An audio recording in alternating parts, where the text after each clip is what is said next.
And we are recording. Amazing. All right. So last we left our group of dudes and ladies, you were tasked by Prince Seb Genoron, High Prince Seb Genoron, to seek for his lady friend, or rather wife. They're not really friends. They don't really get along too well. She's a human named Piaz, and you're looking for Princess Piaz, and supposedly she may have gone into the mountains because there is a legend that is written about in certain works of literature about a blue dragon that lives, or rather the blue wizard, or sorry, the blue lizard, or the blue, or the snow lizard that lives in the mountains. You spoke with a little guy in the library who told you that it is likely a blue dragon, a textbook blue dragon, regardless of the snow in the poems. Though there is a lot of mention of that, he does think it just relates mostly to the color. He's kind of a scientist interpreting the literature in that way. So you don't really know what you're up against. You just know that this seemingly helpless princess has tried to continue her dead father's quest for this legendary dragon.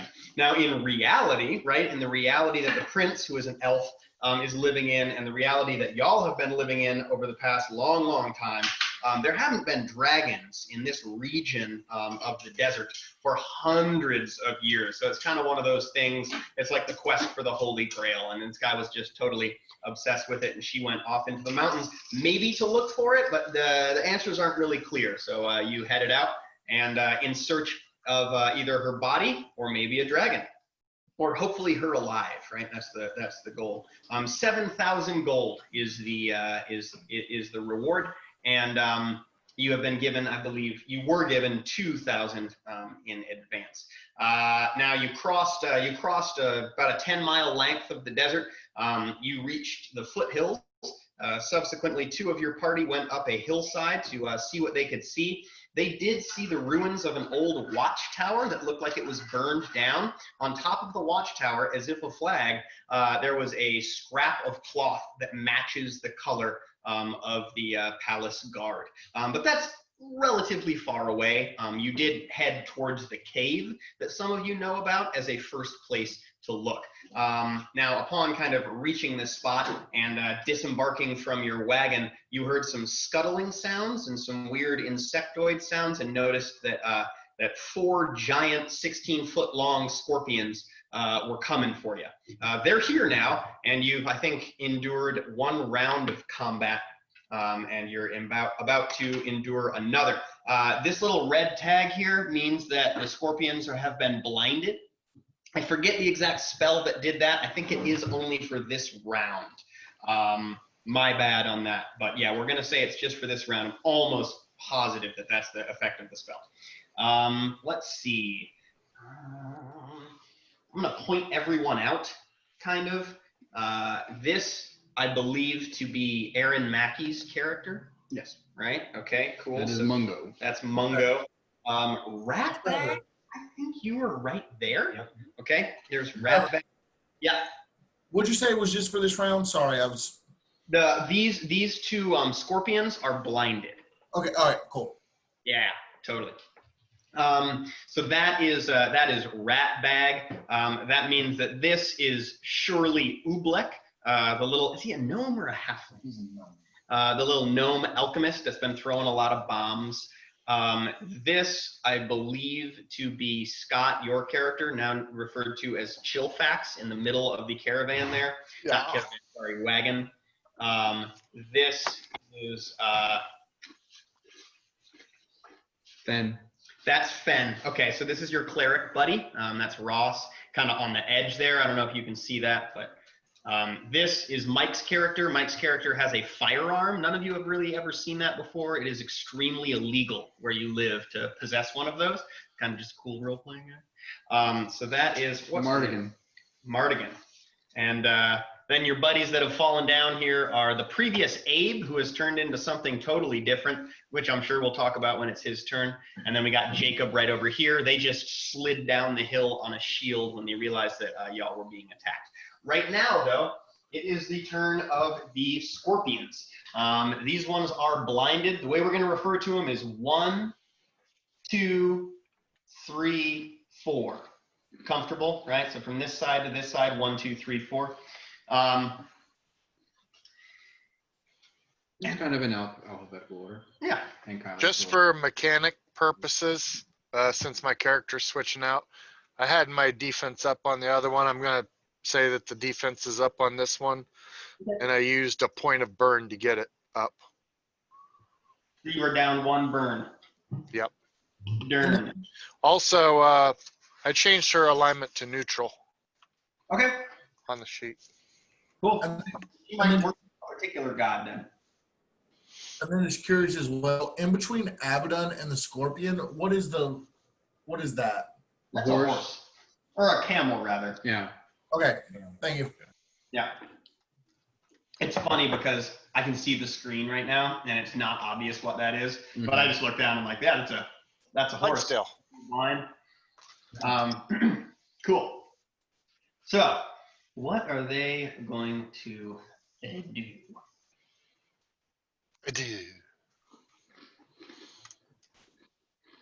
Let's see here.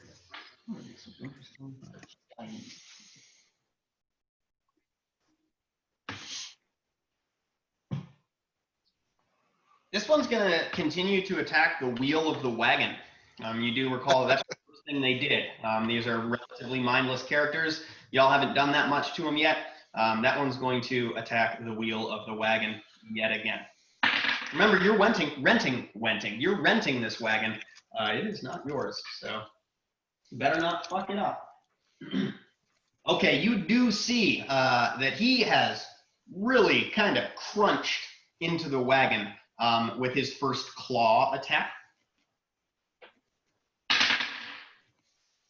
Okay, cool. He doesn't do as much as significant a piece of damage on his second claw attack, and for some reason he does try to sting it.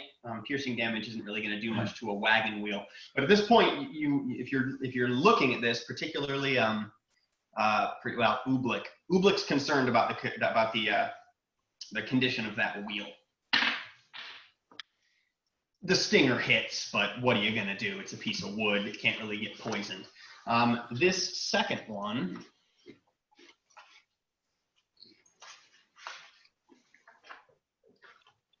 is going to approach and do the same thing to the same wheel, following in its companion's example here. The wheel's broken now. So picture, like, it's an old wagon wheel, right? So the actual hoop of it is snapped. And he did that with his first claw. The second claw, the wheel is now completely rended asunder. It is off the wagon, and the wagon has canted forward. I'm going to need Ublik, Chillfax, and Ben is on the camel. Fen's on the camel. Ublik is inside the covered wagon. Just for your information. Yeah. Still holding. Yeah. So DC 10 reflex save for you, Chillfax. I didn't roll good. I rolled a 4, which is a 7 total. You are prone, as though you cants to one side and you are unable to retain your balance. Okay, cool. 19 on the die means that Ublik's going to be just fine.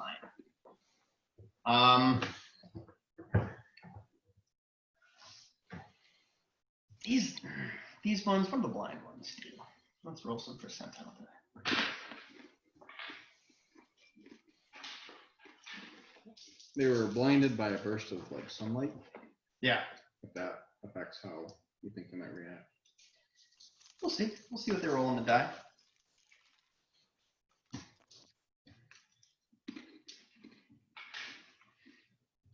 This one moves into the brush. That's number 4. This one freezes and does nothing. So number 3 is just kind of like unsure of what to do, but hearing the sounds of like gnashing on the wagon wheel. This one takes off straight towards the brush, which you do know as players, past this line, it's half movement. The brush gets very tall and the incline I thought that was an elevator. to steeply take up. Yeah. All right, cool. That is going to bring up Mr. Jacob. All right. Well, I'm going to stand up. Which takes which takes a move action. And then I'm going to move up behind this one. Yeah, that's what I got. A daring maneuver. Rat bag. I'm gonna take another shot. The ray of frost. At number 1, just like before. Yeah, Cool. I'm still hidden.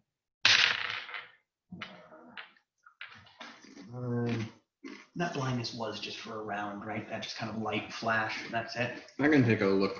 Pretty sure it's just 6 seconds. I really think so. That's a 17. 17. Yeah. You hit him. Okay.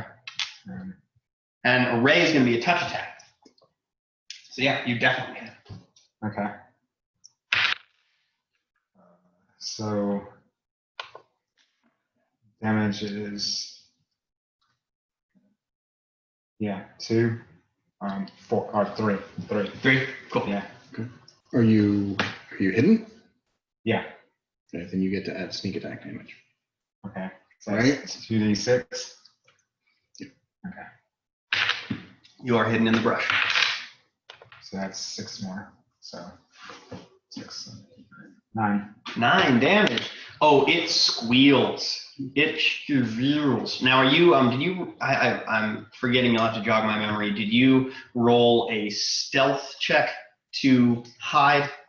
Yeah, Right now you're hidden. He did. I don't remember what that stealth check was, but every time he attacks, the scorpion should get a perception check with a +20. Yeah. Oh, I need to roll another perception. Or No, the scorpion would roll a perception check. What's your stealth check bonus? Like, what would you add? I know it's really high. I just want to get a good idea. 15. 15. That motherfucker sees you. Okay. Yeah. Okay. Yeah, you have been seen.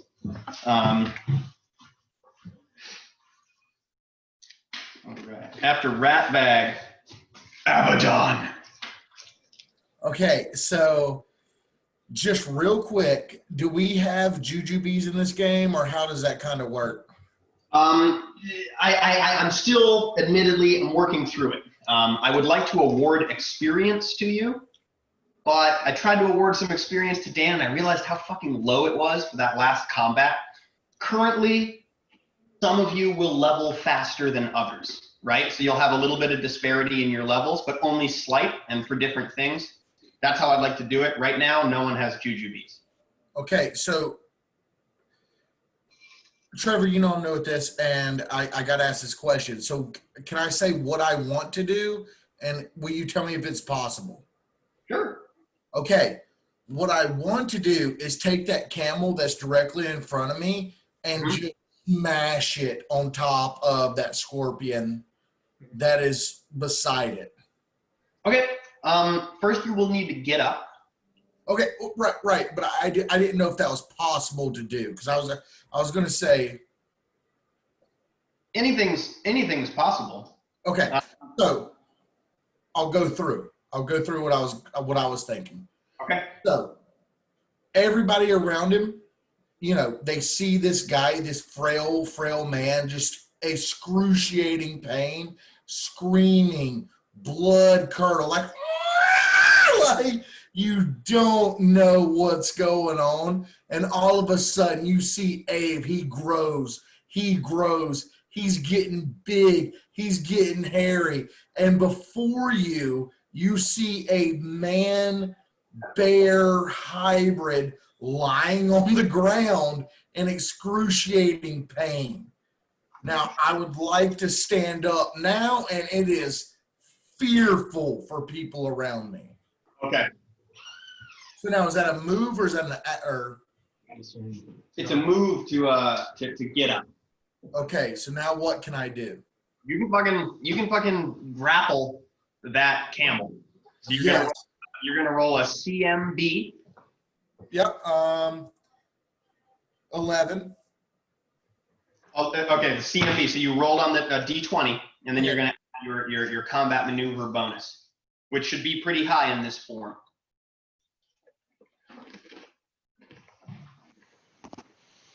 Does he have a size bonus when he's big like that? 16. 16 total. 16. Okay.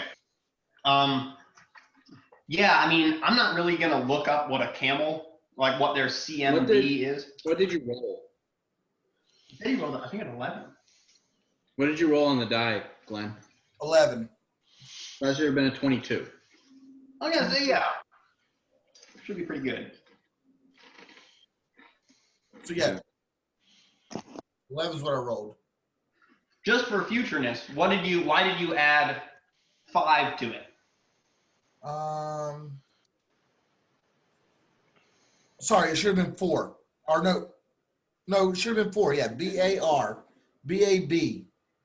No, that's the base attack bonus. You're gonna want to add your C and To the left. The total. Oh, sorry, that would have been 11. yeah, totally. So yeah, 22. I don't give a fuck what the CMD of a camel is. You have picked up the camel. At this point, that's all you can do. So you do have a camel like above your head, like ready to do whatever the fuck you want. Camels are very heavy. We're not going to be concerned with that right now. And you lifted a camel. That's a pretty cool thing to do, so we're just going to let it happen. Fen, let me look up real quick because I know he wanted to do some specific stuff. So what he had cast was Fear the Sun. So after this round, they're going to be dazzled. Okay. Okay. They're So blind for the first round and then dazzled from then on. okay, cool. Thank you, sir. As a swift action, Ross is going to cast Grace. Give me a second. I'll give you the spell description and fill out a.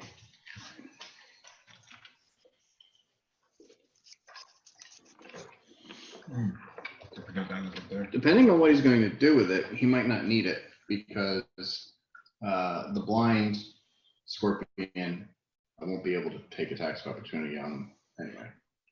We're gonna do it the way he wants. I understand what you're saying now that I'm reading what Grace is, but he does burn a level 2 spell slot to cast that. So he casts Grace, at which point, so that negates an attack of opportunity against him. His pictures of his character sheet didn't go through, so we'll have to kind of fly by the seat of our pants. Okay, so that's a swift action. Do you guys remember if he unseated the camel from the wagon? No. He didn't? No, yeah. He jumped off. Well, he cast a spell, jumped off, landed on the camel. He has a 30% chance of forgetting to unhitch the wagon from the camel as dictated by a low bad, high good percentile die. I rolled a 23. I'm not lying just for effect. The entire, he goes, hiya! And the entire, Yes. the entire wagon takes off. And he says he wants to go through these two. That's not possible, so I'm going to say he goes around them while simultaneously, with a standard action, casting Murderous Command on the this guy, number 4 Scorpion. So he's kind of dragging that thing too. Yeah, the Yes. lifting the wheel. Yeah, totally. So it's only going to move like, I mean, quarter movement speed as far as that camel's concerned. We're just going to say it's right here so that it's not too crazy. However, Ublik's going to need to make another reflex save or fall down. Hey, Trevor, Me too. does that create like a dust, anything that's like throwing up, anything in people's faces or anything? Yes, but not with consequence. Okay. Not with like in-game combat consequences. Right. Kind of- Yeah. Okay. Ublik retains his posture in the wagon. You don't need to make another save, Chillfax, because you're already down, so that's all good. And murderous commands. Just give me 1 second. I'm gonna look at what the save should be.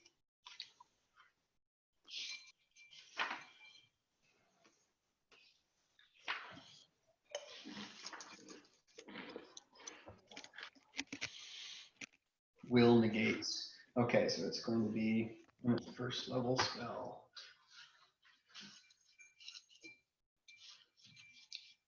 And he has like probably a +5 to his wisdom. Yeah, I'd be surprised. To his wisdom?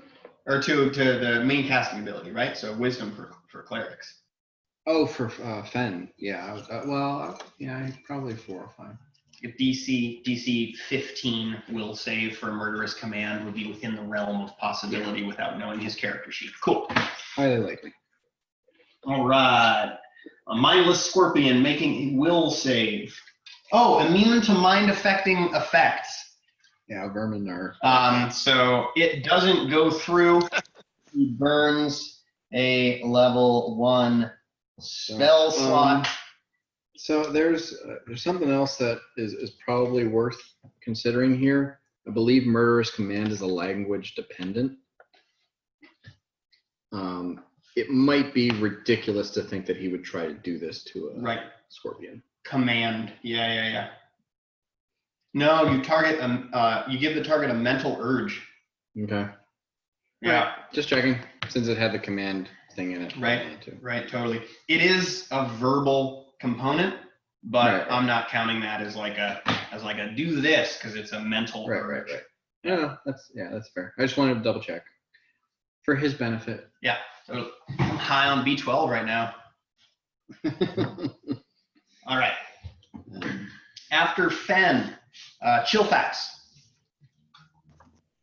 I would like to try and roll off of the coach on the backside and Okay. land. And land when I land, I'm going to land down, hopefully in a squat facing that, the one with the ring on it. It's my plan. Give me an acrobatics check as you crawl towards the end of the wagon and attempt to, and that will be your move action. I'll let you fully. I rolled a 1, but it would be a 9, but I rolled a straight 1. So 1's going to be a -10 because I really like that house rule. Same with like a 20, 30. Yeah, so I probably hit a bump or something right as I was trying to get off. You do fall directly onto your face and you take 1 point of damage. Damage to the You face. still, however, have a standard action. Do what? You still, however, have a standard action. Can I, from a squatting position, I guess I should be able to do that. Or is that considered part of standing up? If I'm flat, I need to use my action to get myself straight, right? You can just take your full action and you can stand up by the end of your turn. I don't even want to stand. I kind of want to stay in a squatting position on the ground. Okay, that is going to take the remainder of your. That's what I'll do. Okay, so I'm gonna put your character up just so we don't think the character's down, but you are squatted. All right, I do apologize about that. Why? Looking at Mardigan. Okay. Well, Mardigan is going to level her rifle, and she's going to take a shot at the nearest scorpion. Number 1. And then, Trevor, would this be the first time some of us saw a gunslinger come like wielding a rifle to someone? Yes. If you want to make the decision that you have worked with her before, then you are aware of this special weapon she has. But if you have not worked with her before, you, especially not right now, but in your current regular state, you'd be very interested. Yeah, me right now, I have no idea, but it's cool to still think about like seeing this thing happen. Yeah, and this is the kind of weapon you go to jail for it. Okay. So it's going to hit a 15. A 15 total? Yep. Doesn't do it. Okay. Is that a big boom? Yeah. Yeah. Oh yeah. Boom. You all hear a giant fucking sound cloud wrapper. Like 30-06 or? Can I? No, like a musket. Okay. Can I say, since she's not taking a move action, can I use the move action to like, ready her aim or do something like that to give her like a +2? Sure. Okay. Would a 16 do it? Yeah, 16 is the number. Like I said 15, so it would have been 17. Yep. Plus she's got high ground, and that's point blank range. So Point that blank should range be with a musket. Oh, because she already fixed her musket. Okay, never mind. I was thinking about you start out with a battered one until you're like Right, level 3. Okay. Well, I mean, point blank shot. You get if it's within 30 feet, you get a +1 to attack damage. So all that together, now we're looking at like a 19-20. It So, absolutely hits. Yep, goes right through the carapace. So, but unfortunately, I rolled really low on the d12, so it's only 3 points damage. 3 points of damage. And hisses. Very loud noise for a very small hole. There's all sorts of noises going on. Screaming person transforming and boomstick going off and Wagon dragging through the sand. wagon dragging. Who the fuck knows what you got yourself into at this level? A camel go. Oh, A giant bear dude. This is a cacophony. Okay, so at this point, I'm going to give him a +10 to his stealth check. Okay, so this is Ublik's turn. Why is he stealthing? Fuck the stealth check. He's going to turn invisible, and he is going to exit. I'm trying to think. He wants to be in range for his things. He's going to exit and be right there. You guys don't see any of this happen, but for players' sake, Ublik is invisible. I'm trying to keep him in range for his bombs. And that is all he does. I'm going to get myself a slice of pizza because it is now. It's time. Yeah. Give me just a second here.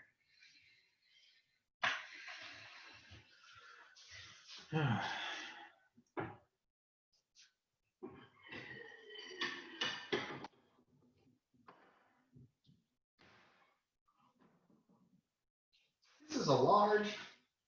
Tugging my dick. That's some more chips. No, that's what she said.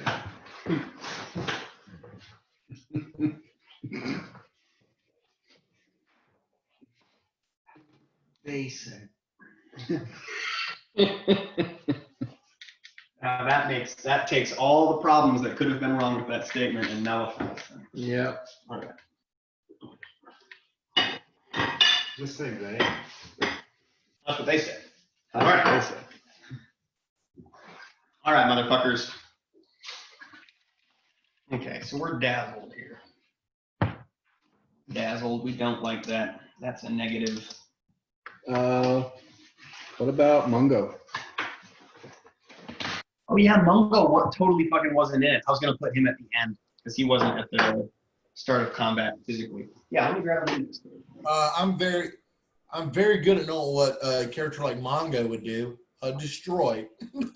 Mungo's gonna destroy. I do apologize about leaving him out. I remember now that Aaron wasn't around for the start of this combat. So yeah, Mungo. It is Mungo now. Okay. All right. Mungo is going to circle around on his axe beak and charge the nearest scorpion with a lance. Numero trace.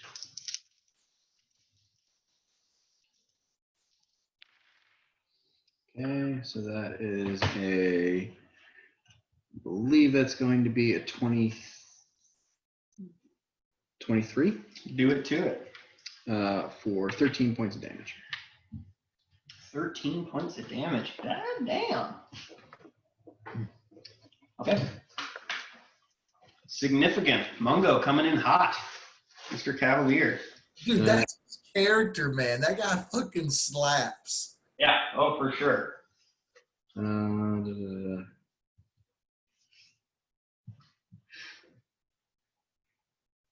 I?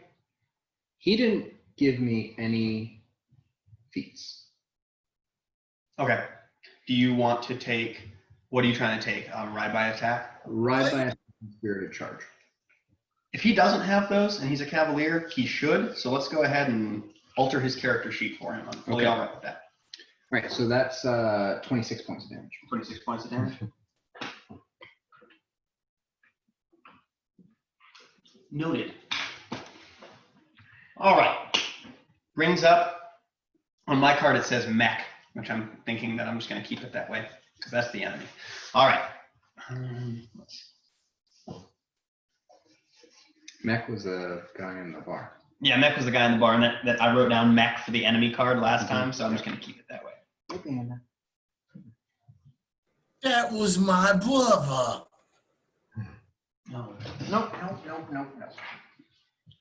He doesn't necessarily know that this dude is right behind him. This is why I let's present that. 20% chance of noticing you, Dan. I know he rolled the perception check, but that's just to see the dude in the woods. He is intelligent enough to know that, like, okay, there's a dude behind me, I should do that. Sure. He don't do it. Okay. So you get an attack of opportunity as the scorpion moves away towards your rat bag friend. Okay. Come after me now. 20. Mm-hmm. So that's going to do 11 points damage. Scorpion's not doing well. Yeah, you can see like there's goo and like there's chunks in the goo that are coming out of these many terrible lashings. And what kind of weapon do you have again? You have a Heavy pick. heavy pick. So like chunks into the carapace, and as it pulls away, I'm like pulling off a chunk of the. Yeah. So huge fucking hole in the side of this thing's abdomen. Yeah, abdomen, totally. That's a bug part. And thorax, thank you. It's just like, yeah, there are chunks in the yellow goo. Like it's not just yellow goo. There are what you would assume are organs, but you're not exactly sure what the anatomy of a scorpion is. But it still does approach you, my friend. What is your AC? 20. 20. No.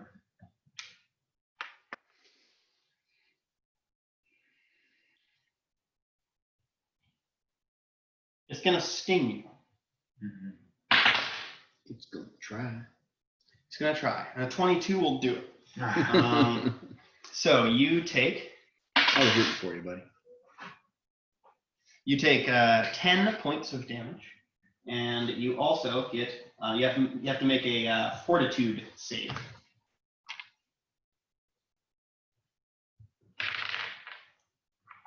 That kind of sucked. Can we bounce off that? Well, It looked like it was going to be worse. It looked like it was going to be worse, buddy. What is the fortitude save? 13. 13. You do not make that fortitude save. Okay, that's true. You take 2 strength damage. 2 strength damage. Okay. And you will That continue. sucks. Start a counter for me. So do And you don't have enough dice, so no worries. I'm going to do a counter for you. We're going to call this round 1. You have 5 remaining rounds to which you must make a save and continue to take strength damage. You are poisoned, my friend. All right. Now let's see. Chillfax, what are you drinking? This guy is going to 5-foot step Fiddler's Nightmare. this guy here and take a full attack. What's your AC? It's like 570 what? 25. 20. Oh, wait, no, I'm sorry. I got my tower shield out, so it's 27. 27. That is highly unfortunate. A 2 is not going to do it. You said a 27? Yeah. Yeah, that's not going to do it either. And the sting, the final attack, I rolled a 3 on the die. If scorpions So- could be angry, this one is. So, pung, pung, pung. Ding, ding, and then bing. And let's see, we still got other dudes. This motherfucker's dazzled. Look up that condition. I'm not activating. Okay, just nice. That's okay. Number 3 is going to return fire. There is a percentage, like I can either go for the mount or with the cavalier. I can either go for the mount or I can go for the rider. Correct? Yeah. Yeah. Okay, I'm gonna go. Do you have information on the mount? I did bring up information on that. Okay, cool. So this thing's gonna go for the mount.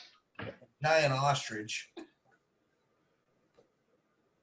All right, what's the AC that I'm shooting for? I am going to say, basically probably around a 16. 16. That's gonna do it. So 1 claw, 2 claws, and Are a you sting. taking into account the dazzle effect? Yes. Okay. Totally. -1. Just But- checking. AC of 16. Let's see. I am just trying to remember. There is something to where ride checks can negate. It might be a feat or something that I'm not aware of. I do not have the full information for this. At level 4, if he's already got those 2 feats that we already discussed. Oh yeah, mounted combat would be. Hold on. Sorry. No, it's all good. Once per round, when your mount is hit in combat, you may attempt a ride check as an immediate action to negate the hit. Cool. So. Once per round. So it'll okay, so let's do it on the first claw. Okay. The hit is negated if your ride check result is greater than the opponent's attack roll. Okay. My guesstimate on his ride check or his ride check bonus is +5. The first one was a 21 to hit. Okay.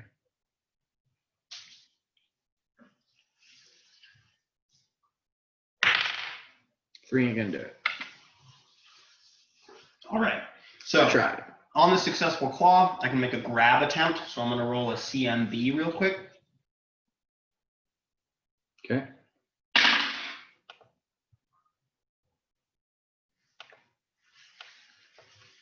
Okay. Plus 12. 22 on the CMB to grab the mount.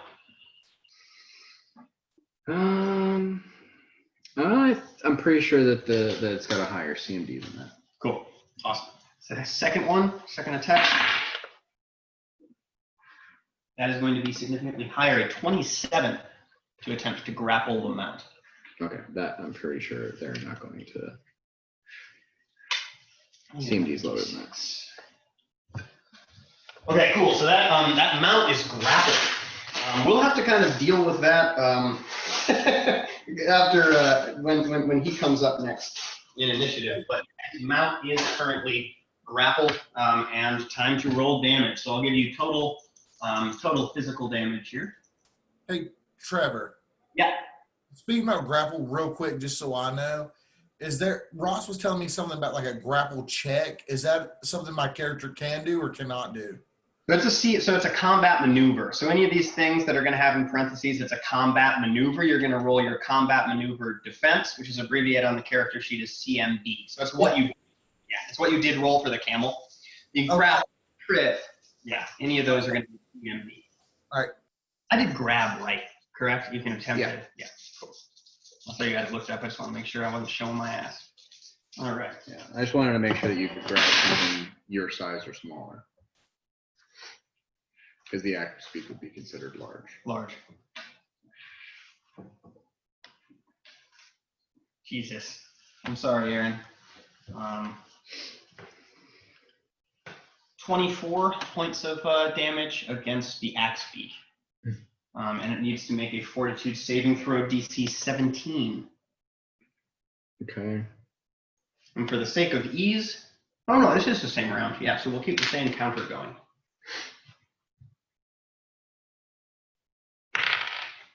It makes the save. Okay, thank God. I didn't want to like kill his mount while he wasn't around to witness it.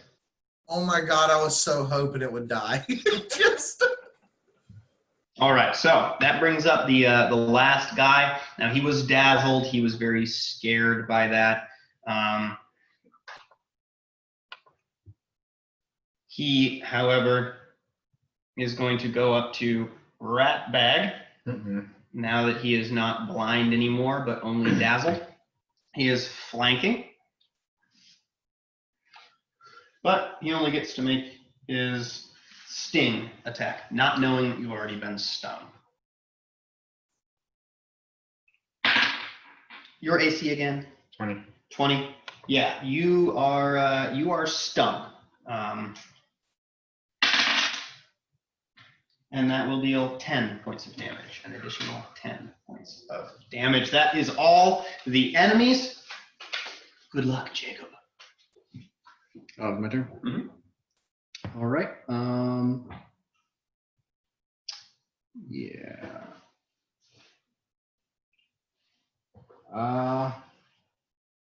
Fuck this guy. I'm going to go over here to help Ratbag flank. I know I'm going to incur attacks of opportunity, I see. Yes, sir. That's okay, though, because it's not going to be able to hit you. Can't hit you. Tong. Yep.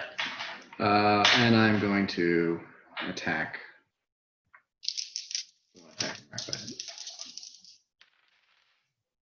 I do not think that a 12 is going to do it. Unfortunately, not the case. 14 because they're flanking, but no, that's it. Ratbag. Okay. Bad boy, what you... How big are these scorpions? Can I get under it? You are not flanking. I know. I'm going to attack first and then flee. Okay. It's my plan. They're 16 feet tall, or sorry, 16 feet long. You're small, right? Mm-hmm. You can get under it. I'll need an acrobatics check for you to get under it, and you Okay. won't be able to flee because in order to get under it, you will need to be It is a tumble check. tumble.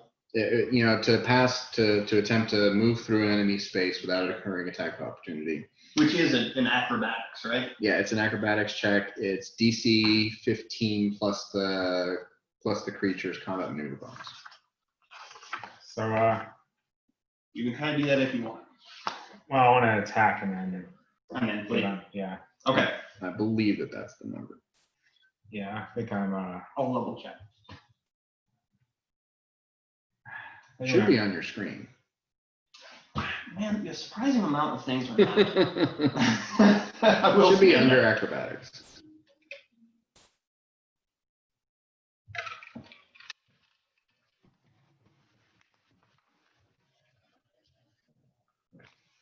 So I'm going to use both daggers in my attack. So can I do that? Move. No. You 5 you plus CMD. Okay. 5 plus CMD, which would be 15 plus CMD. So it would be Same D. same thing. Okay. Yeah. So you either attack twice, which 2 attacks, both with sneak attack damage, or You are flanking. 1 attack and run away. What do you look like right now? Do you look like happy-go-lucky, or do you look like your head's about to fall off? Pretty hurt. Down to 5. So I'm going to attack once and flee.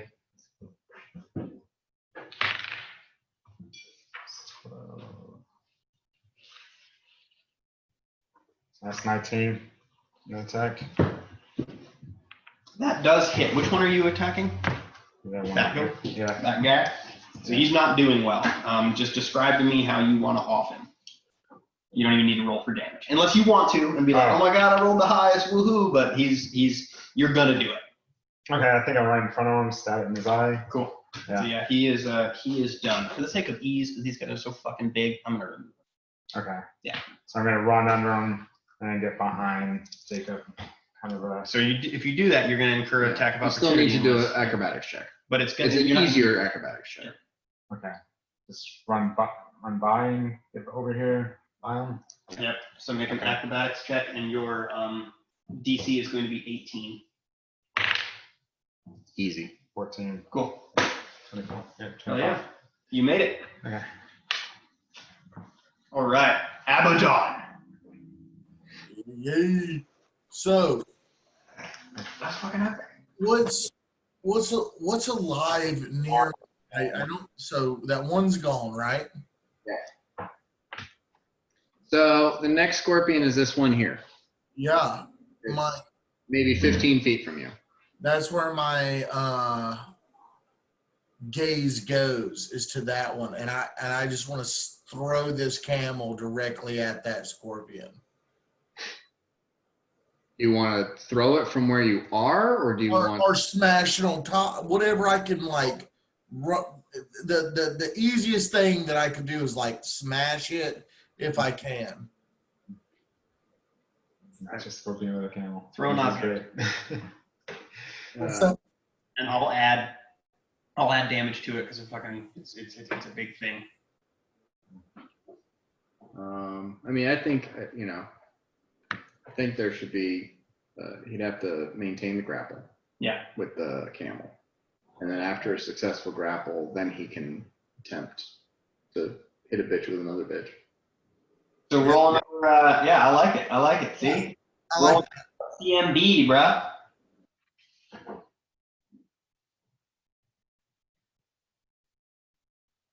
You are muted. Did you? so that's a one. That's a one. Okay, cool. You are no longer holding the camel. Okay. Yeah. Camel is holding you. Yeah. It probably kicked me in my face as it sauntered off. As it falls, it does land on its feet. And we're going to do a mechanic similar to an attack of opportunity as it does attempt to bite you. Okay. God damn it. What's your AC right now? 12. 12? Yeah, you get bit. You take 2 points of damage. He takes 0 points of damage. Oh yeah, 4. I have a Damage reduction of 4. Cool. Well, Abaddon, that was your standard. Do you want to move? Well, he did. Yeah, as this thing. Yeah, you did move. Yeah, you're done now. Okay. The moment in the sun is over. Okay. Brings up Fen. Let's see. Yeah, Jacob's just like, yeah, I really want to get the deposit back on that camel. Yeah.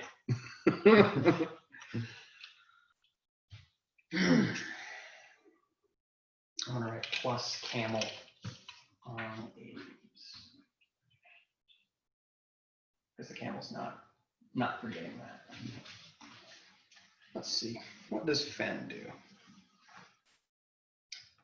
Ross, I don't think wanted this to be much of a melee character. How much noise did you make when you got real hurt? Like, were you hearable? Like, were you like, ah? Yeah. He's a squealer. Yeah. Yeah. Let me roll. So Fen heard you. Fen's gonna make his way to you.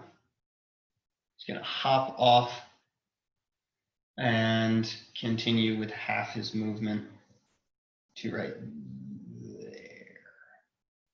I think that makes sense. I'm trying to think. I'm trying to not fuck anybody over playing their character. He's gonna move to right there. Would he? Maybe take a double move. I would think maybe he would unhitch the On him, camel, yeah, because you and realize use the camel's full move Yeah. to get as close over there as possible. Okay, cool. So he unhitches Jack Camel. I got a thing. Don't worry.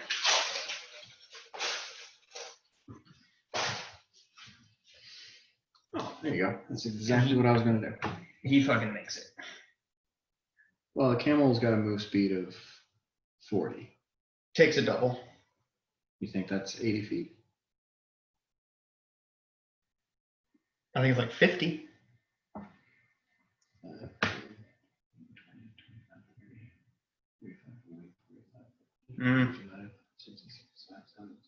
Maybe. 80. So he takes double move to get over to you. He does say, like, oh, hang on, little buddy. I've got some healing for you. And that is Fen. Next is Chillfax. Man. Don't roll a 1. Is Well- Ross's character's name Finn? What was unhitching the camel? Yeah, that's Ross. I thought his name was Mac. And a movement action for Ross. But then Okay. he can use the full action of the camel to get over there. Right. Oh, So now really? he's got a standard action. Yeah, totally. Okay, cool. That's what I was. He's down 1. Cure light wounds.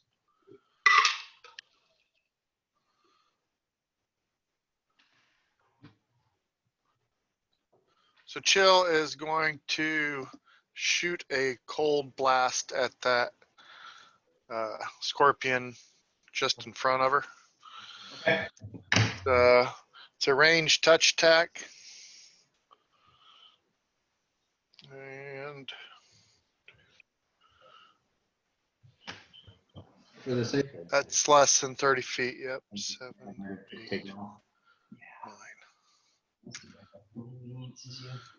She hits 15 with touch attack.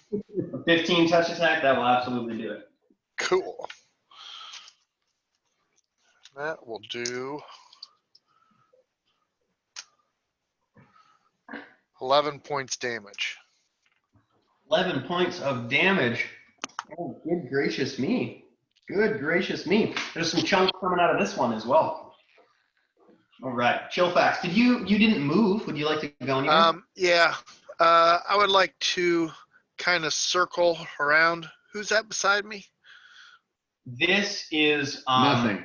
Yeah. Oh, okay. Nobody, Well, yeah. I'm going to circle around this fight towards the one guy. I guess I don't know how to say it. Circle around this way or circle around The that other way. The other way. way? Yeah, but I want to just go about halfway, kind of behind the seahorse. Yeah, around there. You comfortable with that? Yeah, it's good. You cross that line and it will be half movement. Yep. Okay, cool. Mardigan. How much damage does the axe beak take? The axe beak took 24 points of damage.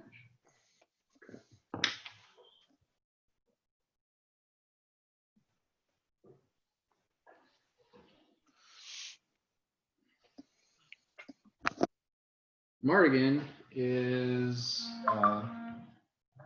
going to,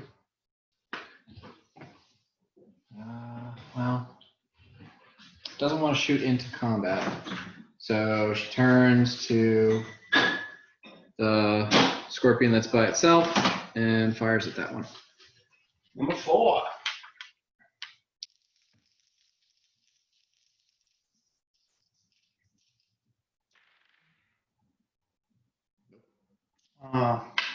A swing, or rather a reload and a miss. Yeah. She want to move. No. I think that she is hoping that somebody else is going to present a more dangerous front than she is. Cool.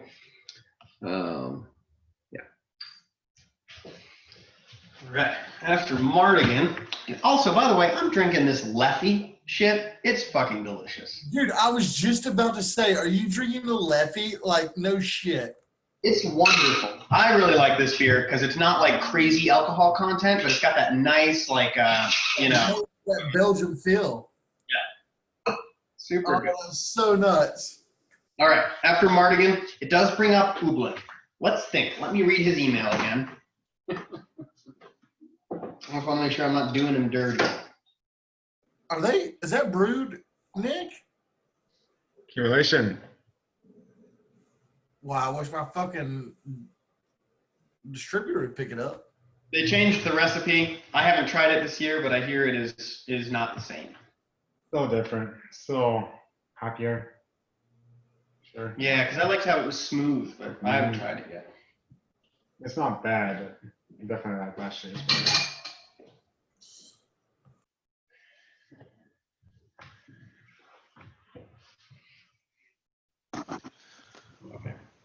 Okay, he did not give me his intelligence modifier, but he did give me a target or a potion that he's going to drink that makes him add his intelligence modifier to his bombs. So I am not. 4. Is it 4? It's 4. Okay. Does he want to reveal himself?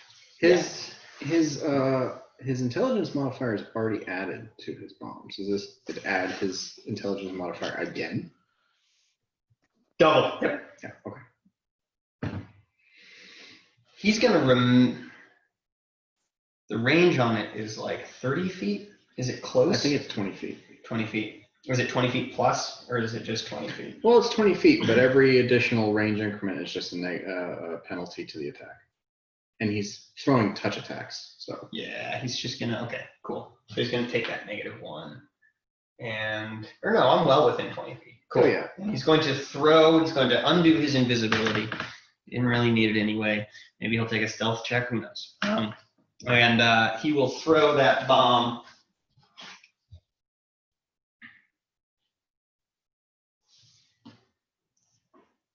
He hits on the die, and it deals 2d6 plus 5. God damn, level 4. He wastes that one. That one explodes in like a cloud of acid terribleness and disappears off the combat sphere. Does he move? Yes, he does move. He goes right there, has his move to take a stealth check.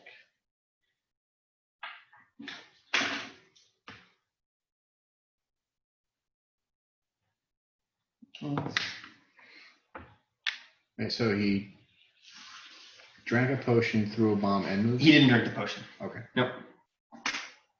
Because, yeah, he didn't drink the potion. He didn't need to. And I wasn't going to make him do it.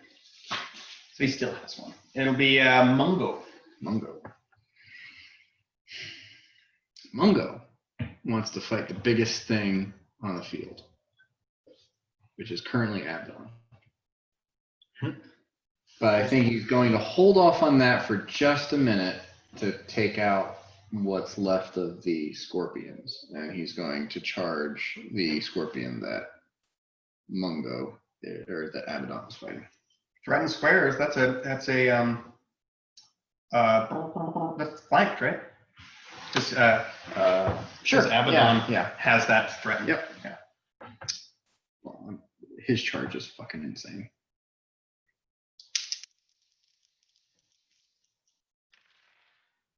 Okay, so that is definitely going to hit 17 on the die, yes. for 14 points of damage. 14 points of damage. And he's actually going to ride by attack, Okay. so that he can get some distance for a return charge. Cool. All right, Mungo, fucking it up. Now it is Le Scorpion.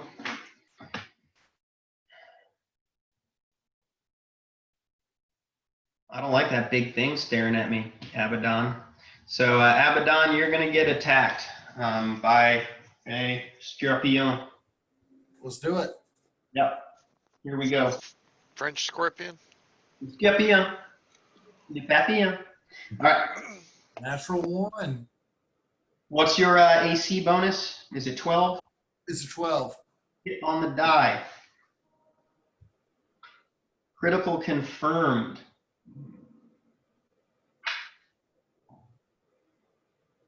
Doesn't hit on the die, but certainly hits with the. So let's do the claws first.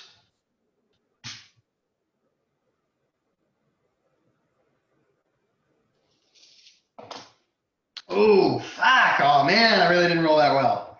Wow, that is a bummer. So you take, 18 points of damage initially, and then it follows up by a sting, which will Wait. He's got damage reduction, so you need to give each claw. Oh, yeah, Well, yeah. actually, it's It's just I mean, physical yeah. damage. Well, no. I mean, it was just like he takes 4 off of each attack, so So he just- 18 turns to 10. You take 10 points of damage. 10 points of damage, and then the scorpion, and then the stinger. And then with Listingia, roll another 1. You don't take, I believe, any damage. Yeah, 5 damage. That's the DR, right? His DR is 4, DR is 4. So you take 1 point of damage. and that is enough for the poison too. Yeah, totally. Now you need to make a Fortitude saving throw, DC 17. All right.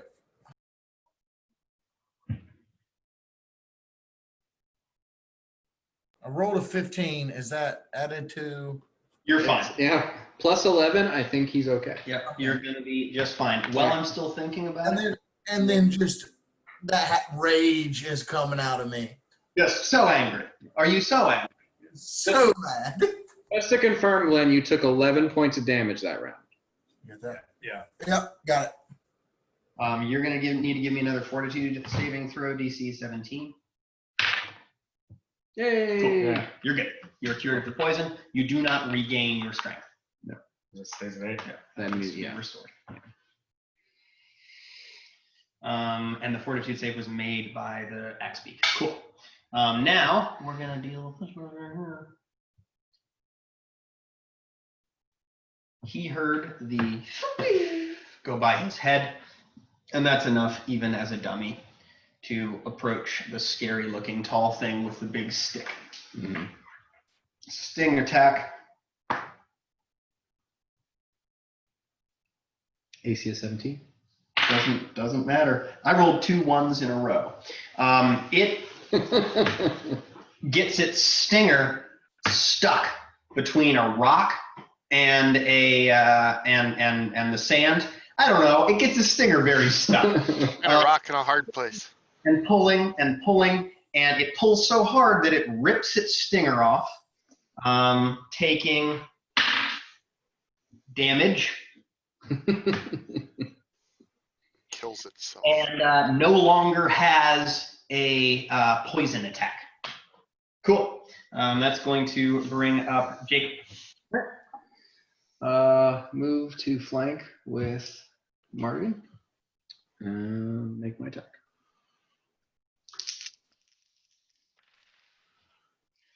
So that is going to be 13 points of damage.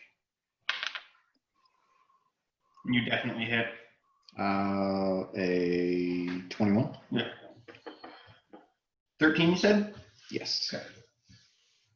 All right. Owie. Rat bag. Gonna do a ray of frost around that. And then can I heal myself, or is that just Well, attack action? what you might want to do is take a move action. You said this is all covered with brush, right? Mhm. So you take a move action, like maybe you move over here to get like behind a bush. Take a move Stealth action check. to do a stealth check. And then if you're successful in the stealth check, you get your sneak attack. Okay, yeah, I'll do that. Stealth check. That's so good. Still a 20. Yeah, you've got good cover. Yeah, you're fine. That Okay. succeeds. Okay. So You're gonna roll a perception check? No, that's fucking nothing. Okay. Alright. I mean, nothing. one on the attack. 21 to hit. Yeah. Yeah, touch attack. Fuck yeah, it hits. One, Point of roll damage. 2 points of damage. Sneak attack. Oh yeah. Ooh, nice. 12. 12 points of damage. Yeah. Significant.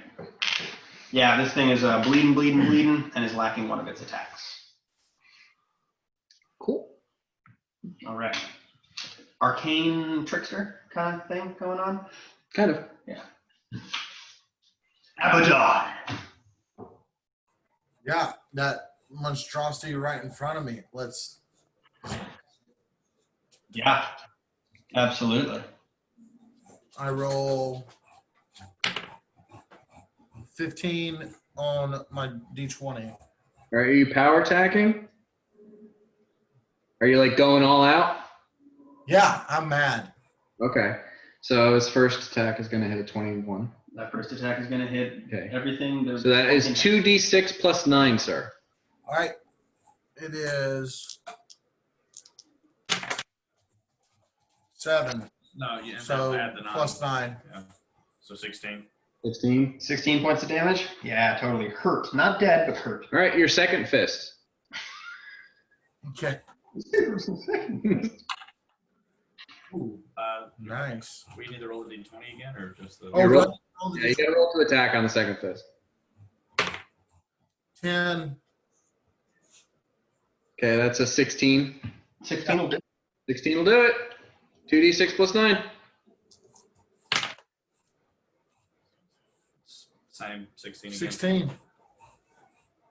Well, that is the end of that scorpion. Abaddon smash. Abaddon, Yeah. smash. Now, Just this, ripping this thing up. that camel, not happy with you, right? Camel's going to bite you again. It's still around me? The spirited camel. However, it is a swing and a miss. You hear it snarl, though, and start to stomp its feet. I'm not going to give it more than one attack because it's not combat trained, and that would be ridiculous. Bringing up Ben. What does a cleric do? Well, he's probably going to try to calm down Abaddon and calm down the camel if possible. Because he knows Abaddon. Okay. Because he knows Abaddon. So he's going to dismount. Or no, he saw that other camel fucking get away. Yeah. And he knows that you paid good money to rent those camels, and you're going to need to pay good money to fucking pay for them. So he's going to remain on the camel. Handle animal check to fucking do something while attached to the camel. I'm assuming that's just probably going to be a fucking naked D20. You rolled an 18, that's fine. So you're going to handle animal to calm down the camel?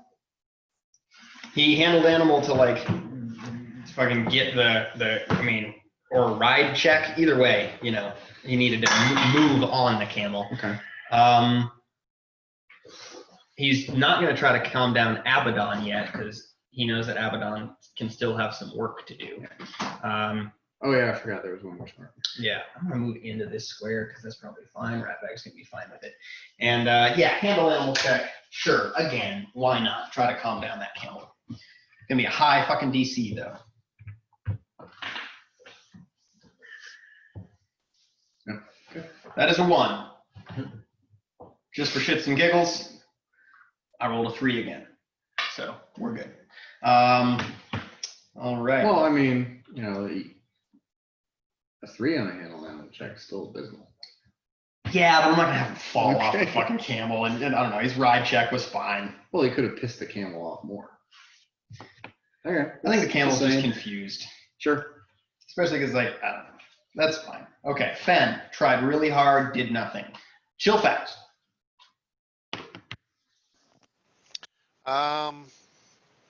I will gather power for a move action and then shoot.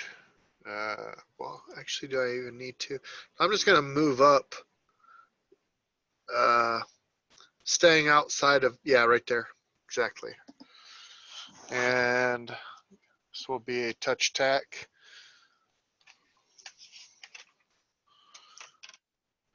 That's going to hit. If it hits a 9, 7, 8. Yeah, it's like a 25. that's better than a 9. Or wait, what world are we in? 13 points. 13 points of damage? Yeah. Yeah, that's done. That's over. That's a scorpion who no longer exists. Turn crunchy. All right, here we go. At this point, we're breaking out of specifically combat initiative, but I'm going to give the camel one last time to try to attack Abaddon. He's about to rip this camel in half. Totally fucking gets you. 1d4 plus 1. Come on!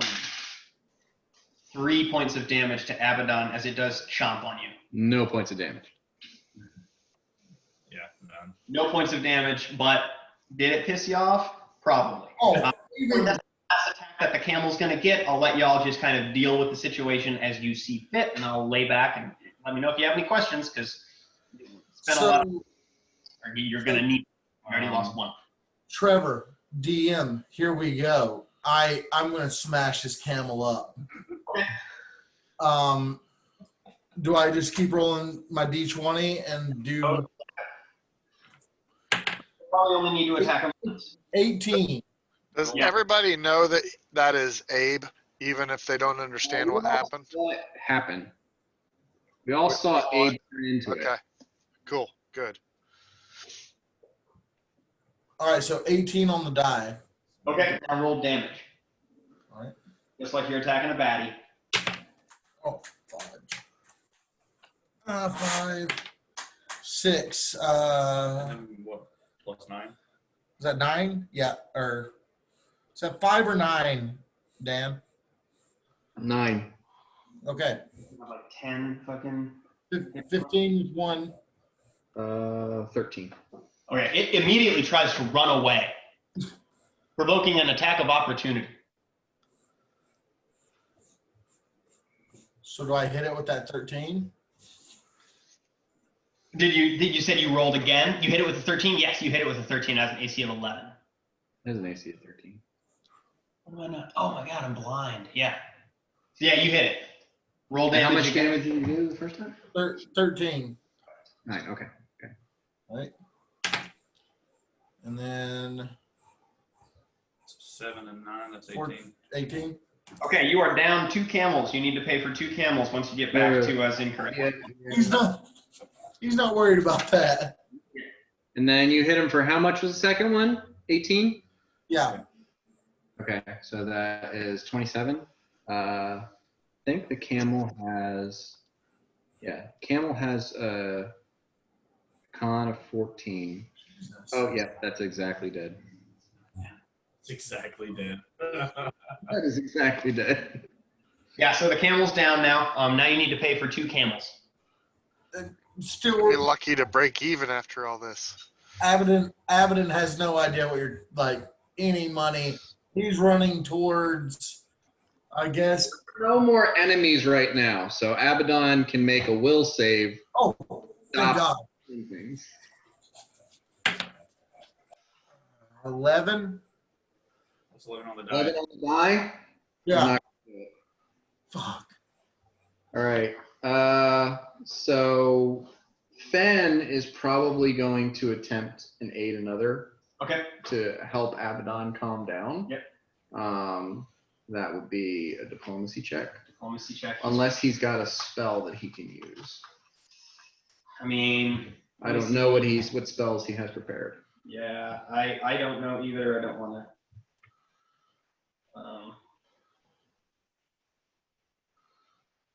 Yeah, I've got no data on that. Finn has Because I just know he does. But let's say he doesn't have anything. Aid another with a diplomacy check. His charisma is probably like +1 or +2. Let's say +2. Yeah. It's gonna be a 16 diplomacy. Okay, 15 is what you need to do to aid another. So you're going to get a +2 on your next will save. Though he does get another round of raging, so I don't. Jill doesn't want anything to do with that. She's going after that horse that's over there, or the camel that's loose. The camel. So the camel's pretty damn far away. This Oh. is. I forgot to keep moving it, right? But it's going to take a full sprint action pretty much every round. So the camel For is how not. many rounds? I mean, it's not going to run forever. Yeah, I mean, it's like 3 rounds. Okay. So like a sprint action for a camel would be 80. If it's that far away, I'll probably wait for Mr. Axebeak dude to go after him. So yeah, it's super far away. Let's just. Oh say no, like Mungo is going to attack Abaddon. Oh, 200 feet or more. The camel's 200 feet or more away. Just barely still within eyesight. Mackie gave me very explicit instructions. Mungo is going to attack the biggest thing on the field. Mongo's never met Abaddon before. Maybe next time someone says, "Can I roll a full-blooded orc?" I should say no. here we go. You're gonna charge Abaddon with the lance.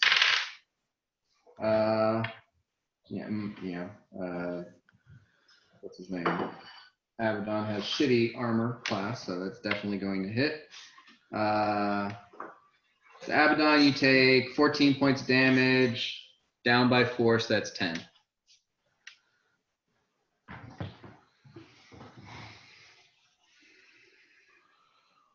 Ain't nothing to worry about. Gonna sit back and watch how this plays out. All right, so now Abaddon makes a will save.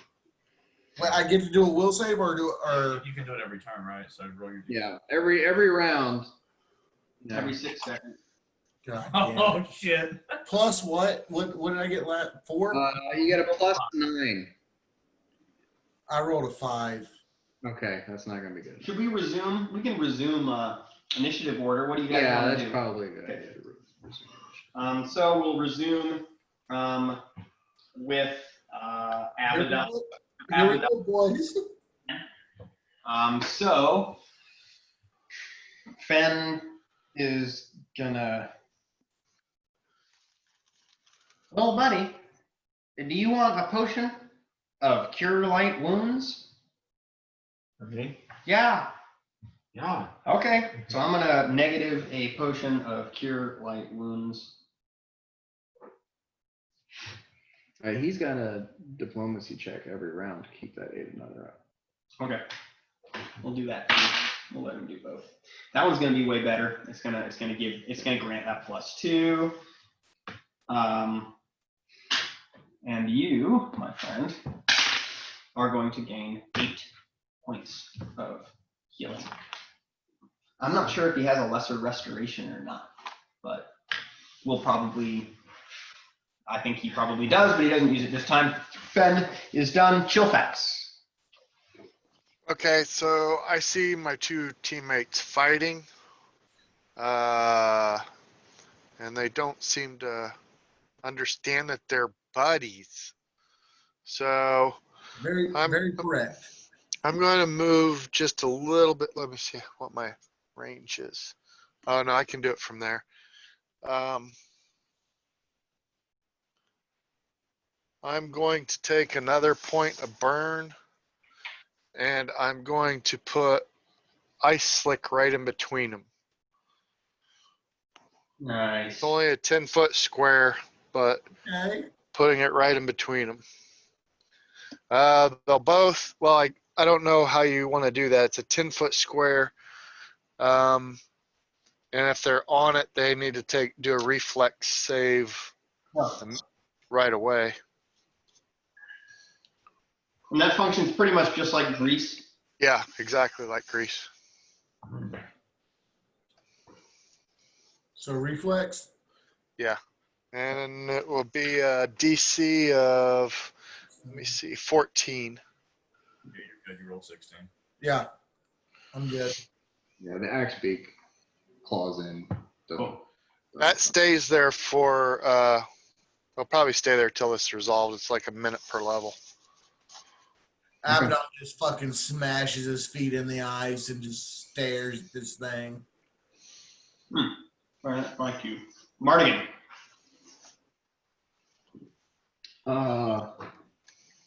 Mardigan,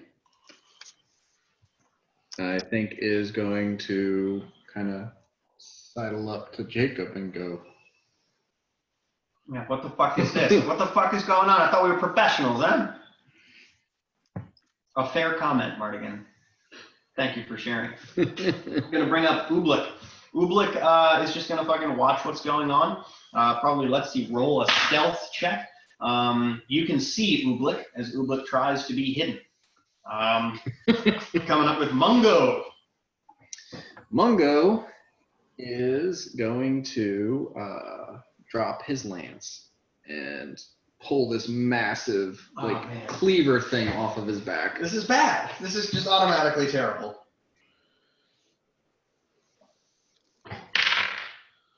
And he's going to hit a, let's see, a 20. So he's definitely going to hit. see if a sandworm affects it. Abaddon just starts yelling in this guy's face.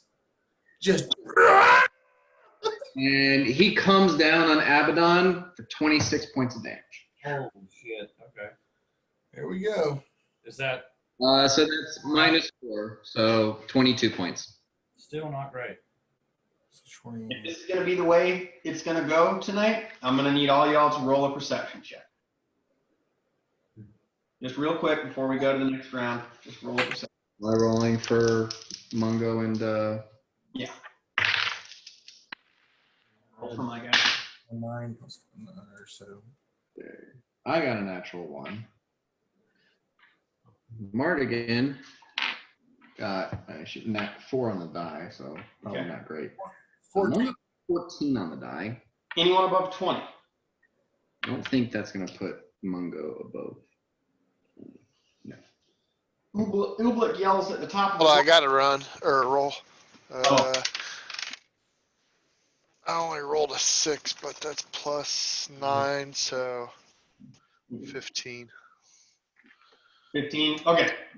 Ooblik is the only one who can hear this, and he screams over the sounds of battle. Guys, I'd really love to give you tattoos right now. Tattoos are super cool, but before I give you tattoos, you should know that the ground is rumbling, and I hear a really intense, weird sound that seems to be getting louder and louder. All right, that brings up Jacob. Let's see. Who hears that? I'm just going to tell you who hears that. These two don't. Everybody else does, right? So the guys who are stricken with combat, they don't hear that. Everyone else hears Ooblik say, hey, something's fucking going on. And you know what? Let me roll a knowledge. He does say, we should get to the high ground. Get off the sand. Oh, hell.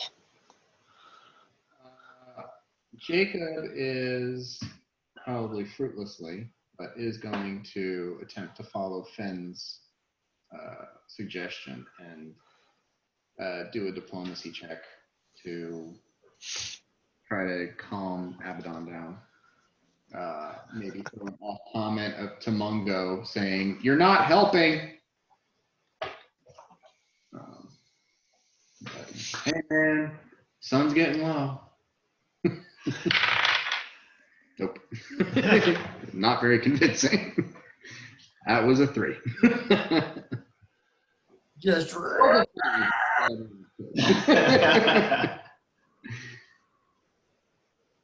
Oh, yeah, sorry. Ratback. Yeah, I apologize. Okay. I'm supposed to do something.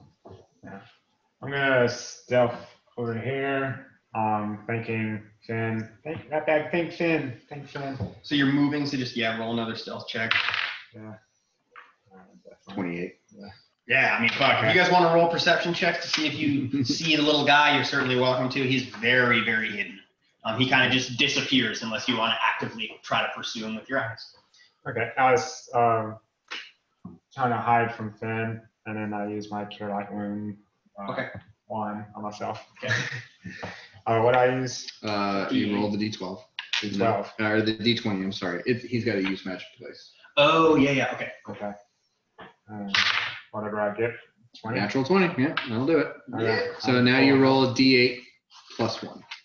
D8 plus 1. Yep. 5, 6. And you lose 1 charge from the wand. Okay. So that put me right where I need to be. Okay. All right. After Ratbag, we are looking at Abaddon.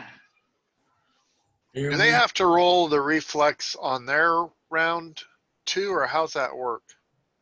Yeah, I would say either at the start or the end of the round. Let's do the start, because I don't want them to fucking kill each other. So yeah, let's do it at the start of the round. You guys got to not fall down. All right, Glenn, you got to roll a reflex save. Okay. Damn it. 9. That don't do it. You fall. And we're looking at a prone big guy. All right. At that point, you are. You might.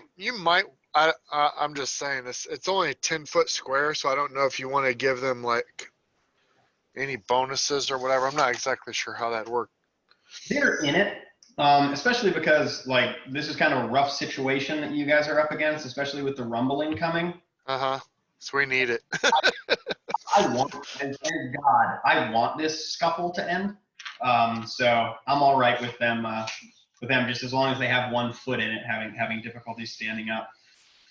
Fen is going to do his diplomacy to try to maintain that he rolled a 1. He tells everybody around to fuck off. But he does hear that move to the high ground. Just tells Abaddon, calm the fuck down. Yeah. He does move up to the high ground and gets off the sand. Chillfax. Yeah, I'll head into the rough territory, kind of towards that corner at the bottom of the screen, however far I can go. Okay. Do you want to do anything with your standard action, or are you just like No, listening? no. I did that that ice thing, and that's all I'm willing to put into it. Cool. Mardigan. Yeah, Mardigan is going to retreat further up the hill and ready a shot at, whatever might burst out of the ground. Totally. Ooblik is going to hang out with his buddies. Mungo.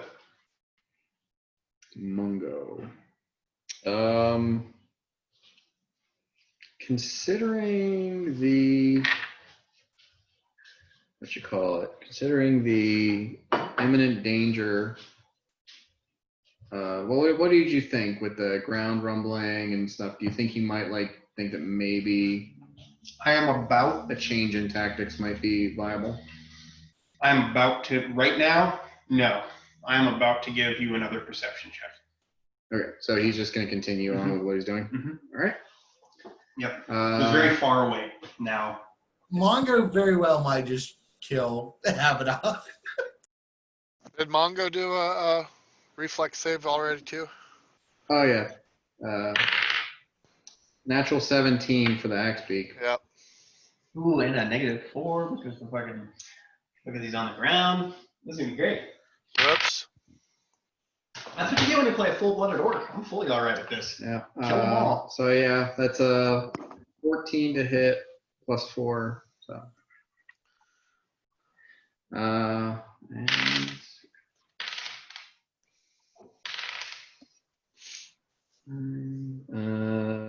21 points of damage.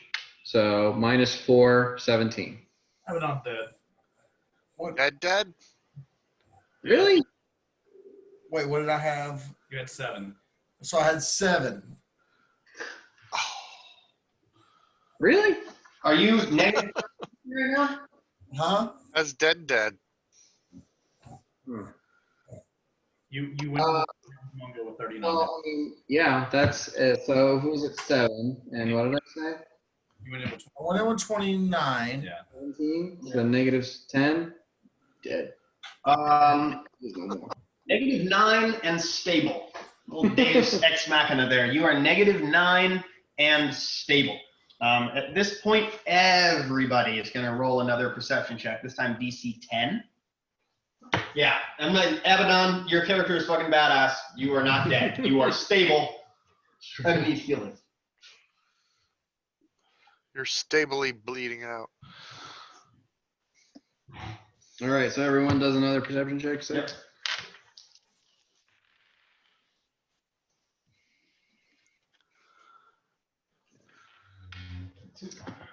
I rolled a 27. Mardigan probably rolled around a low teens. Okay. Mungo's like 10. So that's he notices. So we all kind of notice at this point. The ground rumbles, only slightly at first, but growing in intensity. You see racing towards you a raised column of sand over 20 feet in length. Oh, Let's stay in initiative. Jacob. Wait, a raised column of sand, like a dust devil looking thing, or you just mean No, like no, a column, like a Bugs Bunny? As if, yes, exactly. As if it was a column, a raised row. Gotcha. I pick up the now Abe-sized Abaddon and head up the hill. That's okay. Yep, absolutely. You can just fucking do that. Ratback.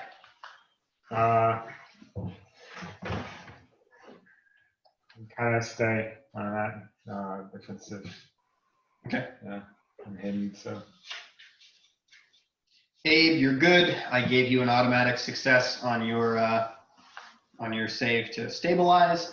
Ben is just going to kind of stay with y'all and move with y'all right now. He's not really a combat turn right now. Does he want to heal? What Oh, a yeah. concept. I'm guessing that he has a cure moderate wounds prepared. Probably only one. He is a cleric. He can do it spontaneously, as long as he's got a. Right. Okay. He can just replace it. I'm gonna burn a slot. You're not playing, or No, he shouldn't have third level. So Second. 2d8 plus 4. where did Abe move to? Jacob is carrying him. All right, awesome. Thank you. You're 0. You are conscious, but you cannot move. You have 0 hit points. Well, he can take a move action every round. Anything strenuous would open up. Open up all. You're He'd go. multiple start wounds. bleeding out. You have multiple wounds, so just don't try too hard, buddy. All right. Brings up Chillfax. Which direction is this big Bugs Bunny mound coming from? Right fucking there. Where am I? You Am I right in the middle? right fucking here. Did it just go like right past the wagon? Came from this way. Okay. I don't want to be directly in this group, so I'd probably go towards your DM screen Okay. as far as I can. Up, away from the bottom of the screen a little bit. Away from. So So this like, way. that's Yeah, down- yeah. Well, that- yeah, away from the, yeah, that's good, right? I'll just leave it there. It's fine. Don't matter. I just don't want to be like grouped up. I'm not sure how this thing's gonna attack. Again. It's gonna continue readying an action to fire if necessary. Okay. Ooblik is gonna move a little bit up slope. Mungo. Mungo is going to succeed the reflex save, not to slip on the ice, and head up the slope with the rest of the people. Actually, he's kind of a face front kind of guy, so he's going to stand there right at the. Okay, he's ready. Well, he's on the hill, but he's at the bottom of the hill looking down. Okay. There's a really cool mini in there, but it's just not appropriate. I just want to use it in general. The dragon turtle? Yeah. Is that new? No. Okay. That was like one of the first ones. That is totally appropriate for a giant monster that's about to break through the ground. Okay, cool. It's just not huge. The thing is, it's just not a huge thing. And this is a huge mini. That's fine. Like grandpa, whenever he's like afraid that you're getting into something the kids shouldn't. Oh, Okay. oh, he just came right up, huh? Yeah. The earth buckles around you, sending sand flying in all directions, almost blotting out your vision. The only one who is close enough is Mungo. You're gonna need to make a DC 13 reflex save. Nick, will you hold that mini up to the camera? Yeah. Or Dan? Oh, that's Oh, cool. It does not look like that. Well, it kind of does. What is that? Like some crazy sea turtle? yeah. That's what, Cool. All right, succeeded on the reflex save. Okay. Right. The axe beak, yeah, also. Okay. Is this like a sandworm? It is. Okay. Yeah. So there now looms before you 30 feet of grotesque, scaly worm. You've heard rumors of this type of death worm before, often called by the sounds of combat on the sand, on the open sand, double the size of its already menacing cousins. Yeah, it spreads its predator-like jaws and roars as you've never heard a beast roar. At this time, I have written down roll initiative, but we're already in initiative order, and this thing is going to attack. Can you mimic the roar you think it would sound like?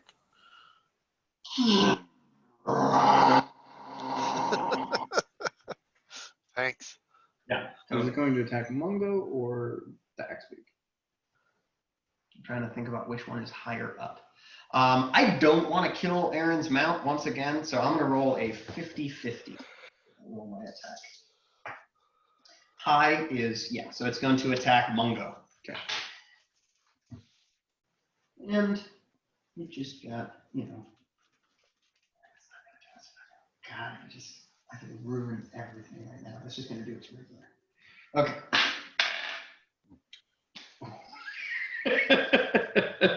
That threatens a critical. Yeah. That one snuck out into the open where I could see it. What is Mungo's AC? 22. Are you just gonna kill all of us, goddamn? No, this would not have. This is punishment. This is God punishing you for fighting. It does hit his AC. That will be a critical hit. On Mungo, not on the fucking right keyword. It's not going to kill them out. Probably won't, at least. It's fine if you kill him, just don't kill his mount. What? Yeah, and don't. Aaron's about to realize, oh shit, I gotta heal this guy. Yeah, he didn't want to fight the bigger thing, huh? He certainly did. 40 points of bite damage. He falls limp off of. Okay, cool. I'm not gonna apply the poison. Fuck you, Trevor. I rolled a die to see if this would happen. All right. Does he swallow? Does he swallow? No, he does not swallow whole.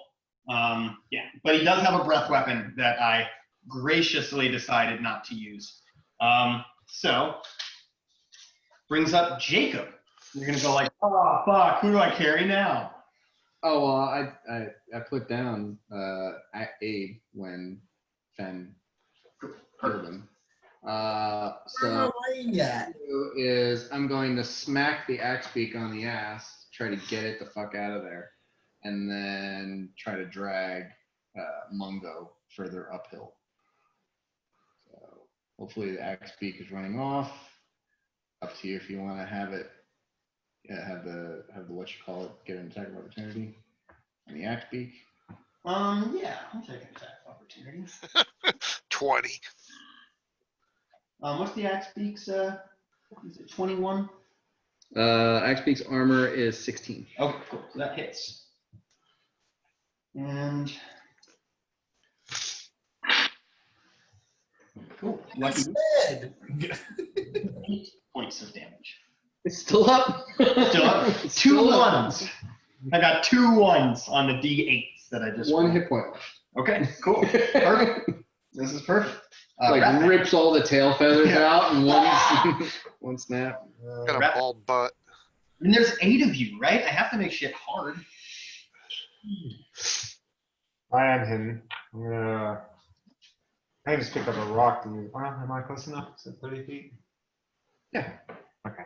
I'll just use Ray Frost.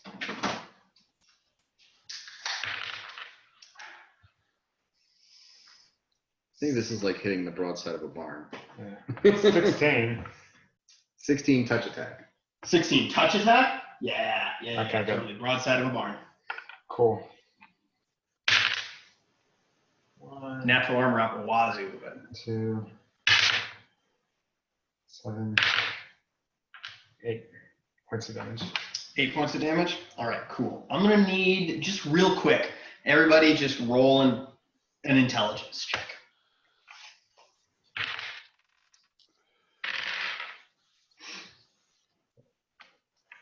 DC 10. 10. I got a 15. Okay, cool. Anybody who gets above a 10? 26. I rolled a 26. You got a 6? 26. 26? Hell yeah. At this point, like, you know, you could deal with this situation if you were all up and ready. This is, one might say, without trying to break the fourth wall too much, this is exactly your combat rating. However, in your current situation, might not be such a good idea to do anything except for fucking hightail it towards the mountains, because you do know that it cannot follow you. It exists in open sand only. It does, however, take 8 points of damage. Brings up Abe. Well, just Fucking lag it. just as like a free action, I'm just like, I'm dying. As a free action, I'm just gonna yell, "Tactical retreat up the hill. Let's go." Mister, get me out of here. Like, well, how far can I move? Oh, He can take a move action. movement action. Yeah, yeah. Anything more than that is going to be strenuous and open up. So he that does is that. Fen remains with the group, but encourages everyone to hightail it, holds his action, and he'll kind of be the rear guard as the healer with a decent amount. Man, you son of a bitch, heal me! See, I'm not sure he would, right? Because I've already burnt a good amount of cure spells. You guys have potions, right? No, I checked. I don't.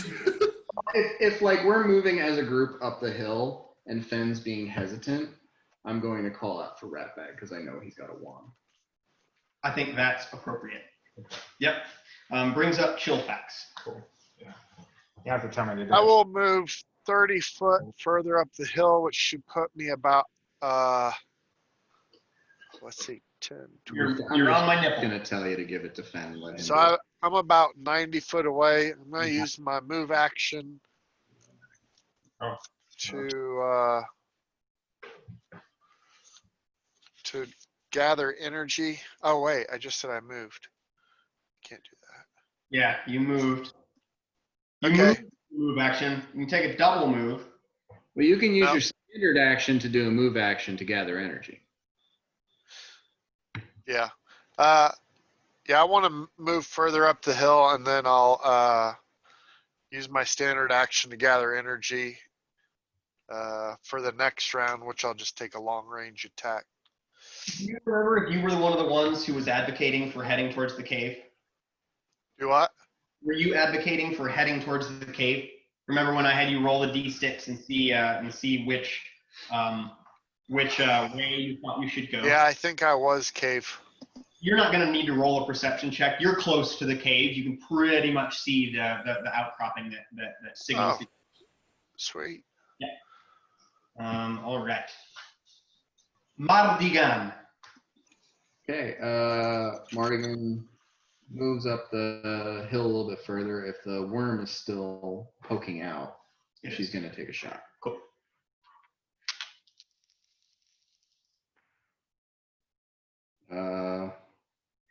Nope. Not with a natural 4. Cool. Oblique. Again, gonna ready an action to pretty much, hopefully double move on up the hill. Mungo. Mungo is going to roll Constitution save. Natural 20. Nice. He's stabilized. So he's stabilized. At What is he -4. at? -4. So he's.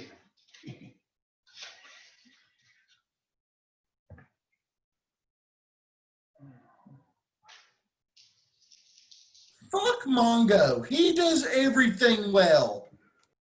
All right, cool. So I rolled a 100, which is good for you guys on the D20. the death worm will be like,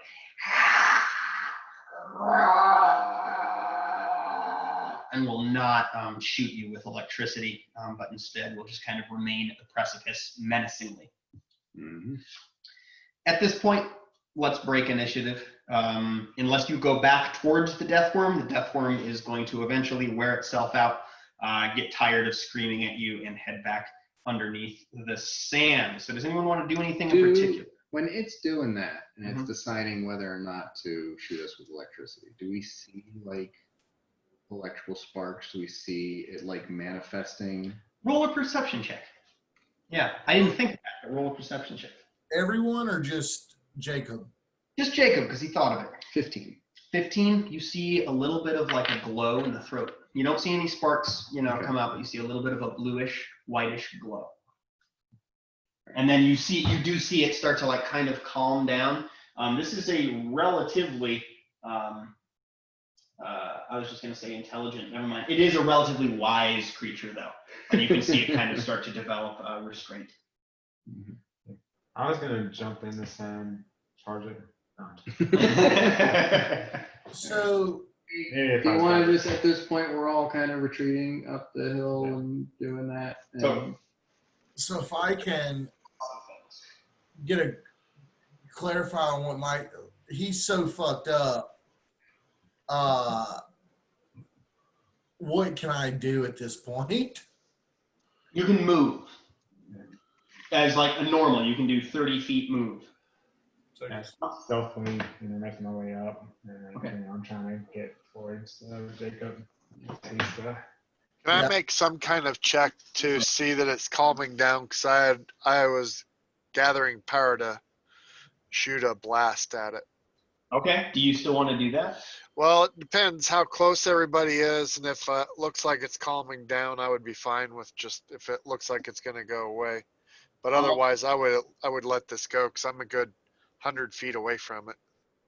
I'm all right with you understanding that it's starting to calm down. You didn't see it indicate any sort of breath weapon. So you are working under the assumption that it is a melee creature currently, but it does Well, seem to not I would threaten. probably shoot it then anyway, just to hope that it makes it go away. Okay. Tight. 6, 14 range touch attack. 14 range touch attack, absolutely. Didn't do much. 10 points. 10 points of damage. Alrighty. Not to pop back in initiative. I'm not gonna do that to you. It rockets. It can't see you do that. It rockets its breath weapon straight up into the air, and you see this like terrifying bolt of lightning emerge from its mouth. And you think for a second you might know now what it's like to go up against a blue dragon. But then you reconsider that and you're like, they're probably bigger. We're all gonna die. But What color is this thing? it goes back under the ground, burrows back under the ground, and pieces out. It is like a sickly gray brown, very mucky, very dirty. Hmm. So, I mean, I am Abe now. Or are we still in initiative order? Can I talk or? Yeah, we're good. We're good. Yeah. That was Abe is trying. Abe knows Finn. That's the only person he knows, and they're kind of good friends. I need to get healed. I'm like my shirt and all my clothes are ripped off. I'm guessing we'll all gather around and kind of check ourselves now that there's no threat. yeah. If you where do y'all want to gather? Do you want to join your compatriot 100 feet up the hill, or would you like to? Yeah, I'm trying to call everybody to me. Okay. I called Ratbag specifically over. When he gets to me, I'm calling for Fen, because I know that Fen will be able to use the Cure Light Wounds wand more readily than Ratbag can. And I mean, I want to get Mungo up. Yep. Did we completely lose that other camel, or is it, Now that he's did it stable. stop, Did what stop, Chillpax? the camel? The camel, there is no sight on the camel. The camel is gone. It's probably deathworm. So we've got one left? You have one camel left, and you know what? Yeah, it did kind of make it up with you. Oh no, that one, Abaddon smashed. Oh yeah, that one's gone. But you started out with 3 camels. We started out with 3. Oh, okay, I thought we had 4 for some reason. Yeah, no, that one was attached to the. Yeah, this like, one was cart. attached. Yeah, but yeah, we can Somebody say wrote it. lifted up the hill when shit broke down. You have a camel with you because he unhooked that camel from the wagon. Right? You have the one that was attacking, the one that ran away, and then the one that Fen was riding. The one that Fen was riding is, for some reason, through the deathworm attack, still with you. Right. So yeah, that bag, don't argue. It's like my healing stick. But Oh, big slave. What? there comes Ublik. Yeah, let's give Ublik a chance to come into the chat, and I'm going to tell him what he's down. Aaron, can you hear us? Wave if you can hear us. You got us. Sweet. It seems like I might still be alive. Yeah. You're totally fine. You didn't take any additional damage from what you may have taken last session. I'm not sure that you did take any. Did Glenn leave? Is Glenn gone? Oh, no. He's still up there. Okay, just changed configurations on me. Sorry for the aside. So, Ublik, you are down 1 casting of invisibility. And you are down 1 bomb. And that's it. Okay. Yep. Okay, sweet. Does anyone want to fill Ublik in? No one wants to fill Ublik in? I'll fill Ublik in. So Ublik, what happened was you were battling the scorpions. It was going okay. Your wagon is pretty broken and out in the sand. And there's a reason why you're not going to go. Well, you're not thinking that you're going to go get it right now, which I will explain in just a little bit.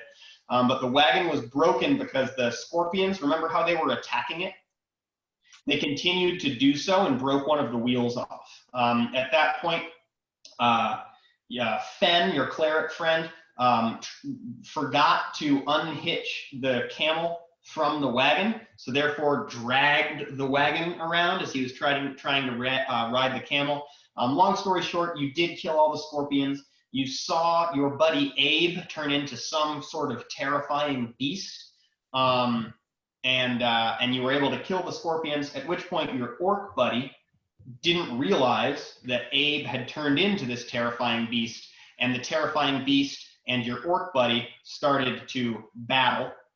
Nice. At which time the terrifying beast, aka Abe, aka Glenn, went down significantly and reached total death, at which point the hand of God came down and decided that instead of dying, Abe would reach -9 hit points and be stabilized. So you went kind of crawling up the hill.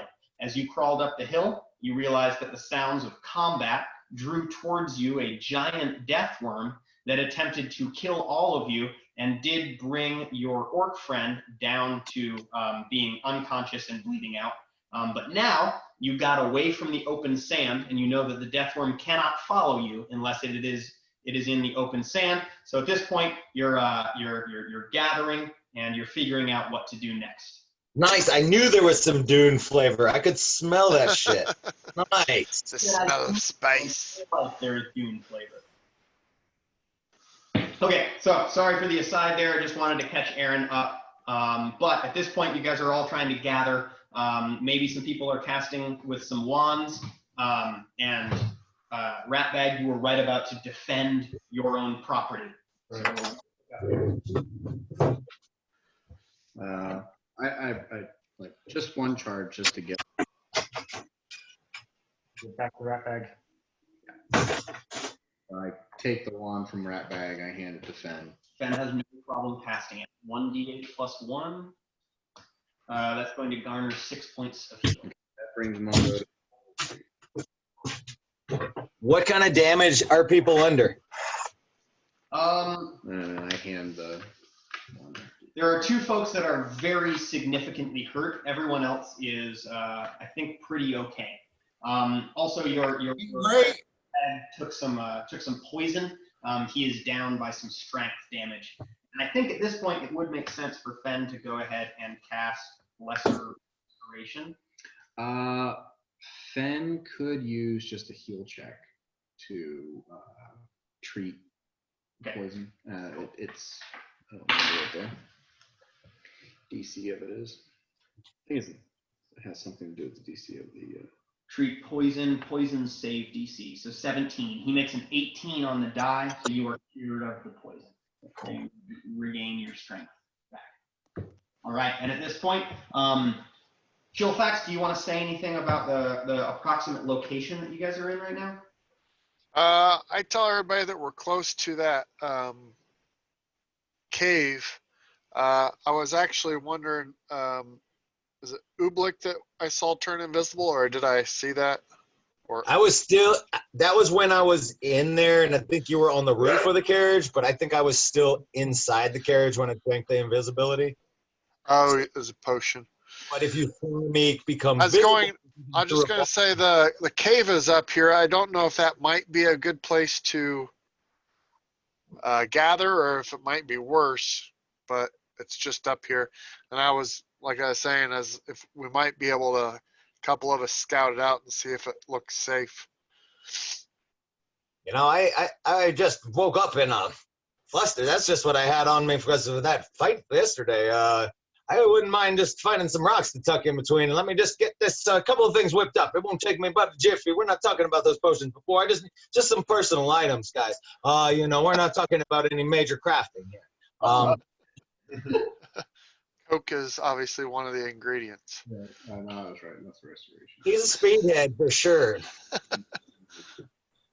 Recover. but it's adrenaline and other stuff. You've never seen him consume any substance. That was optional, but it didn't go that route. You might have your own 5-hour energy drink. Oh, you better believe I mess around with that kind of stuff. I drank one. I'm high on B12 right now. I drink one too. I feel like He's B13. Yeah. So not to guide you, right? But yeah, at this point, like, how is everybody doing? And what's your opinion on what to do next? Well, we lost most of our rides, and we've got some damaged people. We're Basically, close I have the to. bombs, but no mutagens and no extracts. I think Mungo's gonna do some whistling to call the axe beak up to him. Okay. And I'm gonna do some sort of I'm going to talk to you in a minute. And then I turn to Abe, and I'm like, Abe, you gotta explain. So, real quick, am I healed up yet, or am I? No. Oh, I'll throw here. Let me just throw a couple of bombs at you real quick. I'm gonna try to do it from a safe distance so you don't try to kill me here. Let's see here. Where did my dice get put? Shit. Well, somebody want to roll 2d6 for me? Well, first the d20 because I have to hit touch attack 10. You do that on the die. 2d6 coming up. Total of 7. No, plus 5. Plus 5. So okay, yeah. So 12.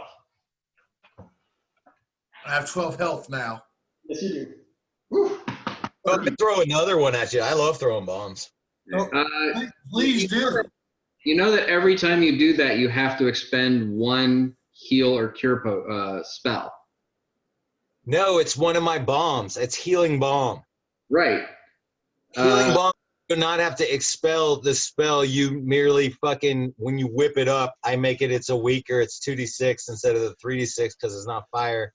That wouldn't heal people. Healing bomb requires the alchemist to expend an infused extract or potion containing a cure spell. Okay, well then I've got the cure moderate wounds that I can have done for that, no problem. Okay. I think, okay, in for future with this particular one, I'd be comfortable with you using a heal potion that you bought as a reagent and still being able to hold on to the bomb so that it doesn't take anything out of your inventory at Well, that time, I mean, right? the thing is, he's if he uses the bomb, Yeah. it's 2d6. If he uses the potion, it's 1d8 plus 1. So, it's 2 to 9 points healed versus 2 to 12 points healed. Yeah. So it's worth it to throw the Plus bomb. 5 with targeted spell plus 10. So that's stuff to take in. Yeah, to it's account. worth it. Sorry, I missed that. I apologize for missing that. Like, you couldn't throw every single bomb. Yeah. No, because I've got 12 bombs and I can't make that many extracts. Probably. He just needs to I'll blow up be shy of extracts. extract, which is his spells. Yeah. Or, Is that an area of effect heal? Yeah, it can be, or it can be targeted. If it's Well, I was targeted, gonna it say can be- there's a couple people there that need healed, so that would like double your healing if it's an area of effect. Oh yeah, I could have all you guys gather around before I throw it. If we want to say I could throw that, but otherwise, I have spent my last healing bomb for the day, but I can make some. I have no problem with you retroing it. If people want to gather, Okay, Scar opposes, I guess, but anyway, good thing he is not making any rules. Here, hold on, we'll do that. So it's plus 5 to everybody around as well. okay. So he throws the bomb at Abe. Yep. And he asked somebody to roll 2d6. Yep. No, that already happened. That already happened. We're retroing this because I only have the one cure moderate potion. I'm saying So you did. everybody else around him can get 5 points of splash heal. Right. We just know how much Abe gets healed. No, we did because it's the same number as before, so it doesn't matter. Okay, so we did roll that number? Yeah, if you did roll that number, it's a 12 total. I gotta put a cat up. I'm muting it. No, 2d6 plus, he said plus 5. Well, he said something about it being, I don't know, whatever. 2d, yeah, he was 2d6 plus 5. Okay, so Mongo gets 5 more hit points. Yes. Do you need any healing? Backpack, okay. Mardigan didn't take any damage. Yeah. Only a couple of you. I had face damage. So I'm at 12 hit points. All right, so you've been to explain yourself, Abe.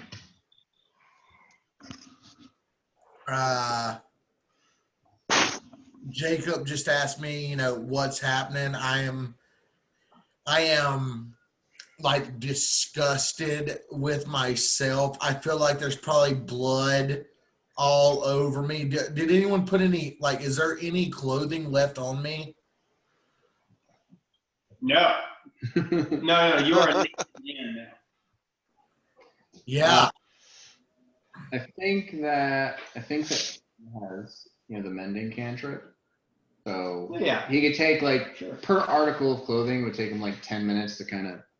So let's say magic them Fen back is together. doing that. Fen is doing that right now with your clothing because he's seen that before. Currently, though, everything's out. I'm bloody. I'm small. I'm embarrassed. This is never happened to Abe before, and much less Abaddon.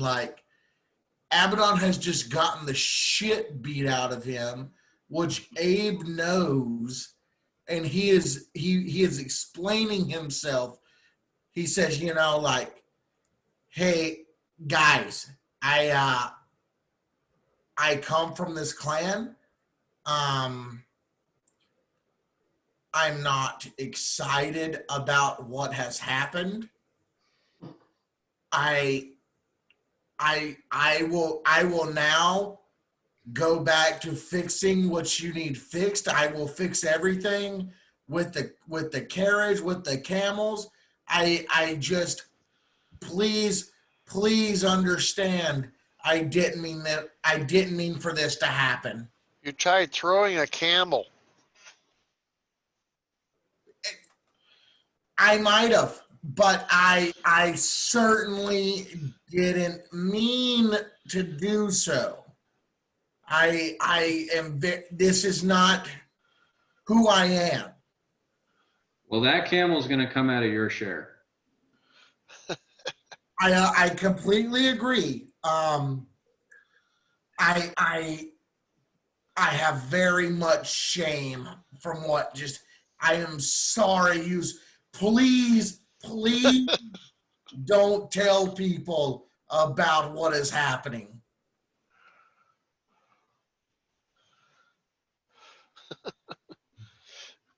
Is there anything we can do? Because after, I mean, the big bear thing was pretty good at like killing shit. So thumbs up.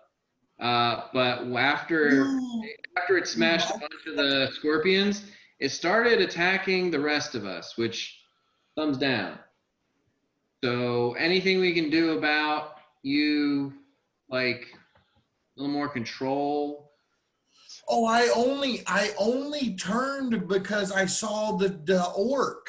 I don't know. I only turned because the orc. Do you have a safe word or like a favorite lullaby?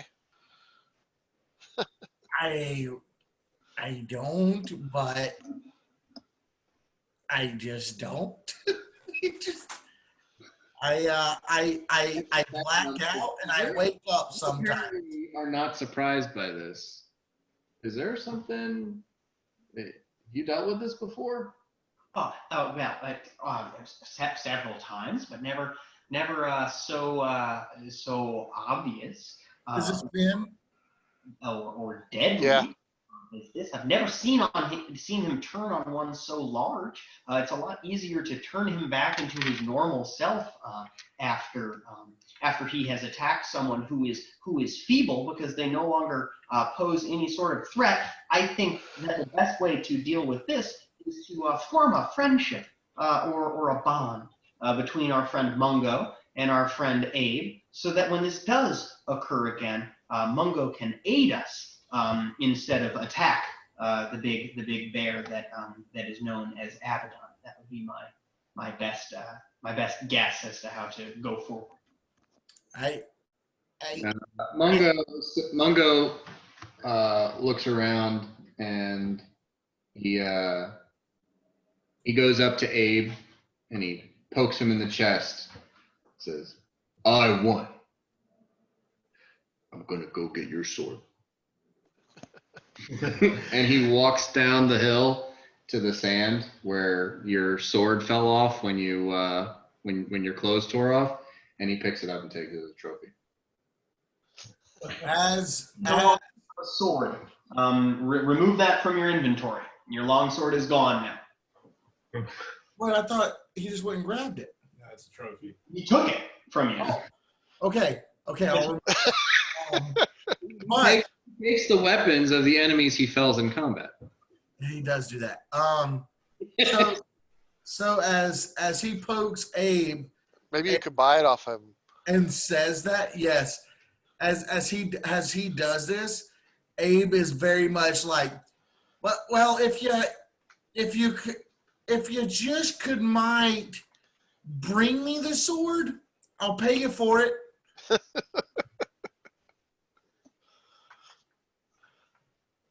I think Mungo says, "No, my sword." I set up an alchemist table. Yeah, I expect most morons don't like money. I got it. He just says, "It's my sword," and then he looks at it a minute and he throws it on the ground, just leaves it there. I pick it up. I pick it up. At which point Jacob goes up to Mungo and is like, "You can't kill him if this happens again. We need us all to work together."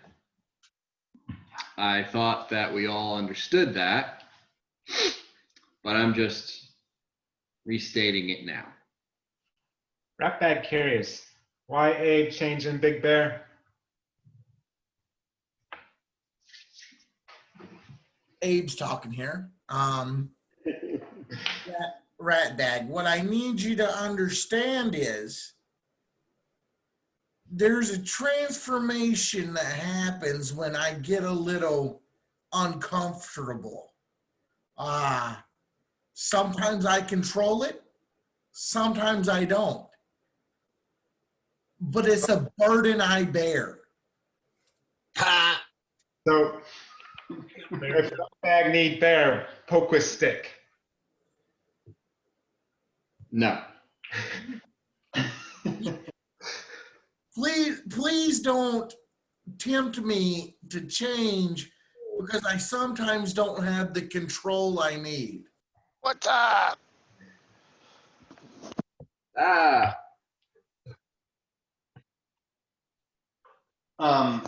Would someone like to fill Mardigan in, or shall I do the honors again? Good job, buddy. You did good. You did really good. I got my alchemist lab with all of this going on, and I'm making like my extracts for the day. I guess minus the invisibility, since even I made it yesterday. It'll count for today because I woke up today.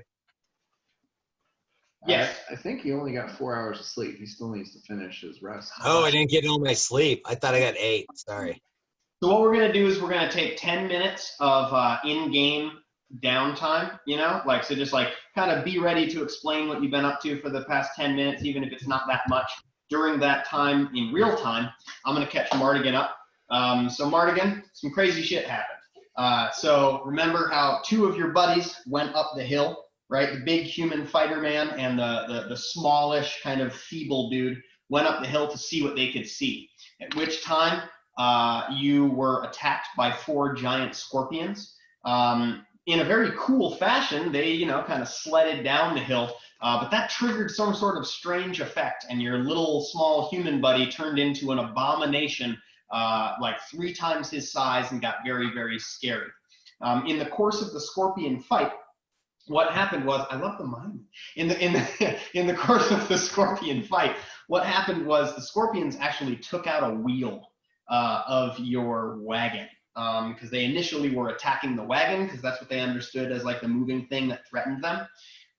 So a lot of people got very hurt during this fight.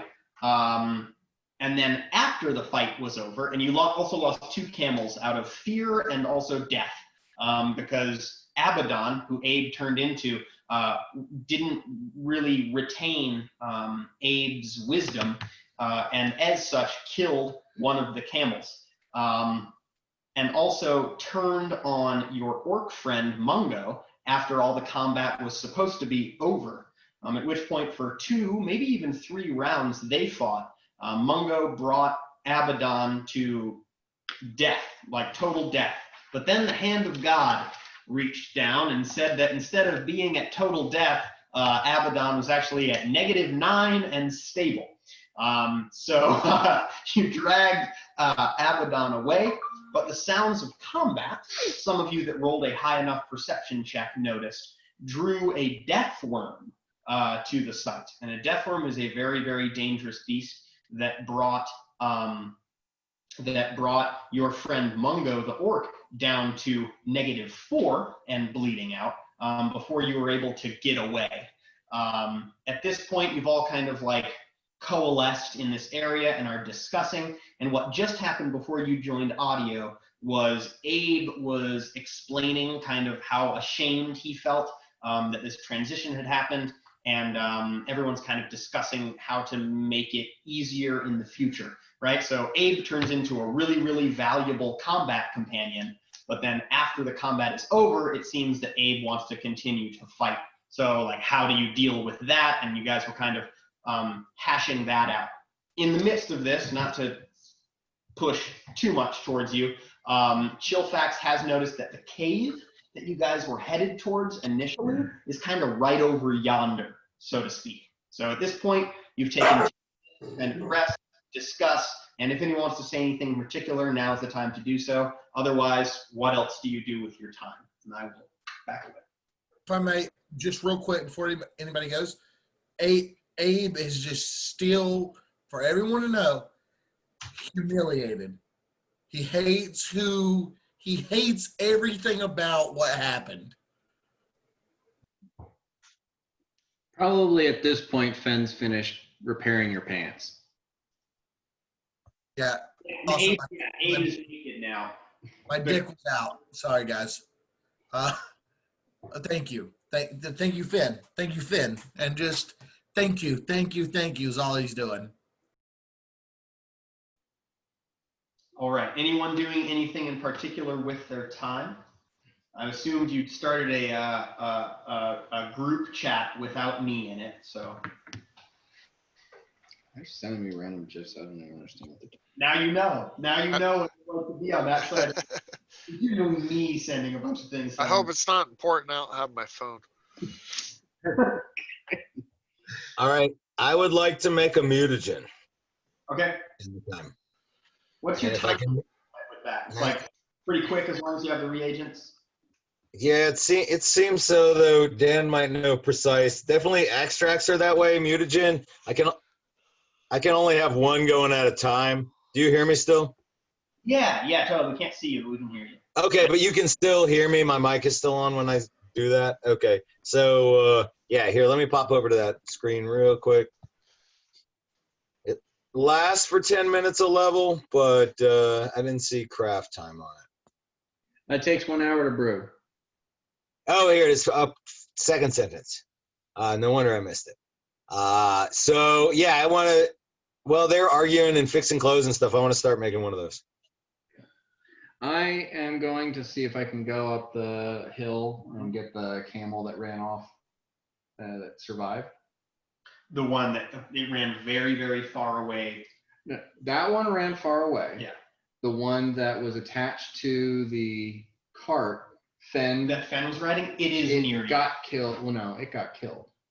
Wasn't that the one that? So you had 3 total. We had 3 total. So Yeah. we did say that one ran up the hill Yep. to get away from the combat and stayed up the hill when the sandworm showed up. Yes.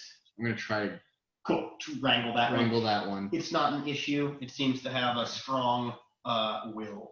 Okay. Yeah. So I just try to, calm that one down, see if I can, it's got like, I don't know, I assume like maybe on the saddlebags or something, it's got some feed, just kind of try to chill it out a little bit. I don't have any handle animal, so I'm just. Give me And a I name.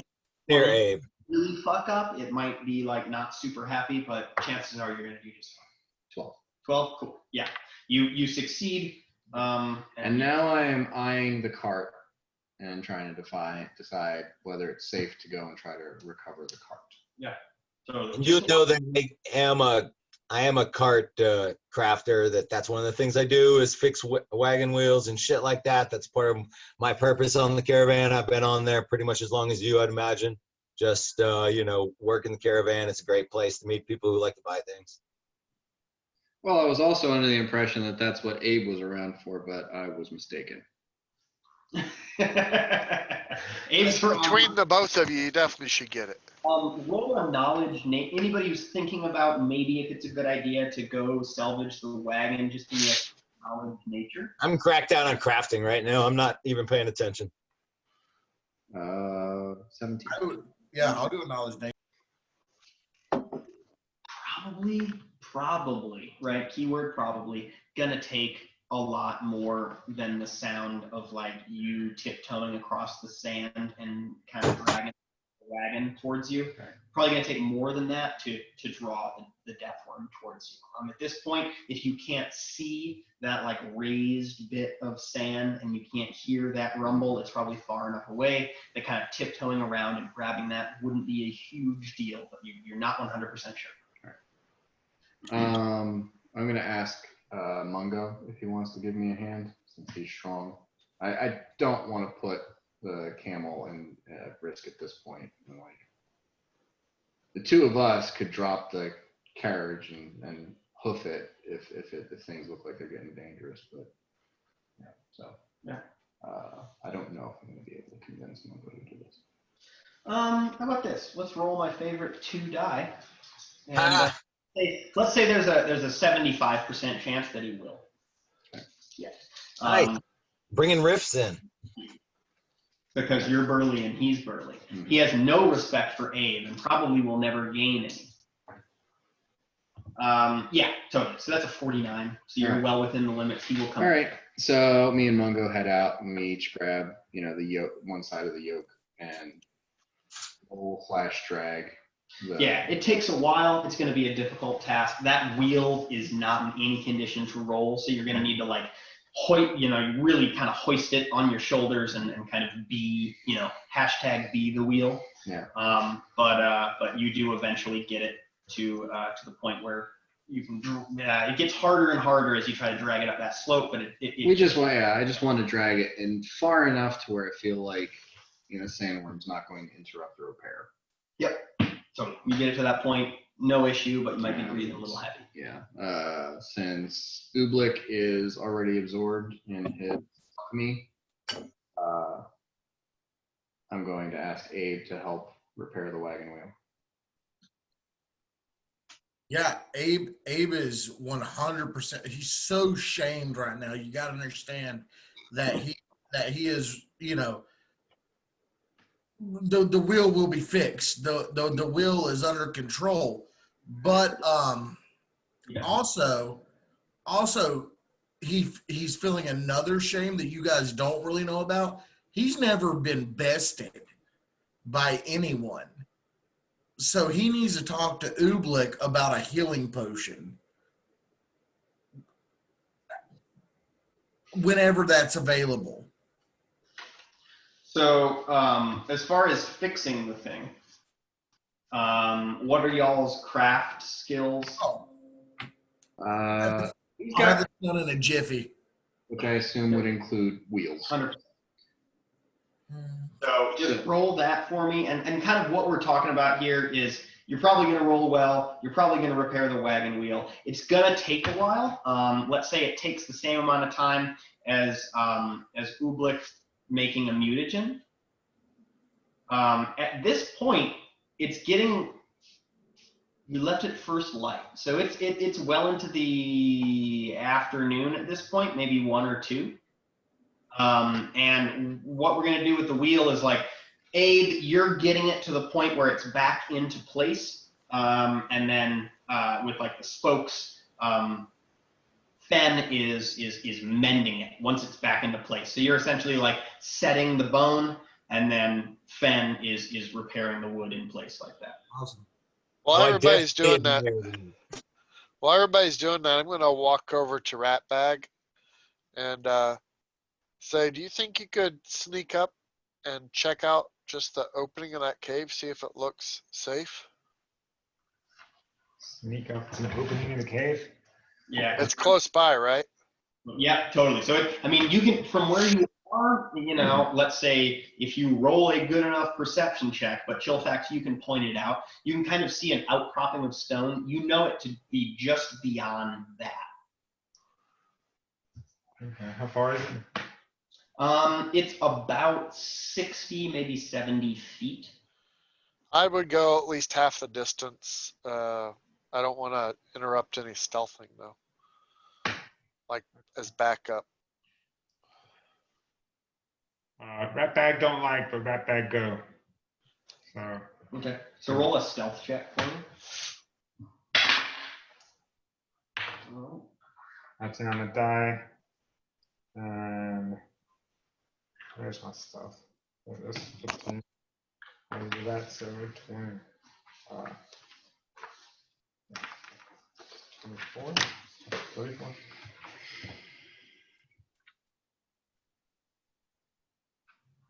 Yeah, 34. 34? Totally. You are a sneaky little bastard. Yeah. You are the wind. Steal anything from your compatriots, you would probably do so. That thought probably enters your mind, but you remember what your big friend said, and you make yourself good again. You reach the mouth of the cave, and this is familiar to some of you. Do you remember if you were one of the ones who thought it was a good idea to go to the cave, or had to roll a d6 and kind of figure out, okay, yeah, there's one of 3 areas where you would like to search. Were you a cave guy, or were you a watchtower or a pass guy? It's the cave guy. The cave guy? Cool. So it is familiar. There is something there that is not familiar. Just in You don't necessarily deem it appropriate to approach these two objects, unless you do, after I tell you what they are. There's two helmets. One of them has a bright green plume attached to its top, and they are both painted red and gold. Painted gold. You remember Okay. the color scheme of Yeah. of the palace, and then the green is the color scheme of, in particular, High Prince Seb Genoran. Okay. Yeah, so I'll sneak back out and just kind of relay the information that there's a helmets in there. Looks like. Some Oh dark- boy. Yeah. Yeah. So that image is in your mind Okay. He had said he sent some guards out before looking for her. weeks ago. Yeah. Well, that's probably not a safe cave. Let's go in it. I don't think we're going anywhere until we rest for the night. I just rolled a 20. Hey, Is there any environmental, like, I don't know, something where we can shield ourselves a little bit, like have rocks against at least one side of us or something? Yeah, so those of you who have any skill in survival are going to want to give me a survival roll. Also, I'll allow a knowledge geography.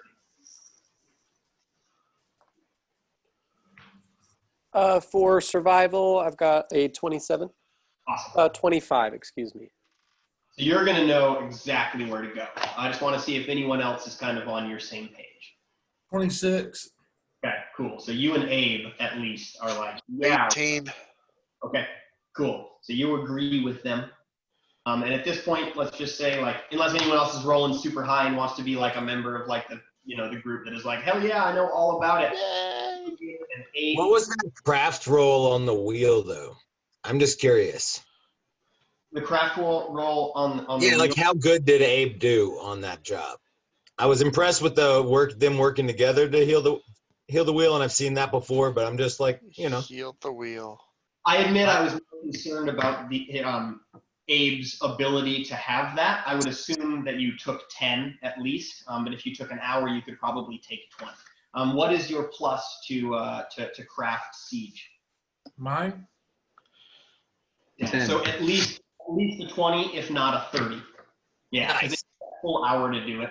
And I was just kind of saying, like, picture in your heads, like the cleric kind of mending the joints. And, Oh, I was impressed. I just wanted to know how impressed with Abe I was. yeah, so pretty fucking impressed. Yeah, Abe did a really, really good job of setting that.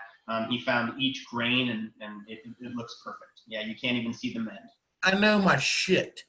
Yeah, hell yeah.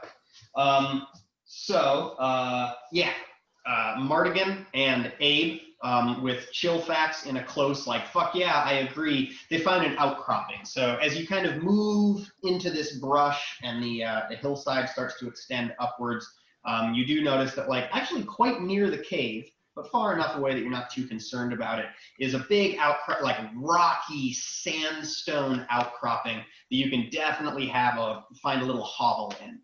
It's like a little tiny cave in the mountainside that you feel totally comfortable setting up camp in, and you decide to do so for the night. How far away is the cave? The cave is about 25 feet away from the point that you've decided to camp at. Really close. Can I?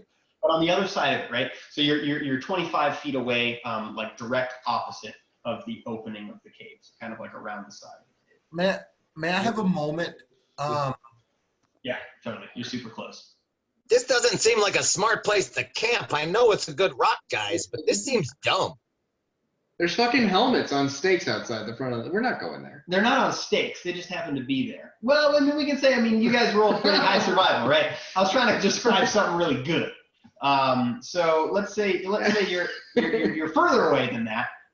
You're far enough away that you feel as though you are comfortable. The description, however, sandstone remains. Okay. Cool? I would be like 200, 300 feet. And then You're not able to get that far away. You're about to get 150 feet. All right, that's fine. May I have a moment where Abe has never been beaten as badly as he's been beaten that bad in his entire Do you life. want to take first watch? Ooblik, Are you taking first watch? I need to know how many potions you can make.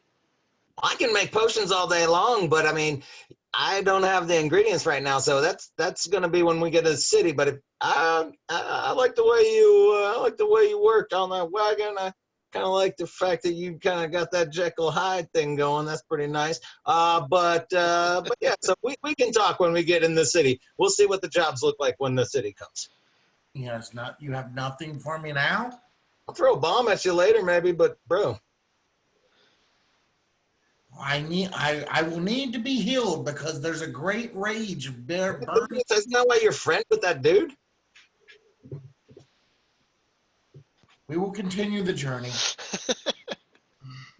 But are you taking first watch? Yeah, first I watch, think second watch. Sleep. I only need a few more hours. I feel I'd be really nice and rested. I'll take a first watch. Yeah, I'll do first. Or Fen needs to rest. I'm concerned that. Well, no, I'm you. fine. Yeah, I got everything. Right, but did you use any of your invisibility? Not this round. No. Well, I did want you to actually use your invisibility. I wanted you to use it to go and scout out the gate. We did this go to the cave. You did roll. He just didn't use invisibility. Oh, I rolled I a missed 20. that? Yeah. Yeah. He went into the cave. He didn't go into the cave. 19. Outside, he did have a really good stealth check, but all he It was did- like 34 or something. Yeah, he didn't even use vanish. No, he's pretty close. Yeah. He was that was just inside the end of the cave, the entrance to the cave. But that was just your normal stuff. That's not invisibility. No, that's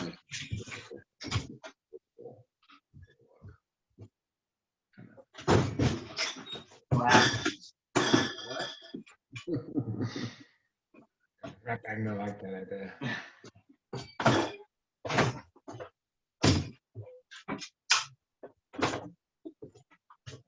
Okay. Mardigan, going in the cave, or what's the deal? you were muted. I saw your mouth move. I just wanted to make sure we weren't missing you. Thank you. I'm speaking with my wife, who I cohabitate with. Hello. Please send cookies to Charlotte. Please send cookies. Okay, cool. Sorry for the. I just wanted to make sure. what's the size of the cave opening? The size of the cave opening. Yeah, With the helmet, size of the cave opening is about 10 feet tall, and it is about, let's see,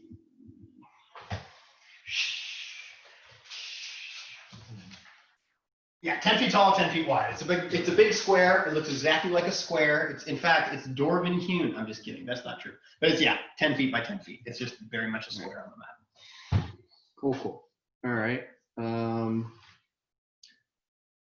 But we need to finish resting for Ooblik. I know Fen expended a lot of his abilities. He's gonna need to rest, absolutely. I think that some of the rest of us could use a rest to recoup certain things. Mungo is still wounded fairly heavily. Fen is willing to use up the rest of his spells to heal Mungo as well as he can. He would prefer not to be on watch if that's the case. Okay. I mean, with using channel positive energy, there's a good chance he could get everybody up to full. I'm down for us to just do that. Yeah. So if you're all right with Fen not being part of the watch rotation, Fen feels comfortable expending his Well, we've turn. only got 8 people in the party, so I don't know if we'll be able to manage the watch rotation with one of them down. It would be better if you had 13 people. In the Yeah, room. that's true. It'd be a lot easier to make encounters that are hard instead of going to kill you. All right. Abe, how far down are you from full? See, what was it? One sec. It was 12. 12. So you need 12 more to be healed up to full? Abe's 38, so 26. Oh, 26. Yeah, 26 off. Okay. And Mungo needs 30. So Bitch. Wow. let's see. That is number of times per day equal to 3 times the charisma modifier. I'm gonna assume that Fen has a 2. If you didn't, I'd be surprised. Yeah. So 7. And especially because the concentration involved. Like, let's just get everybody to 14. full. 17. 23. 30 exactly. Perfect. Yeah, before Fen beds down for the night, he drops 30 points of healing. And that brings everybody to full. If you were down at all, you are now healed to full. With that, Fen passes the fuck out and tells you not to wake him up until it is 8 hours in the future. Abe was just in a corner, basically, just looking at how much money he has to buy more potions. This is all he's just, what can I do? What can I do?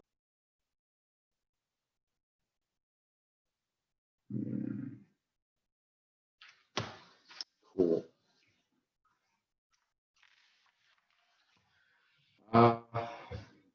Yeah, I'll take one of the watches. So we got, so I'm gonna be on one of the watches, Rat Bag. I'll watch with Rat Bag just Make sure you so I can watch Rat Bag. I can do one of them. Okay. With somebody maybe. Little old Abe will take like the last watch. Okay. Who wants to watch with Mungo? Abe does. Abe very much would like to. All right. Well, You do not survive the night. what am I missing here?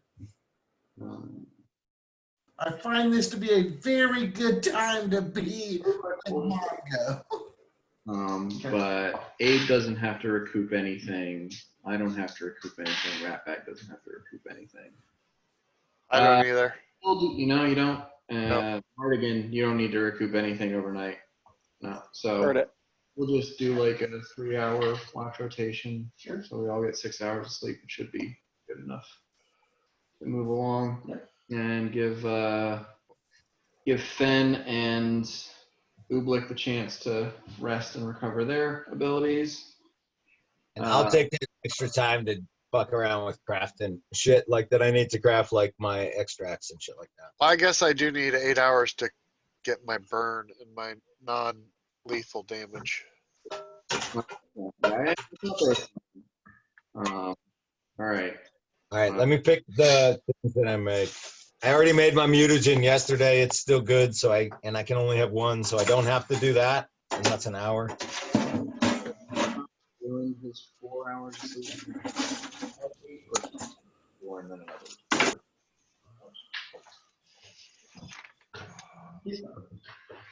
Okay, so you can just do another 4. You can do another 4. All right, so me and Ratbag are gonna take first watch. Ooblik and Mardigan, you take second watch, and Abe and Mungo, you take third watch. We're each doing 3-hour watches, and Chill and Fen will get their 8 hours of rest, so they're good in the morning. Sound good? Yeah. All right. First watch. Who's on first watch? Me and Ratbag. All right. Roll perception checks. 17. 17. 14. Okay, you get another +2, I think, when it's dark. Is it dark yet? Yes. It's dark. Well, I assume you kind of take the time to, I mean, if you guys want to start sleeping when it's like 3 o'clock, 4 o'clock in the afternoon, you're welcome to do so. I was assuming that you take the time to kind of, you know, set up camp and Like, wait until it's night. Oh, I mean, whatever. It's fine. He got a 14. I got a 15. Okay. Moving on. Okay. Moving along. So you do decide to fall asleep a little bit later in the afternoon rather than evening. Okay. So that you get up kind of like right at fucking, like it's still dark outside when you're gonna get up. I Okay. was sleeping, so You don't detect anything in particular. You feel pretty damn safe in here. You look around, you don't see any signs of any sandworms in the fucking, you know, like rumblings coming from any open sand near you. You don't detect any insectoid scuttling. Everything seems to be just fine and dandy. Abe snores like Abaddon would, which is kind of just like a weird, you know, a weird thing. You're surprised that everyone else is able to sleep through it. But after such an intense combat, I mean, you probably sleep through anything. All right, second watch. Oobleck and Mardigan. It's just starting to get dark now. I don't know why I put the +2 there. On the outside. all right. I am not so great. 19. 19.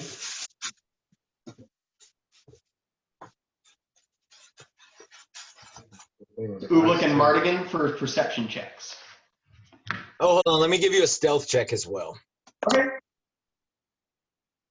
27. Okay, perfect. So if you want to, you can go a little bit further out of the mouth of the cave and really kind of make a round if you would like to. You can even go past the mouth of the main cave that you're. No, I just want to find a good little like perch kind of style that doesn't box me in too bad, but some spot that is a little bit, you know, a nice bush, whatever. You use Something. Marty Gann. See why I rolled shitty on perception, right? Because my spot's a little better than it should be, so I'm blocking my view a little bit maybe or something. So that's why I get a 19. Your girl got a 16. A 16? Okay. So again, you know, gets a little bit windy, gets a little bit chilly, especially because you don't have a fire going. So you guys are like, oh. But you know, you have bed rolls and the like, or at least I certainly hope so. Anyone with a bed roll dies. So you all, I'm just kidding. It gets a little bit chilly though. You know, you hear like, you know, it's the desert after all. And the sun, you know, you get to see this lovely, lovely sunset. By the time you wake up, the folks that are on third watch, it is pitch black, and you can see an absolutely beautiful display of the stars. It would be a perfect time to pray. No, that doesn't get you anything. But, you know, just, you know, if you want to think about that. You do wake up the folks for third watch.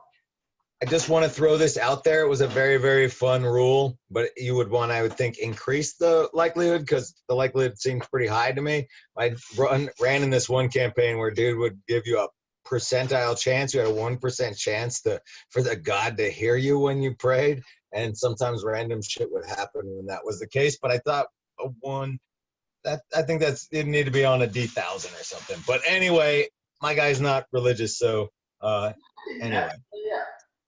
There's like demigods below the gods that are commonly worshipped. Those would be the ones to answer the prayers. The gods that are commonly worshipped are formally they're the ether. Yep.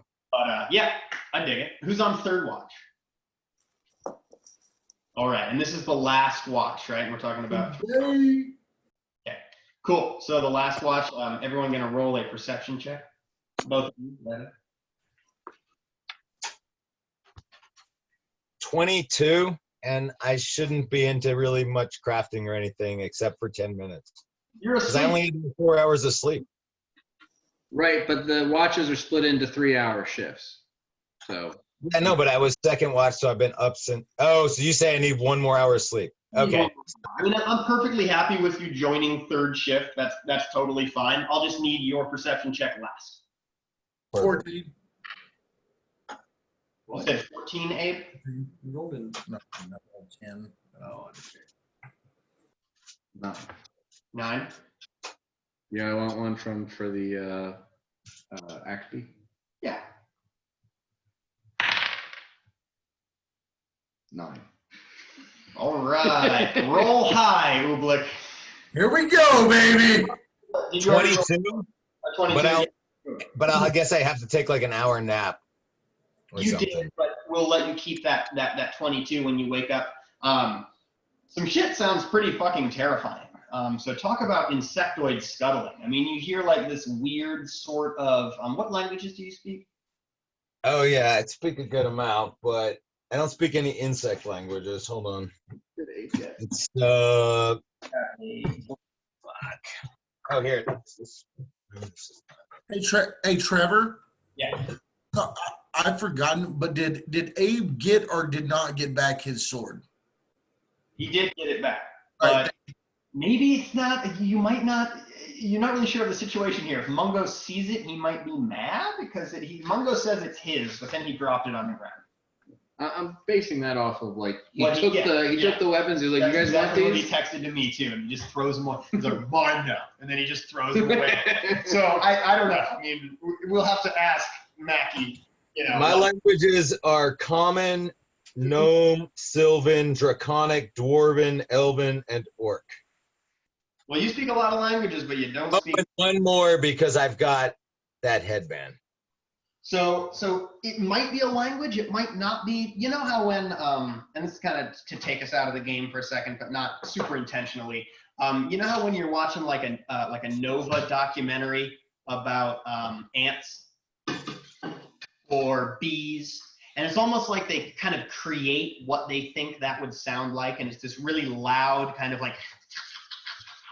It's like the ants are crawling over each other. It's like this digging and this crawling and this biting and this kind of like really intense kind of wet chatter.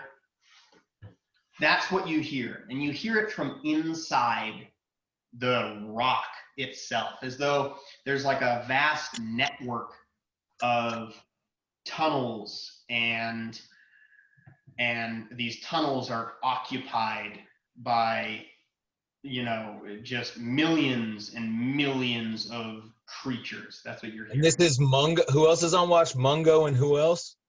Is Axbeak, Abe. So those guys. So I would like to, bro. There's like some tunnels underneath us or something. I don't exactly know. Hold on a second. I want to make a cone with something and like stick my ear up. Whether or not I get any additional anything, I'm gonna role play it out for a second. Like do like some like, trying to get some like closer like surveillance with it, like moving the cone around, putting it against solid rock, seeing if I can't get any bead more on this super terrifying, creepy noise that has got me quite excited and interested. I'm very intrigued. I've never heard these tunnels like this with the rock. I mean, it makes sense. It makes perfect sense. I mean, there's ants and there's all sorts of other stuff that makes these tunnels under and then things stuff and they can eat it. It's no problem. They're just going and then going. But I imagine Mungo is like not too into hearing any of this, so I don't really talk to him about it. I mutter a little bit to myself excitedly. So you guys are going to hear kind of what's going on here. So Mungo and Abe, you're going to want to roll a couple of different things for me. Pick one though. You're going to want to roll knowledge nature, a knowledge local, a knowledge history. Whatever one you're best at. Knowledge local, knowledge nature, knowledge history. Whatever it's worth, I just rolled a natural 20. That means a 30, and then you add whatever your highest is of those three knowledges. I don't have it. The only knowledge I have is engineering. So just add your intelligence bonus, Yeah. which is a 3. Cool. So you got a 33. So you know everything of what I'm about to say. I just want to get a gauge of the room. What did Mungo roll? Oh, Mungo. And it's either going to be history, local, or nature. Mungo rolled.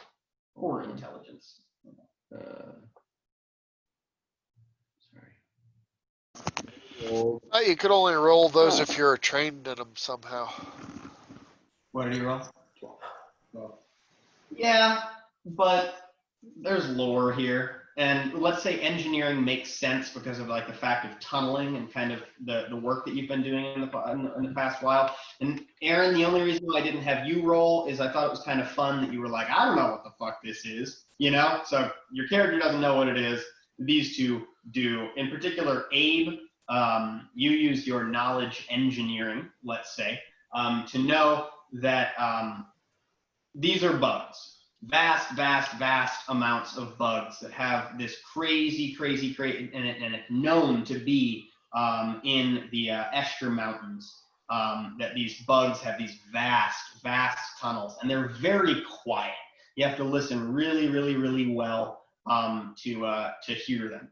And there's local legends about them, and these local legends call them the Jin Sen, DJINN -SEN, the Jin Sen. They call them termite spirits. But you know that actual science says that these are vast amounts of it's like a rock termite that burrows into the mountains, and you can find their little hives.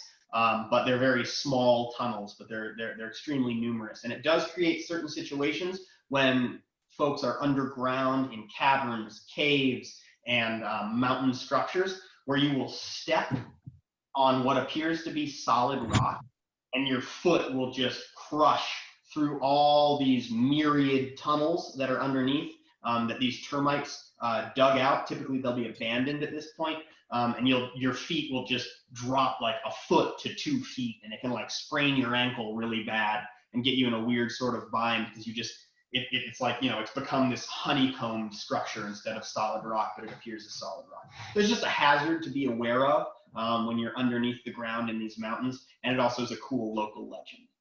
The Jin Sen, the termite spirits. So you can relay whatever of that you would like to your compatriots. I'm going to take a wizard. All right, so me, Glenn here, Glenn player talking.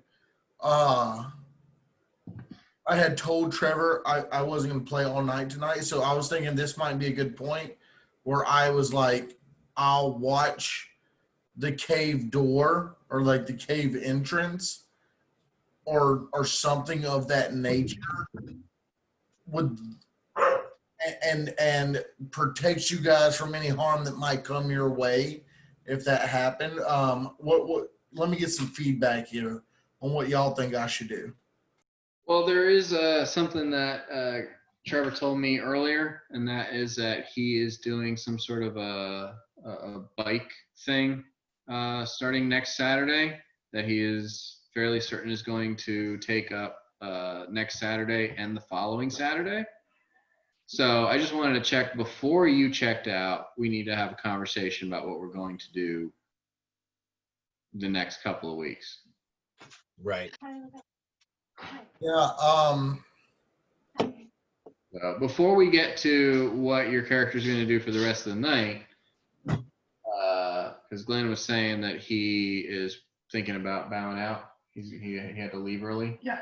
I figured we should figure out what we're going to do next week and Totally. following week. I heard you will allow us peeing. I told Dan that I'm shitty at mentioning things. I just fucking forget. Yeah, I'm gonna be gone for the next 2 weeks. Sorry about that. So next Saturday and the Saturday after, I'm biking down to Folly Beach, which is gonna be super duper fun.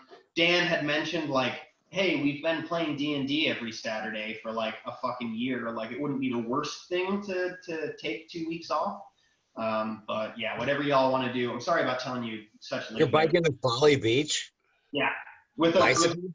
workers, yeah, we're going with some people in the maintenance department. It's pretty cool. It's supported, so we don't need to carry our own gear. I do apologize though, because I definitely should have let you know. I was just like focused on getting ready for it. And then How long is that going to take? We're gonna probably get down there in about 5 days, and then we're renting. Fucking awesome. What's that? I said that is fucking awesome.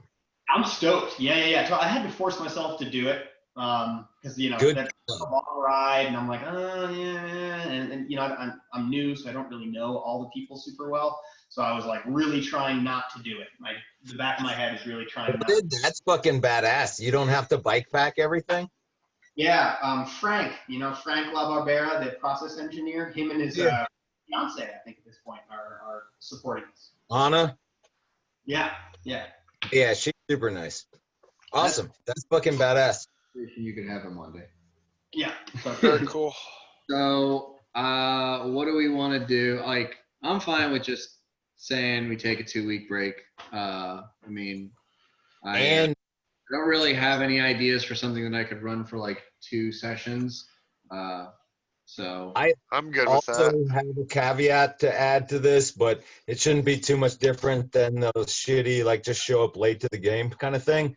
But I will be starting full time at Whole Foods starting Halloween, and I'm gonna still haven't hammered out that negotiation. I'm gonna try for not. I'm gonna be closing pretty much 5 nights a week and definitely working weekends, but I'm gonna try to swing that one day as my one mid shift, so I'll get off close to time, and then I can maybe show up in person because I won't want to drive super fucking far away in order to and I won't be working at New Belgium, so I won't have any like word of mouth contracts that say I can't come hang out. I'll wear masks or be 8 feet apart or whatever, but yeah, but so that's just a also thing to put to. It doesn't really affect here or there, but it is something. Just let you guys know what's happening. yeah, I'm not sure. I mean, especially if you're going to be working at a completely new place, especially someplace like a supermarket, that adds a whole bunch of different, Not new. It's where I've always worked. Vectors. So it's all good. I mean, that's fine if you the- guys aren't good with that. But when you guys see me, normally you are dealing with that just because of that. right. But seeing you outside with masks on. No, you're all good. I'm talking about like going backpacking with Nick. Oh, okay. But anyway, it's perfectly good. That's fine. I just want to throw a couple of things out there since we were throwing shit out. But anyway, back to okay, we're taking 2 weeks off, and then what is Abe doing? What are we doing? What's our plan? Okay. So go ahead, Glenn. You said you were going to just guard the mouth of the cave so that you could Yeah. So in my mind, it's like you guys are going in, and Abe is in such a. He's never been. Basically, like whenever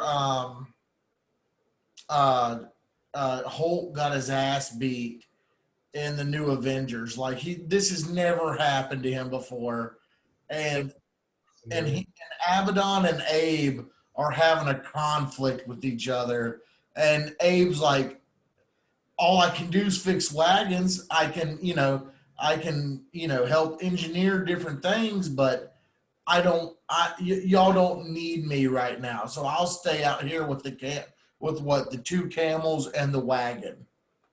I think we only have 1 camel at this point. Or, yeah, sorry. 1 camel and the wagon. Sorry about the other one. Don't throw the camel. Yeah, like very calm Abe. All right. That's what you wanna do. Fight.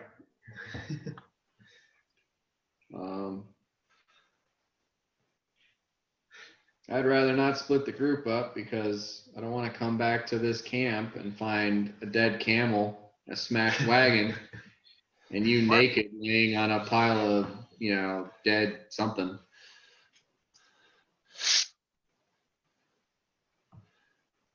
Yeah. It might be safer in the cave. What happened if you had an encounter out here by yourself? If I do, Yeah. I mean, up until this mission, Abe that y'all know of has never really lost his shit. So, to y'all, he's a very timid man. Yeah, but we definitely saw you lose your shit like hours ago. They know it can happen again. Don't go sledding. Yeah. Yeah, Classic fair sledding. I mean, it's up to you. Jacob, out of a sense of, doing the smart thing, would suggest not splitting the party. But if that's what you want,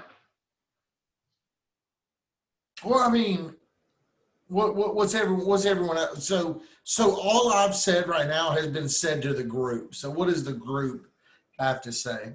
Like Aaron to Glenn, I mean, Trevor or somebody, or I mean, I guess, fucking, you got multiple people who know your character pretty well or whatever. So I think that they could play your character to some decency, Dan or Trevor. So you could just decide who was operating your character when you're not around. Oh, tonight? Yeah. Or just in general, like I do that with folks when I'm not here. Oh, I think they both have a very good idea of who my character is. That's what I'm saying. Should have Ross run him. I think you can dip out and not like have to have your character dip out, right? I think you can be like Glenn's peacing out, Yeah. and Abe is still here, but whatever, it's your he's your character, so play him as. This is a great point. I mean, I really didn't think about somebody else playing him, but he literally is. I mean, Dan and Trevor both know him very well. Is like he has no mind of his own, really, and so Abe, I think you guys both know as well how Abe would act to a lot of situations. So he's his mind is very mechanical in a lot of ways, or chemical. Like, so yeah, I mean, I'm down with letting you guys do it if y'all want to, but I don't want you to have to think you have to do it, I guess. no, we got it. No problem. Awesome. Yeah. So then in that case, would someone just give me a recap at the end of the night, and then I'll bounce out and you guys carry on. Just don't let Abe die, please. Let him live. Yeah. Yep. I crafted a bunch of cure light wound potions with that, or extracts with that knowledge. And Trevor, as a player, thank you so much for not letting him pass on. Yeah, I'm not gonna let a character kill another character. It was a great role play moment, but I'm not gonna let it go down like that. Thank I got you so much. Also, get a higher than 10 Constitution, pussy. Oh my God! What? He's not the best. How much damage total did you take? I don't know. I wasn't keeping up with it. My buddy was. I was like, I like how it happened. hold on. I don't think that he took enough damage to drop Abaddon. I think you took enough damage to drop Abe. Because Abaddon's got 50 hit points. But when Abaddon turns into Abe, Right, but I don't think that they That dropped would've Abaddon. I don't think that Abe went unconscious. So what I got here is, and I'm not great at math, but 50 minus 39 minus 29. There you go. okay. There were some pretty big hits. Yeah, I don't know those numbers. Because yeah. What was it? Down to 7 and then down to You're going 39 points of damage. Not 39. I remember. I think there was a 26. There was a significant, there was a definitely over 25 almost. Yeah. I mean, I believe There that. were some big ones, but yeah, no, I don't know. My feeling was that it wasn't. But all right, we're I'm good. glad it happened the way it happened. Yeah. Well, you guys keep rocking. I'm gonna roll on off here, but 2 weeks off, 3 weeks. I'll see you. Yeah, Yeah. 3 weeks. Mhm. That would be. Hold on. So the 24th of October. All right. I'll be Yeah. back. Next Saturday is Halloween. So I don't know if we're going to do that either. Everybody has to dress up. Right. Yeah. You all gotta wear something. We're just gonna take the whole October off then. There's a good possibility I'll have something going on Halloween itself. I Yeah. would meet on the 24th though. We'll get Yeah. one good one in. And All right. Okay. Yeah, because I'm definitely working on Halloween. Yeah, I was gonna say I'm gonna be out Halloween as well. So yeah, I'll see y'all on the 24th. 24th. Cool. Sounds good. All right, awesome, y'all. Keep playing.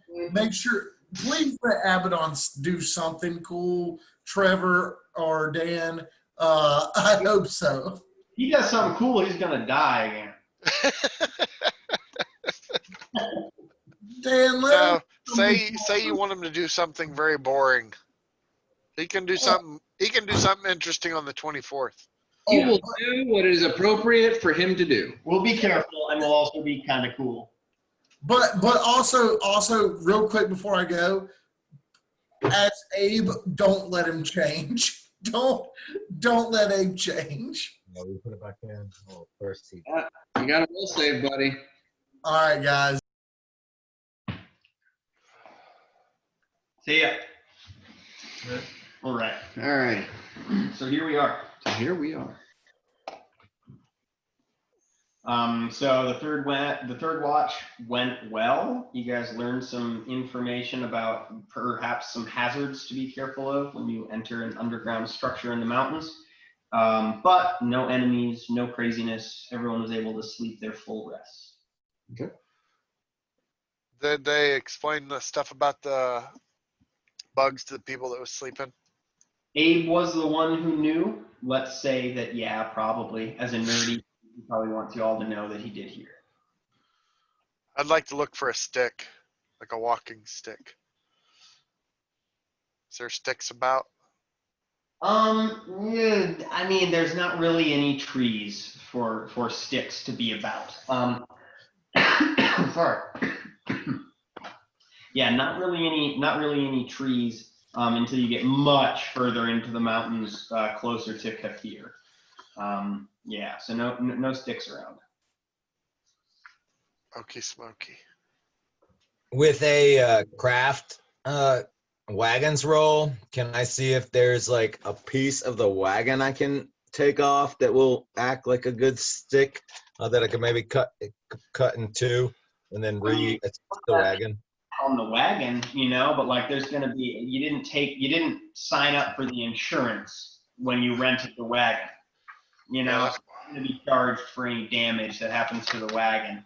You're certainly. Hasn't it already been super picked up? What's that? Oh, just the wheel. Yeah, just the wheel got messed up. You mended it. I mean, the thing's pretty much, aside from some sand in it, it's just as good as when you rented it. Yeah, I feel confident that we could fix this thing back up before we return it.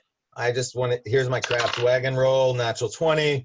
I'm just looking to take that little sideboard from the top right there, and we can break it in two as a stick for my little self and for the lady.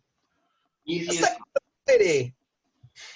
Just remember to put that back in. I'm making a note of it, and I will make a note as well. I'm writing it down, damn it. I'll write it down. Let's hope it's on a page. Stick Remember.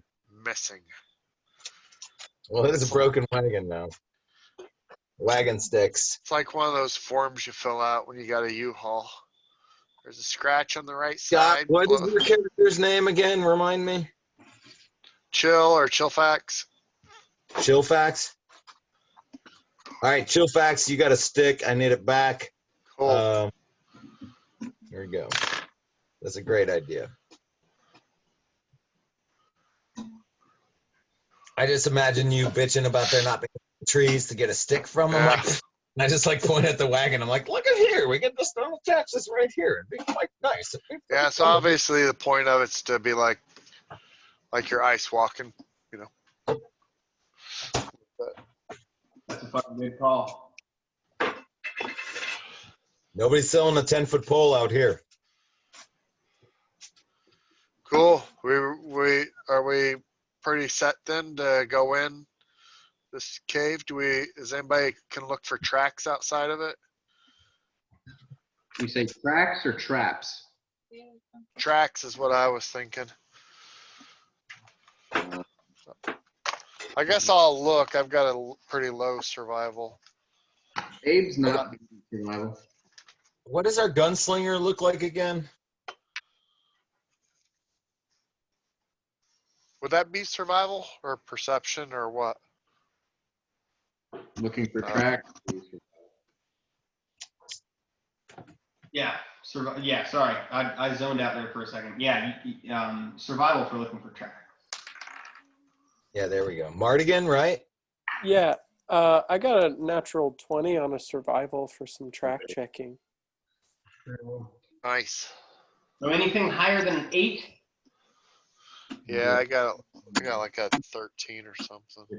These are 30s. Oh. Abe got a 30. Oh, okay. I did get a natural 20 on my survival check. You got a natural 20? Okay, cool. So there's several of you in the party, particularly Abe and Mardigan. You know how it looks when there's a lot of dusty dirt on the ground, and this is us as players to kind of visualize.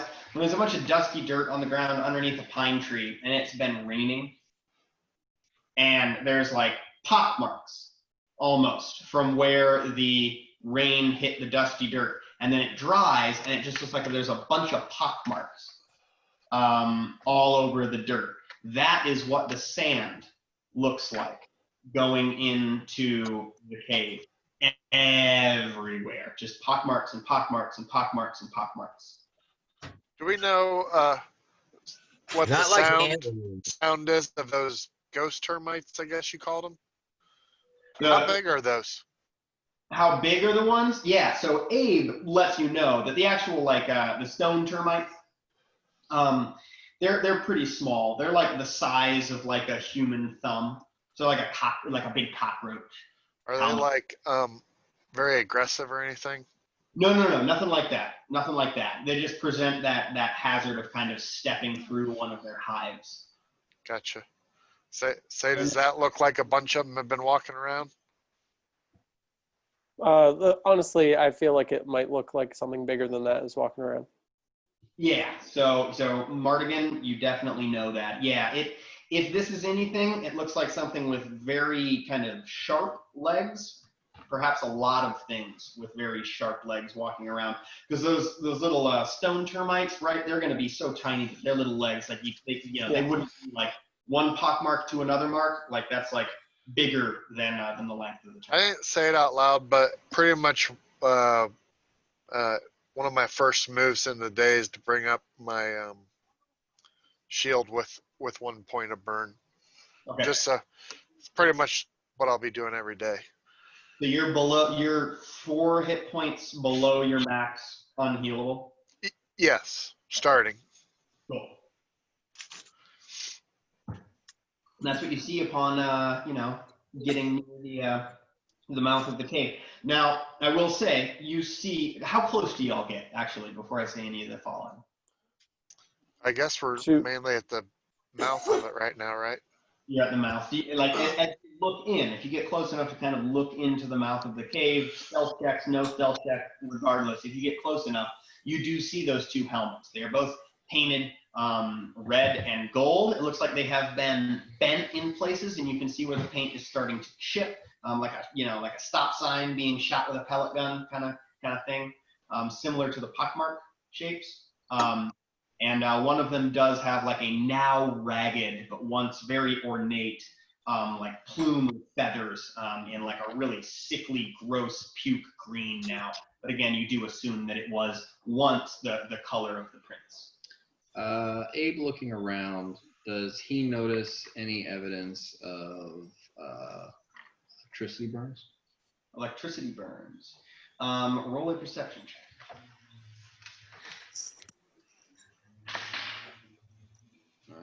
16. 16, you don't see any electricity burns, but you do see one little bit right next to the one side of the cave opening, as though something was kind of dragged on the ground against the cave opening. So it kind of creates a little bit of like an arc, as though something swung out from hitting the mouth of the cave. Most of that shape is, again, covered with those pock marks. So it could be that whatever made that shape passed through this cave some time ago, but you can see kind of a remnant of kind of a swooshy, like something was dragged.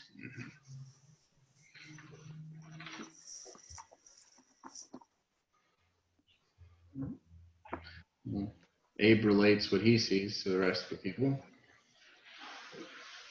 Do we have any way to light up in there from the mouth, or is it find a marching order? It could, I mean, yeah, whatever you, I mean, the mouth of the cave, I mean, you can look in there. It is going to be pitch fucking black as soon as you Is enter. this the whole party right now, or is it? It is the whole party right now. Just the survival people leading the party. Unless anyone is telling me right now that they decided to stay back at the hold safe. This is Okay, cool. Star's vision, he can see. Yeah. I'm gonna reach in my pocket, pull out a little stone that's on fire, and I let it loose around my head, and it starts going. Oh, I've probably seen that before, but Wow. that makes me smile every time. If you guys will move this out of the way, ish, kind of keep the character minis close. If you mind moving that over to this side, and I don't know, close your eyes real quick. I need to cover some shit with some books. I almost went with one of those that wasn't with it. Didn't have a light on it. Just that I was just gonna have that always around my head. Let me make sure that it, yeah, and no one look, please. Just kind of. Close my eyes. Yeah, no one look, but if you would undo that, I just want to make sure that all of it's in the frame of view. Okay, cool. Sorry. We can look. Complicated. I got complicated requests, y'all. I'm a complicated guy. Yeah? All right. Are we still covering our eyes? Yeah, you're still covering your eyes. Don't do anything. Okay. Sorry. Here we go. Ba-ba-da-ba. Ba-ba-da-ba-da-ba. Thank you for bearing with me. One of you has dark vision, correct? Mungo has dark vision. Very exciting. Very exciting. So he can see the following. Uh-huh. Can you guys kind of see that? God, that's kind of fucking blurry. No, my eyes are closed. Yeah, you're good now. Oh. Do you see how that kind of, so the mouth of the cave is right here. You guys can kind of orient yourselves wherever you'd like. Anyone who does have dark vision or can see, yeah, a little too. Oh, weird. There's a chat thing. I didn't know you can do that. Yeah, you can also raise your hand in Zoom, which is pretty cool. I just saw that. Oh shit! Now I turned it off. Hold on. I was in a meeting yesterday and I was raising my hand just to piss people off. Great policy. Okay. Do they automatically go to you when you do that? Oh, no. You can like click and you can raise your hand and then someone can know if you have a question. Oh. And if you have like a conference call on Zoom. Does this look like something that Mungo can ride his bird into? No, definitely not. So as soon as you kind of, it's a weird configuration because what you're looking at right now, the mouth of the cave is like 10 by 10. The roof comes down pretty significantly as you would enter the cave. Mm-hmm. So it looks as though it might slope down, but you can clearly see the floor of it. So what happens is it's almost like someone drilled a pilot hole. You know what I'm saying? And like the plywood kind of splintered right at the beginning of the pilot hole. And as you continue into the cave, it is about 5 feet tall. Mm-hmm. A very tall ceiling. Quite. The ceiling's 5 foot tall? The ceiling is 5 feet tall. Oh. And how wide? Into this. It's about 10 feet wide. And 5 feet tall. All right. If I give Ratbag the kind of look like he wants to like go on in there and check it out with me as whatever, just because it looks interesting, then and if he responds, then I'll go on that. Otherwise, I'm going to be kind of trying to move stealthily at the back of the group. But I'm a very curious individual, so if he gives me like kind of the go on it, I'll be good with it. That bag need light. Ooblik's probably going to have trouble getting in here, isn't he? What do you mean? Oh, not Ooblik. The other Aaron's. I'm like 3 feet tall. Mungo, I meant. Yeah, I know. I just looked by Aaron. Several of us are going to You have. did say Aaron, sorry. Several of us are going to have to stoop. But I would appreciate. How are you at seeing in the dark, Ooblik? I can do it, especially when there's light. Got torches. Does that mean you have low life? Yeah. Yeah. And I can cast dark. I mean, I made dark vision potions for Rat Bag, but that's not what I did today. I do have 2 potions of night vision. Well, I would appreciate if you took a potion of dark vision and went in and scouted ahead. Rat bag no like. Rat bag do. That Rat Bag, that's a good guy. Hey, rat bag check for traps. Rat bag don't like checking for traps. Rat bag can get hurt. I pull out one of the torches from my bag and I hand it to you. And like, it's a normal human-sized torch, so it's like 3 feet long. So for you, it's like a walking stick. I had said, use this to check the ground for those termite things Okay. when you go in. And if anything looks dangerous, if whatever, you can do your invisibility trick and get the fuck out. Okay. So make your dark vision down to 1. How long does it last? How long does the dark vision potion last? Believe it'll be 4 minutes, but let me check. It might be 40. Minute per level sounds correct. I don't know where that is coming from. Yeah, that sounds right to me too. Do you think Yes. that any of these new positions would be working like majority of the week and off the weekend? It just, I don't know. The other way around. Like you're going. Level? God damn, you good, man. Yeah. I'm wrong as fuck. I just got ahead. And Okay. I think the traps. So I'll do raw perception. You all are gonna see what he sees. Just keep it to your play yourselves and don't let your characters know. Mm-hmm.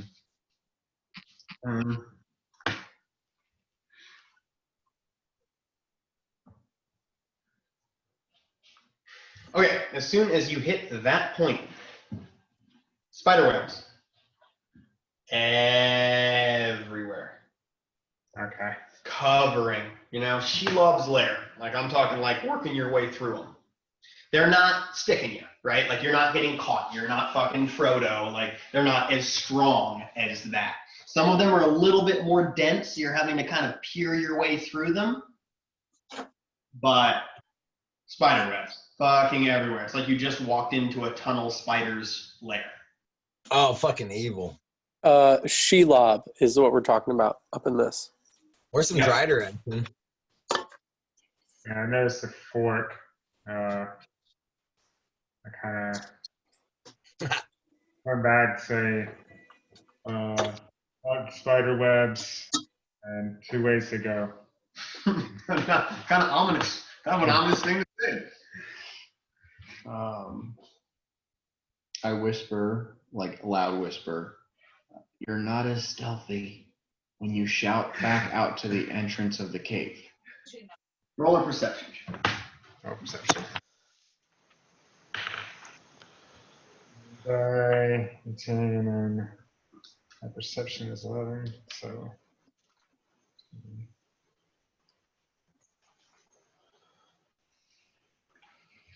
29. 29. Are you still near a are you still kind of peering through the spider webs? I kind of step back a little bit. Step back a little bit? Yeah, kind of. The spider webs are vibrating a little bit, and you hear an insectoid scuttling. It's not getting closer, but the spider webs are starting to vibrate a little bit. Okay, I immediately start heading back, and I say there's spider webs and there's spiders. There's something red. You push your dog out. Dog out. Wait, you're still visible. I'm not. Yeah, well, I'm not. I didn't go invisible because I wasn't in this spot. Like I wasn't that close. I said if something got dangerous, you need to get out, go invisible, and come back. Welcome back. Anyway. Why are you just There's something coming. Yeah, I wasn't getting closer. wasn't getting closer. It was not getting closer. You felt I'll give you a little bit of extra. Like you felt as though something became more alert than it was before. There's nothing coming to get you. You didn't get that feeling. You feel as Okay. though like, oh, okay, like something's kind of like it perked up. Okay. Did he come all the way back to us? Which one of these corridors do I sense that coming from? Oh, the whole fucking web structure, which is everywhere, started to Okay. migrate. And I can safely go through these webs. As It you doesn't start bother me. moving away, I say, this time, don't yell back to the entrance from inside the cave. Okay. I'm gonna cut this way, I guess. Cut that way? Yeah. Okay. As you're moving through, you see these webs, right? Mhm. I'll tell you if they get more dense or less dense. But picture that, and that's kind of what's going on right now. Okay. Whoop, turns that way.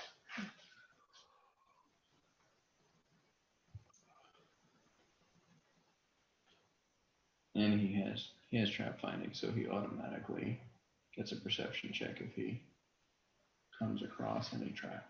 Let's roll one. I mentioned that while he's in there, I mentioned how Ratbag's potion I should be able to make a new one for him for a very nominal fee out of the group profit or whatever. Since We should have given him a Greek fire. That's what the +2 is. The +2 is for trap finding. Oh. So as he's 32. moving through, 32. Ratbag doesn't see anything particularly trap-like. You are, I'm assuming, also checking for those holes. Right. I mean, you're pretty fucking small, you know, but as far as like the weight that you're putting into this stick, you can't sense any danger. Okay. And it goes to about here. So until you move forward, right, then you're going to need to roll another perception check. So let's say every like 10 to 15 feet, you're going to want to roll another perception check. Okay, so I roll. does he roll a new stealth check with every perception or just one? Nope. So I'm happy with it. Cool. 18, So it's remember 18, +2. 19, 20, 21. Yeah. All right. 20. Wait. 20. 20. Again, you're suspicious. You are conscious of your weight, so you do try to like put a little extra oomph and force into the stick as you go forward. Again, nothing too concerning. Okay. I'll say 15 feet this time. At this point, starts to open up a little bit, and the ceiling starts to get about 15 feet gradually. From about this point to this point, it starts to open up as you see a very, very, very, very, very narrow bit of chasm open up into a chamber.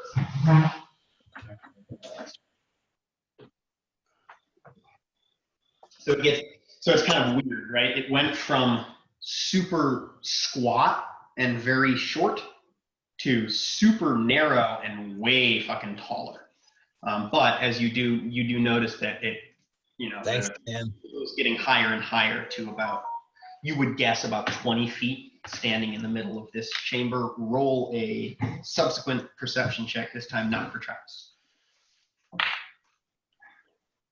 19. 19. 19, you hear a muffled like,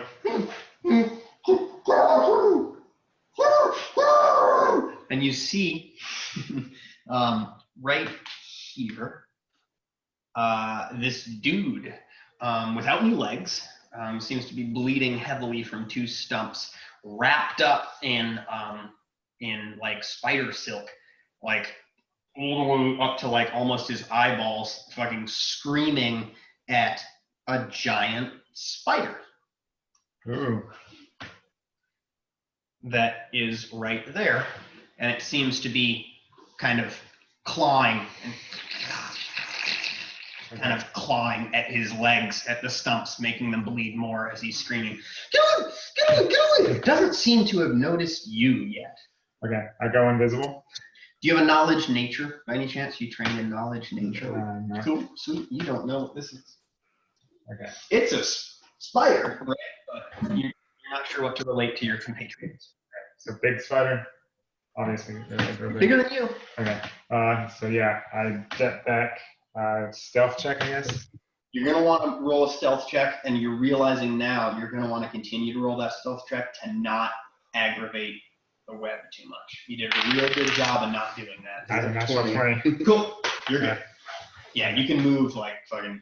You're set. You're just realizing now, like, oh shit, I was moving really slowly and well through those spider webs. I should probably tell my friends to do that too. Yeah, so yeah, so I get back. I need to do every 15 feet. You already cleared that area. It's up to you, right? So this is how careful do you want to be as a character? You have already you already did it going out. Yeah, I think he's does he have to make more stealth checks? Oh no, no more stealth checks. Sorry, right, that's right. I misunderstood. So I'm gonna go ahead and head back, say giant spider, in cave, first turn, lots of spider webs, be careful going in, be very quiet. What's on the left? You happen to mention anything about the dude? Oh, just put it out there. Yeah, spiders eating a person. I watched The Lawful Good Guy before I say anything.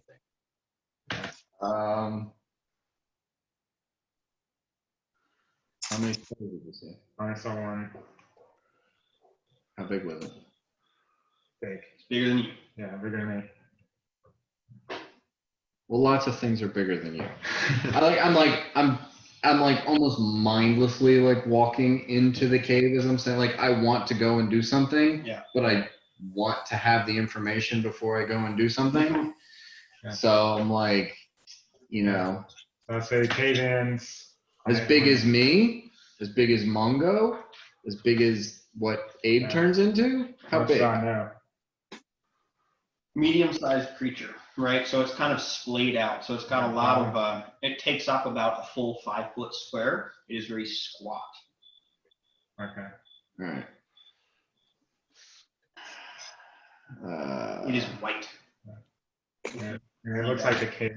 Like I know that the cave ends on this side. On that side, yes, it Yeah. comes to a termination. Okay. Doesn't sound like anything I'm familiar with. But we should probably go help that guy. He might know something about what happened to the princess.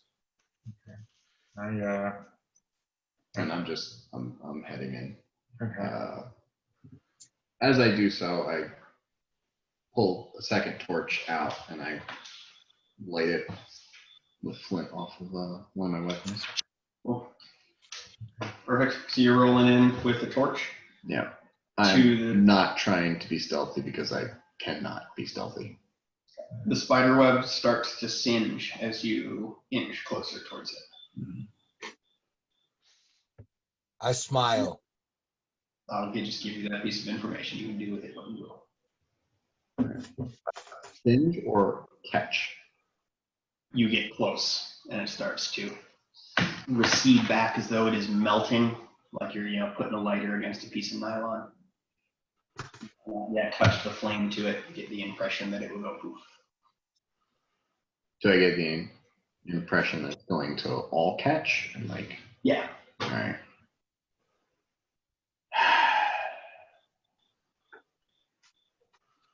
Oof, motherfucker. Does anybody have a lantern? He's got one on his head. Yeah, I've got a torch He's got going one on around her- my head. Is It's not a fire? Bernie. It's not a Bernie torch. Cool. Ion torch. I think it's continuous fire. Yeah, It's a spell called Inert. or continuous flame. Yeah, What's the radius? like a normal torch. Okay. Do you want to walk in front and light the way? How about can I'm trying to remember his name. Can Mungo fit through there? I mean, you said it went down 5 feet. I mean, we can squat, we can maneuver, Yeah, I'll go, but I don't want to go by myself. Is that thing on your head? Can only you use that? No, I can give it to somebody else. I'm looking at me and I'm looking at Mungo. We're basically walking steel walls.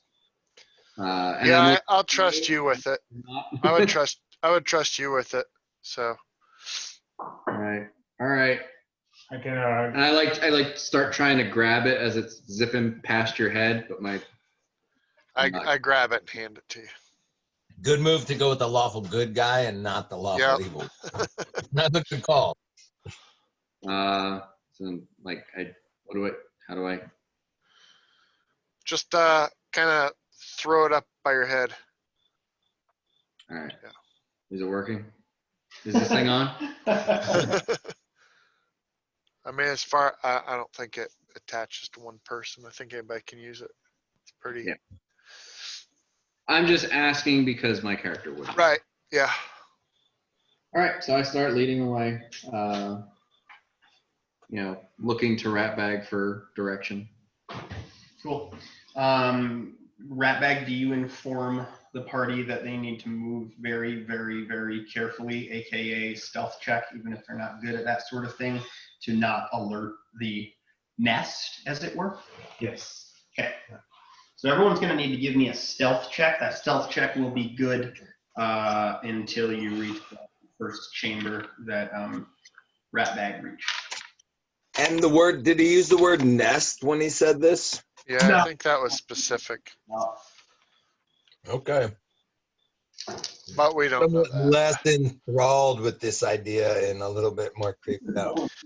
Let me roll for it. I'm thinking Greek fire would take out a good bit of that. And, Well, I can throw a bomb and it'll Yeah. burn some shit.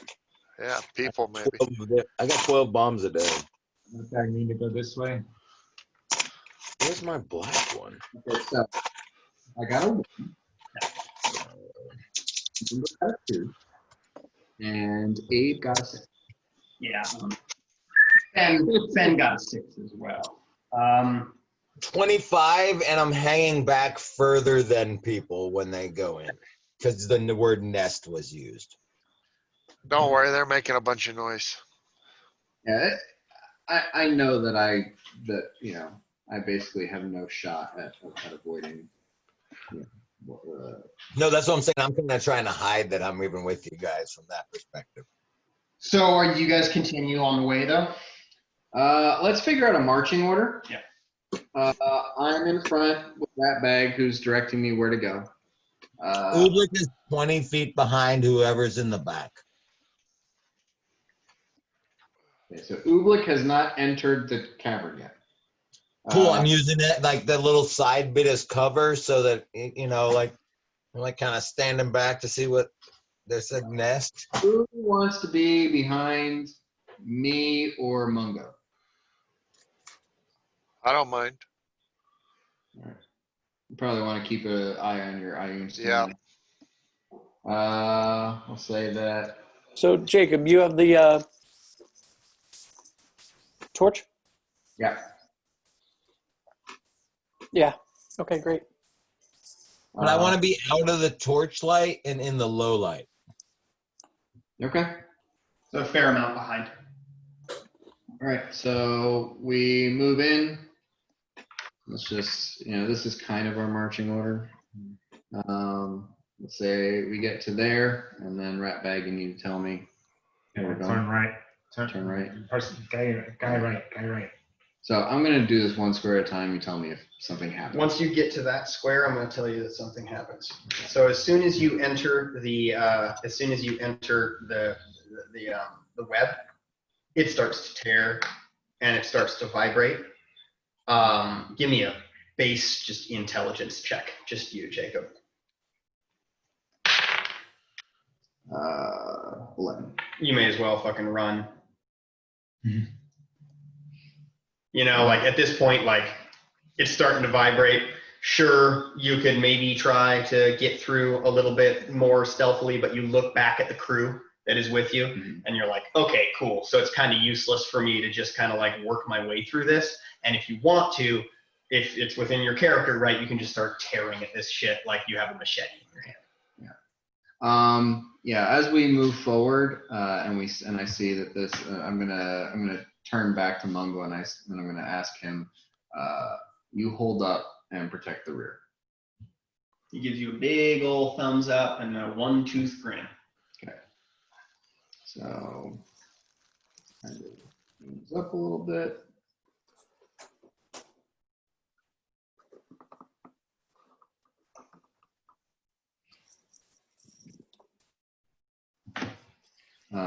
Anything? I mean, it's vibrating more. You don't even need to roll a perception check to No. hear. Just like, this is our marching order. Yeah. There. No, so it's vibrating, and you're getting that same sense as like something is very much on alert. Okay. At this point, I mean, I can see. You can see it. I Yep. can see into the room. I can see the guy. Yep. And a big What do I old see? white spider. So he's got both legs amputated. He's stopped making any noise. Maybe he's bled out. Maybe he's just stopped fighting. But you see a medium-sized, essentially 5 foot by maybe 4 foot tall, fucking very terrifying spider. This spider-like creature's front legs end in immense grasping claws. Its mouth sports a pair of huge vertical mandibles. Okay. Just as a matter of note, this is too small of an area for me to comfortably use the tower shield, so it's a heavy steel shield. Okay. I'm going to charge the spider. Charge the spider. Cool. That's going to be our surprise round. So charge the spider, do what you will to it, and then we'll roll initiative.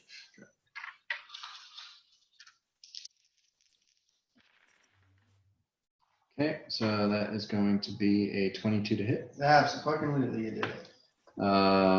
For 14 points of damage. 14 points of damage. It fucking hisses at you. This is a terrifying beast. Not that that affects you that much. You are concerned about the area that you are fighting in as far as like its size. And the way the webs are kind of seem to be everywhere. Mhm. You're a little bit concerned that like, we're in this tiny fucking space and we just went through essentially what is a bottleneck. Mhm. You just think that as you do 14 points of damage. Okay. All right, roll initiative, everybody. D12s. Yes, D12s. I like it. Plus charisma, right? Oh, That No, Deck. Sorry, that's +2. That's social initiative. Sorry, I got confused. we're not going to use that because it just didn't work out too well last time. So I'm gonna ask you here in just a second. Let me get my shit straight. Okay.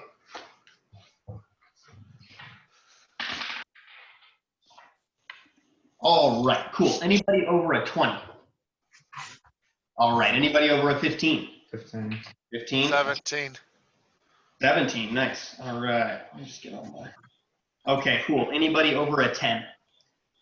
Abe is 11. Abe is 11. Mardigan is 12. Awesome. And anybody over a 5? I am a 5. Sorry about that. And Mongo is at 5. Mongo's at 5. Okay, cool. Okay.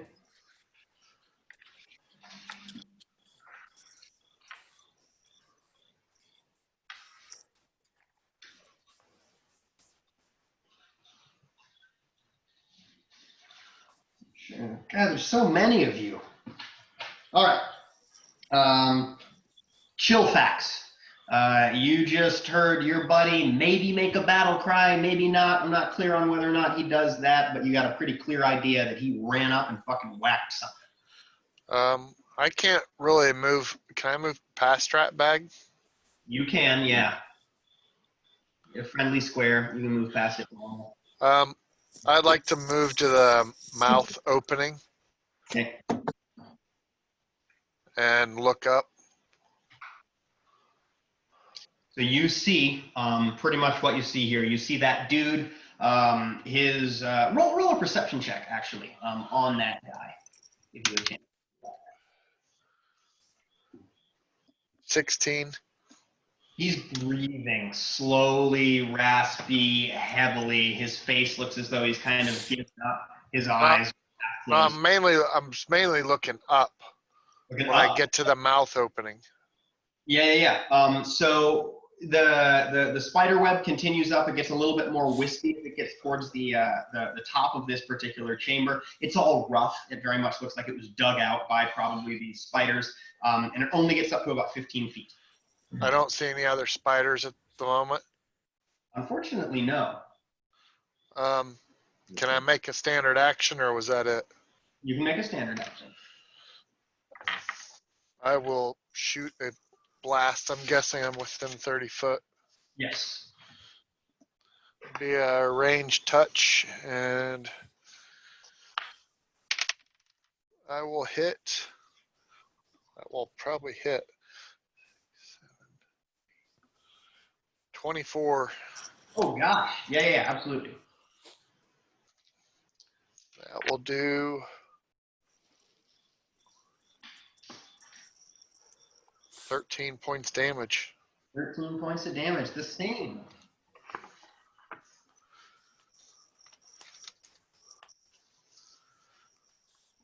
Okay, cool. This thing is fully pissed off. It is foaming at the mouth, and the foam is coming out as like half web. And even though they're supposed to like poop out the web, it's still coming out like this like viscous, terrible thing. And there's now blood in it, and the blood is red, just like a human's blood. Brings up. I want my character to be just a little bit more to the right, so if people are trying to get by me, I'm not in the way so much. Well, up, I guess, a little bit, and to the right. Yeah. No, to the. Right. I'm not sure. Okay. Yeah. Cool. After Shellpack, Ratbag. Ratbag is still invisible. I'm gonna do stealth check to cast. Go back out. You're peacing out? Not piecing out. I'm getting behind everybody. Okay. Wait, still invisible? Yeah. How long does it last? It's 1 round per level. Yeah, so Oh, you, sorry. yeah. It was enough for you to get out of the. Oh, okay. Okay, go ahead. I'm just gonna kind of move over to the corner right here and just kind of look up at everybody. Kind of quiet. Help. All right. After Ratbag, we're looking at Mardigan. So I think, Aaron, you asked what Mardigan looks like earlier, and honestly, that mini's exactly what I was thinking about. Would you put that like towards the camera real quick? Oh, I know what that looks like. I gave it to Dan. Yeah, totally. That honestly, like robes and a That's walking a Star stick. Wars mini there. That thing's Honestly, pretty that's kind of what I was thinking about, robes and a long walking stick. Anyway, I'd love to move up that, close the distance. I can peep in with a pretty good shot at about 40 feet. Honestly, I could do 50 feet. There goes our hearing. She doesn't need to go that close to get that shot. Probably has a line of sight from there. Yeah, it would be pretty loud in here. Before, yeah, how about, yeah, before I unload, I definitely say cover your effing ears. Can I make a perception check to hear that? You don't need to hear it. Yeah, I'm sorry. You yell it with force, right? Yeah. Yeah. All right. I will follow that if I can, but it's not my initiative, so I probably can't. So I'll shoot off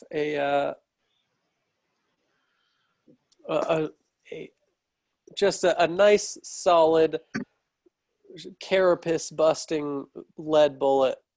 Yes. At a 23 to hit. 23 to hit, absolutely not a problem. As you do that, the folks in the smaller room notice that a little bit of the floor falls out and some bugs scuttle out from the hole. You found a termite nest, but just in that little bit, and the sonic boom kind of took it out. You guys kind of see it. You can see that, right? It doesn't really matter. I just think it's kind of funny, but that's where it was. Anyway. I can literally bite my tongue. I avoid biting the piercings, but I bite my tongue. And damage on that, Mardigan? Is a 6. 6. Significant. This thing is starting to look pretty fucked up. Still mobile, but yeah, you guys are doing a good job.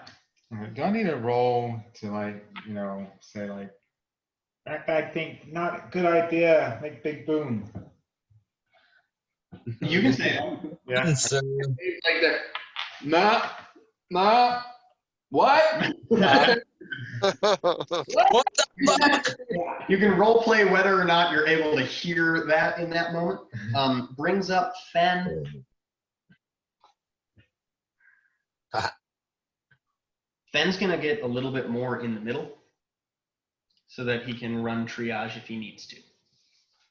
But he's kind of moved up against the wall so that he can be easily navigated. Abe. Yeah, Abe is drawing his longsword and looking both ways down the hall and looking probably fairly pathetic in the way that he wields that longsword. And he's going to closer to Fen. All right. Jacob.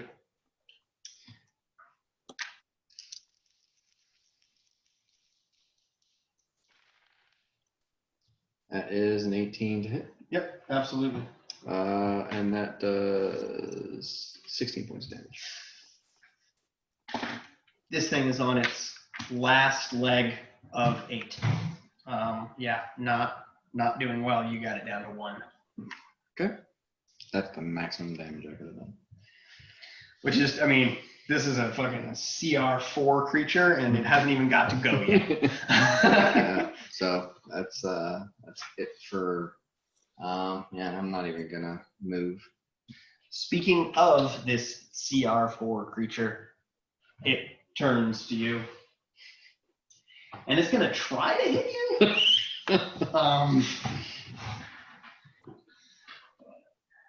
You don't have your tower shield. You're at 23. 25. 25.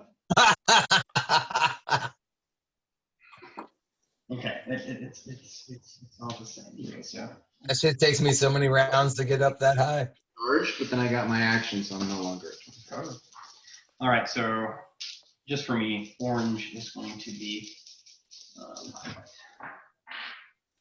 Oh my God! I rolled a 5 and 2 2s.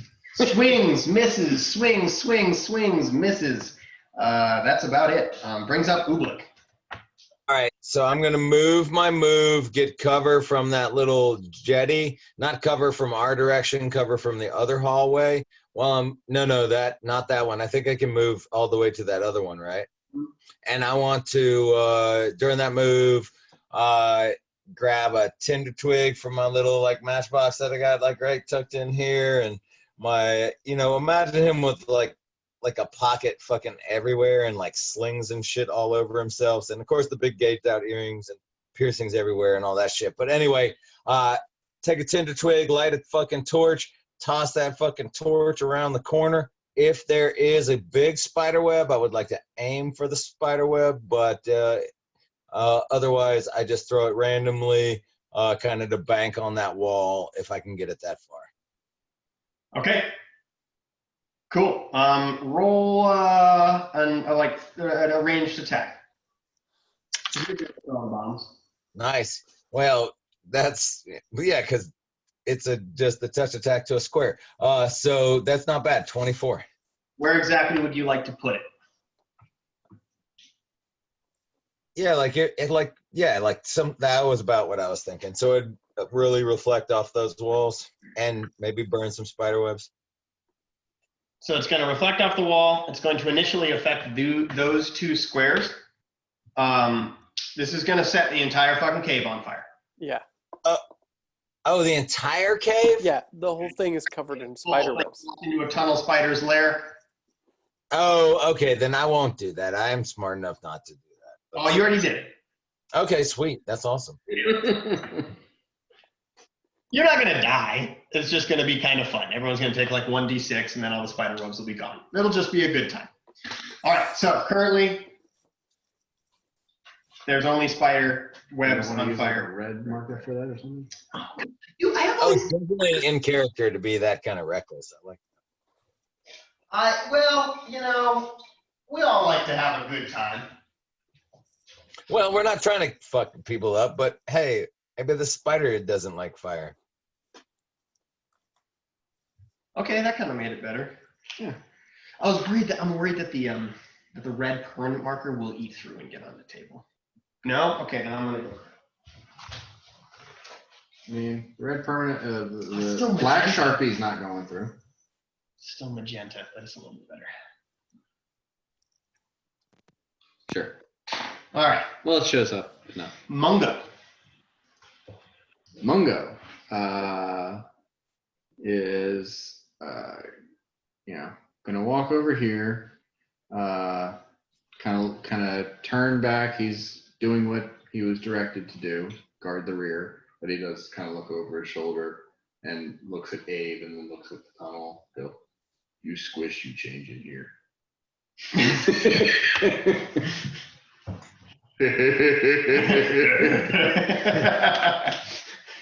All right.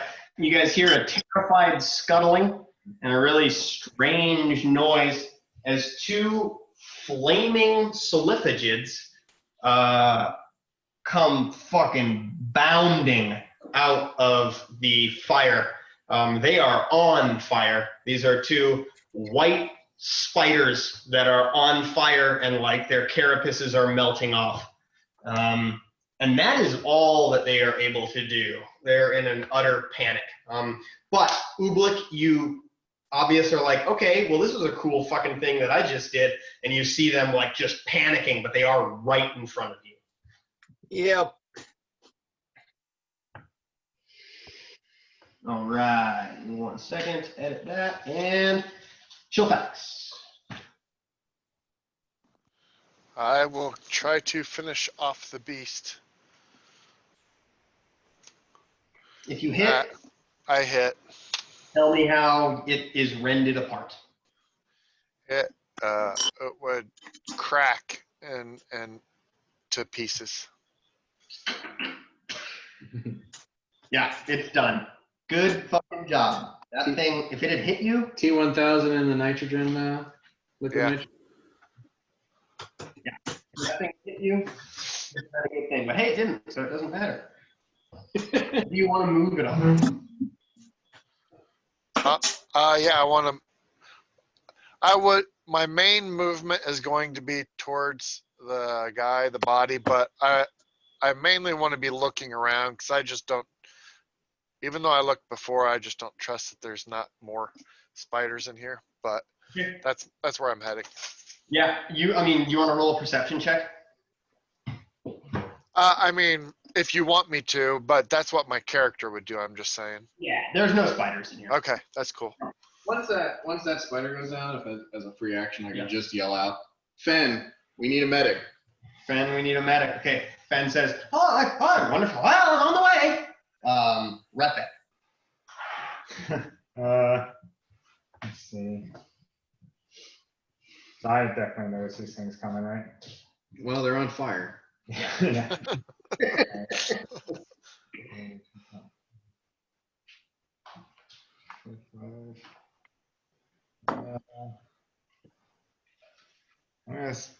Do I just pick up rocks with the sling? Or do I have to have things equipped for it? You have ammo around. Dude, use your ray of frost. I can reach from that far, it's 35 feet. It's still You like can 45. move.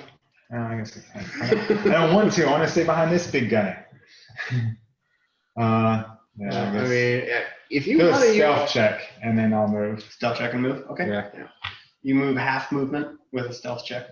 Okay. Or you can take a minus to your stealth and move full speed. I will say though, if you're gonna like attack, right, and attack with a ray of frost from stealth, they're gonna get a pretty good chance of seeing you. So if well, you he wanna- just wants to get the sneak Yes. attack damage. Oh Right, yeah. Okay. yeah, Cool. Yeah. yeah. I feel you.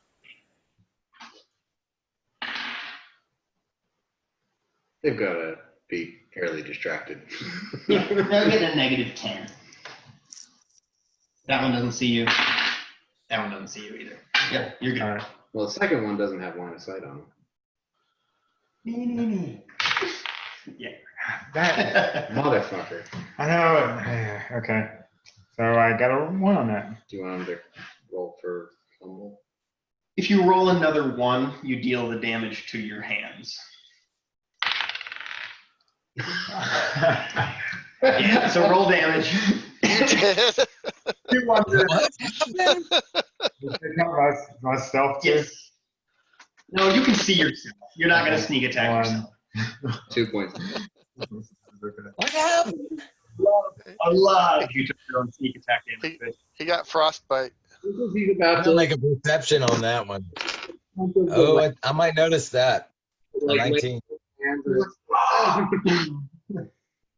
All right. That was good, though. I mean, you know, it's all about the role play. I really fucked up the initiative. Give me just a second. I dropped all these cards. Show flex next. Show flex already won. I'm not sure if I picked up that much, actually. Sorry, y'all. I dropped the cards. I'm going to make sure I didn't mess it up too much. I don't think I did. All right. After Rat Bag, we're looking at Mardigan. Yeah, I see the spider go down. I really hate being in this cave. And I squeeze back through and make my way back up toward the exit.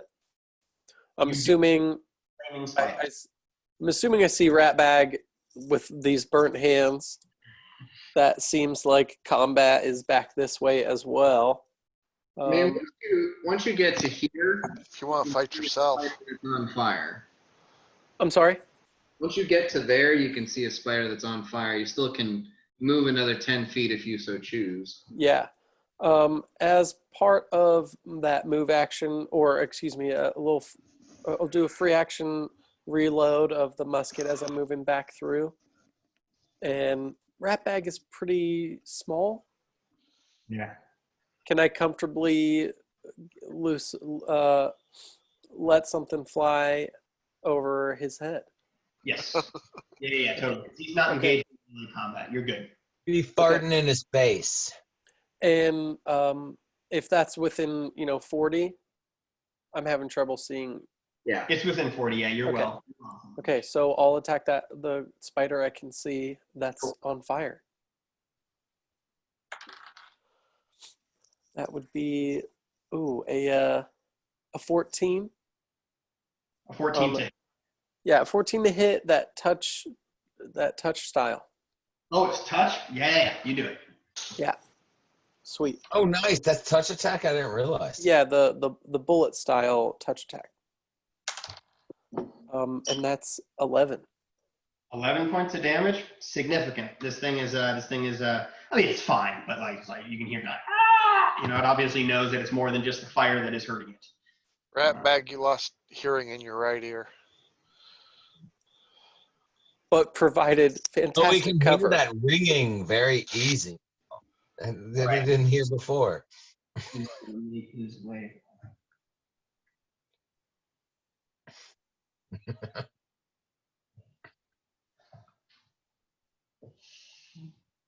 He's gonna make it all this way, and he can't do anything. He needs to make a double move to make it that way. Yeah, so that's as far as he's gonna get. Abe.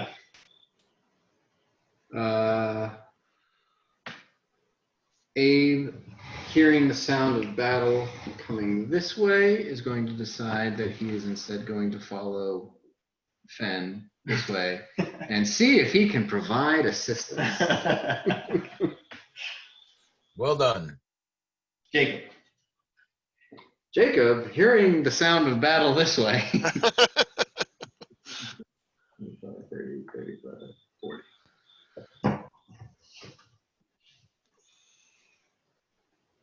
That thing's dead. Ublik, but before you go, here's how I'm going to deal with the incineration of the entire cave. This is Nice. gonna go up really, really fucking quick. It's going to go up in a matter of seconds because of the nature of what we're lighting on fire here. Everybody's going to take 6 points of fire damage. Nice. That's fair. Yep. That's fair. None of you are going to light on fire like the Solifigids because the Solifigids are covered in their own webs. They're going to light on fire, but everyone's going to take 6 points of fire damage. After that, the fire seems to have dissipated, but there is smoke in the area for the next round. So until Ublik's next turn, you can only see for half your normal distance. Ublik. Hold on. Sweet, great for stealthing out. If Abe took 6 Oh, points of fuck! fire Abe damage. took 6 points of fire damage. No, this is perfect. This is better than I ever could have imagined.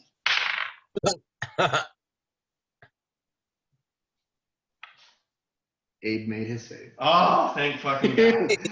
I didn't If even I saw the fire coming, I would create water over me and this guy on the ground, just so you know. roll a reflex save real quick. It'd be a low DC, but just to see if you can do that as a reflex. Jeez. I gotta roll it. Let me roll a different one. I lost that dice. I'll just say I'm looking for a 10, Scott. I think that makes a hell I of a lot. rolled a 10 on the dice. Cool. Yeah, you're good. You do it. So you and the other guy, it's kind of an explosion. You do take half damage. So Okay. 3 points. Yeah, 3 points of damage for the guy who's down. He does lose consciousness at that point, but he's got a healing. So I was hoping not to happen. All right, without further ado, Ublik. All right. So everything's burnt out now. So yeah, now I want to fall back. So like, what line can I get behind if I'm going towards the rat bag? Will somebody move me 20 feet? You want to go behind Ratbag? Well, how far can I move 20 feet in that direction?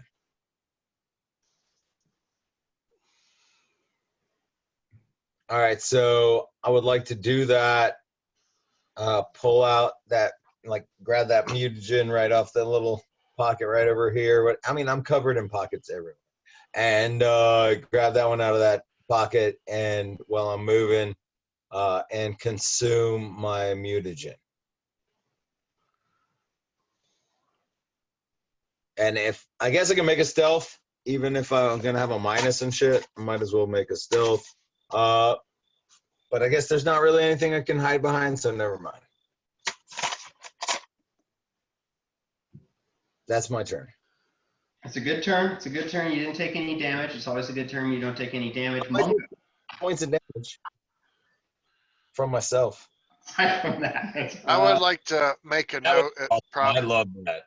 It I'd was like great. to make a note. I don't think it's going to affect us this round, but the people back there with me, we lost our light source. So I don't know No, if those anybody things else are on has fire. anything. Those guys are on fire in front of us. There's Well, probably like remnants of things. That's that are, what I'm saying. This round, we probably have fire, but as it goes out, I'm not sure. and it's embers through the smoke, so it doesn't. You're in like very low light, so we'll call it low light. But for role playing purposes, like it's very kind of murky, just to give you an idea of what it looks like. It's like very. It's like a dim light coming through a fog. But my torch is there burning for us when we get over in that side again. So Mungo, even if it's cloudy, he remembers where Yes. these are. Okay. So he And they're charges. still on fire. Yeah, he charges through everybody, and he might, accidentally kick like Ublik or Ratbag in the head as he does so. Let's roll over. Ratbag, you take 1 point. Aw. It's like the war just like slams you into a wall. Cool, bro. And what's the room here? What's the It's about 10 feet tall. Okay, so he can get a full Yep. swing. Okay.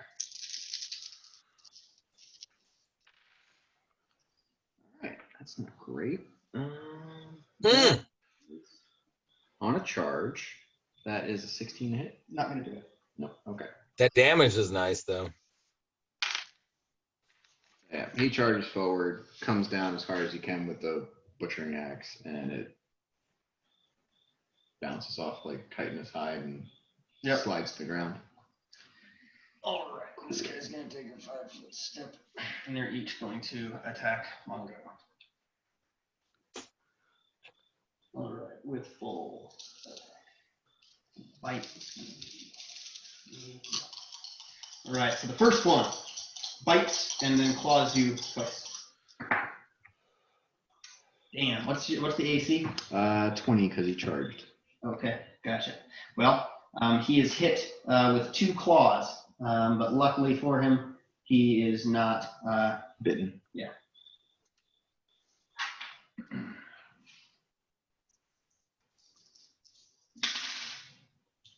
Taking, oh man, really low. Oh no. Taking 10 points of damage from 1. Okay.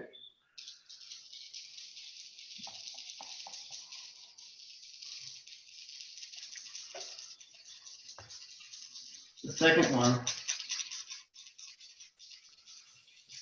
is going to do the same. Threatens a critical. I rolled another 2 20s in a row. That's pretty cool. I don't even have done that. Okay, anyway. 3 hit, 1 is a critical. So luckily it's not the bite that is the critical.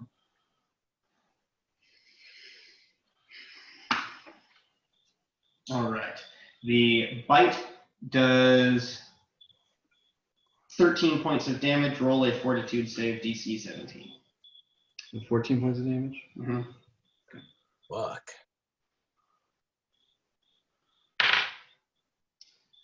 Uh, 18. Cool. You're good. You do not take dexterity damage. All right. And let's do.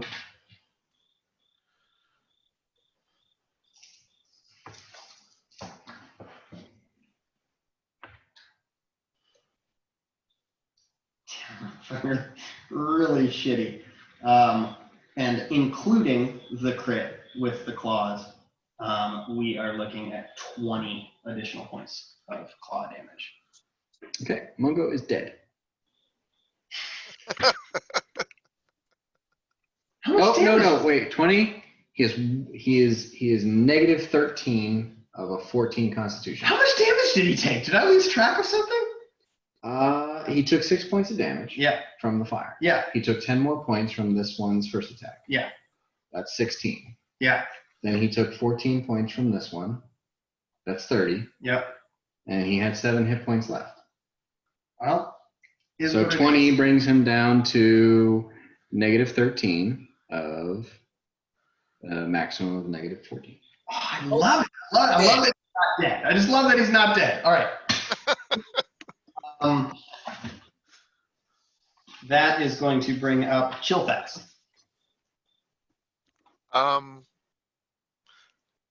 I can hear things are going on, but I'm mainly over here trying to stabilize and check with this guy. He's unconscious, so I guess I'm probably just going to be waiting until what's his name? Fenn's gonna heal him, I'm guess. He's right over there, right? Yes, Fen is right next to him. He will heal them. That's what he came over here to do. Right.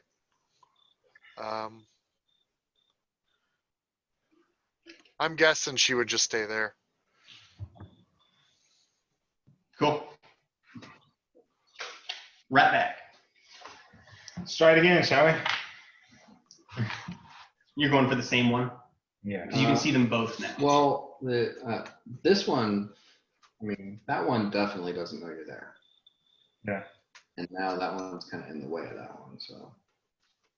That's the one. Yeah, the closest one to me. Okay, that's Cool. the different one than last time. Oh, okay. Yeah. And not on fire anymore, but looking very charred. Come on. Let's get away from everything here. 6 plus 8. So 14. 14? Touch. On touch? Yeah, totally. You got it. Okay. Okay. And 2, 4, 5, 6, 7, 8 points of damage. Man, a couple low defenses. Well, no, Yeah. the thing is, on every single one of your Ray of Frosts tonight, your first roll was a 1. Really? It's almost like Every that's luck. single It's almost one. like it's luck. Yeah. You know? I mean, it's a D3, so it's not. He's not gonna get a big number anyway. But it's amazing. It's like been four Yeah. four that's four similar. ones. Mardigan. It's not the ray of frost. I got a mechanical question. Sure. For a situation like my character's in, can you call something like I'm holding my choice till later in the round? Like, can I say I want to go after Fenn? Yes. Okay, that's what she would have done. So there's two things that you can do. You can ready an action. Right. You can delay your action. Now the thing is, if you ready your action, you have to set a Right. specific circumstance Trigger. to trigger you, and then Yeah. you get to go when that happens before that's resolved.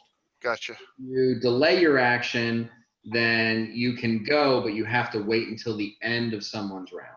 Yeah, I'm gonna say I'm delaying till Finn's done.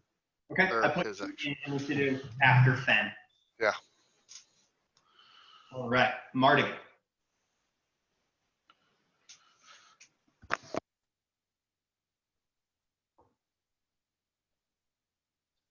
I unmuted by myself this time. Oh, it's not that. I'd like I like the position that I've got. I'd like to load up a flare cartridge into the weapon of mine, and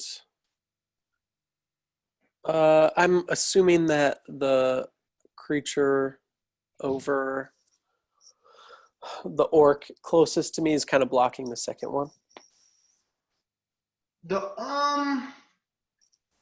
You can hit the second one if you want. That's what I'd like to do. I'd like to shoot over. Yeah, I'd like to shoot over the orc there. Again, kind of keeping in mind, I'd like to be within 40 feet of that creature in order to do so. 35. Perfect. Perfectenschlag. So that is going to be a 13 to hit the touch. 13 to hit the touch. Sorry, I zoned out there for a second. Yes, the number was 11. You are good. Oh, boom. Okay. So that would deal half damage and blind that creature. Nice. Awesome. And creatures within a 20-foot burst are dazzled for 1 round. Nice. Okay. Is there a save? A 42? Yes. For the blinded, it's a DC 15 fortitude. Failed. Failed it. Yep. He is blinded. You said for 1 round? For 1 round, yeah. That's all it's gonna Is he If he blind? did enough damage, he'd be blind from deadness. Are they blinded for 1 round or just dazzled for 1 round? The direct other one. hit. The direct hit is blinded. 20-foot radius is dazzled. Okay. But all of those effects only last 1 round? Correct. I did roll a 20 on the die for the dazzled. So Okay. not dazzled, but you did blind the one that you blinded. Okay, cool. So half damage on that is just a little measly 2. That's all right though. Blinded is, yeah, it doesn't like being Every little bit helps. Word. All right. We are looking at Fen. Fen is going to cure light wounds on the buddy. The buddy is conscious. The buddy's not doing great, but the buddy is conscious, looking up, and you begin to see the leg stumps start to kind of magically cauterize, and he's not bleeding out anymore, though he doesn't seem able to do anything except for move.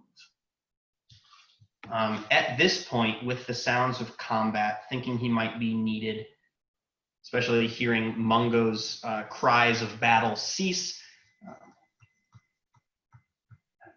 Ben is on the way. Chillfax. I lean down and try talking to the guy. Okay. I ask him who he is. My name is Mano. I'm a palace guard. I'm a lieutenant in the palace guard. Did you find the princess or any information where she might be? I did not find any information. We were camping at a site not far from here after Search Party A. You see, I am part of Search Party B. Search Party A continued on to what we believe to be the cliff that leads to the entrance of the Dragon Cave. Do we know where he's talking about? He tells you he can take you there. He's not really, he tries to give you some directions. He tells you about these different things that you need to take a right and a left. 6 seconds. He's not. I got excited. Mano. So, in your world, you get your legs chopped off, or anyone else's world, Uh-huh. and you get healed full, your legs grow back? No, that's a different spell. Yeah, so this dude, Generation. You But get as all a regeneration. you don't get your limbs. all right, Abe. Abe. Yes, tell me all about this, like over his shoulder at the sound of the fight and everything. Yes, tell me about the Dragon's Cave. He tries to give you a bunch of, just like what was happening before you checked me, before I wrecked you. More, he's just trying not to join the fight. So directions that don't make any sense, but he says, I can take you there. My name is Mano. Jacob. Jacob, somewhat more delicately charges through everybody. All right.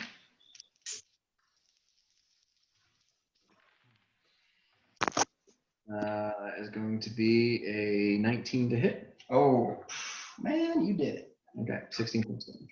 16 points of damage. Significant. Do you roll your damage when you roll your 2-hit? Yep. He does. It speeds stuff up for sure. That's cool. When you have enough dice and you can color coordinate all of your damage dice with your attack dice, I can just roll a handful of dice and then I know. Nice. All my dice are a different color. All right, so The blue D6 goes with the green D20. The yellow how far is it to get to behind Dan? What's your character's name again? Jacob. 15 feet. Right, super easy. Oh, that's 15. All right, so I want to go 20 feet, like going towards the entrance out. And then I'm going to be nice and not throw bombs that heal people or kill people who are almost dead. Really resisted that one. Yeah, and I will get a shield. I'll get a shield going. And yeah, so I'll move and do shield. Okay. All right. So Sorry about that. That was a little long there for nothing. Mungo, what's the Constitution saving throw?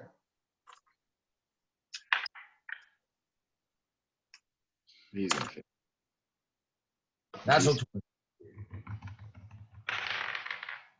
Natural 19. He made it. I'm really happy. I would be bummed. I was gonna let him die. I was gonna let him die. Stabilizes at neg 13. Yeah, I was gonna let him die. But I almost threw a firebomb over there, and I was like, "Don't do it." okay, these guys do not realize that down means anything other than dead. So they're not. So there is an entirely new heavily armored dude who is threatening there. Oh, absolutely. Absolutely. One guy's blinded though. He hears what is going on, and he's able to get to an area that threatens you. But obviously, there is a 50% miss. So we're gonna roll. Yeah, let's do him first. And he did have to make a movement, so he just gets.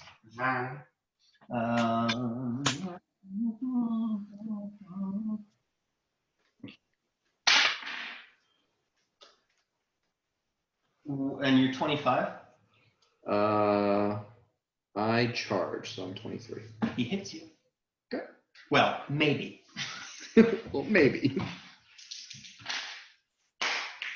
He hits you. Sorry if that was loud. I was loud. Sorry if that was loud in the microphone. Cool. So yeah, he bites you. Cool.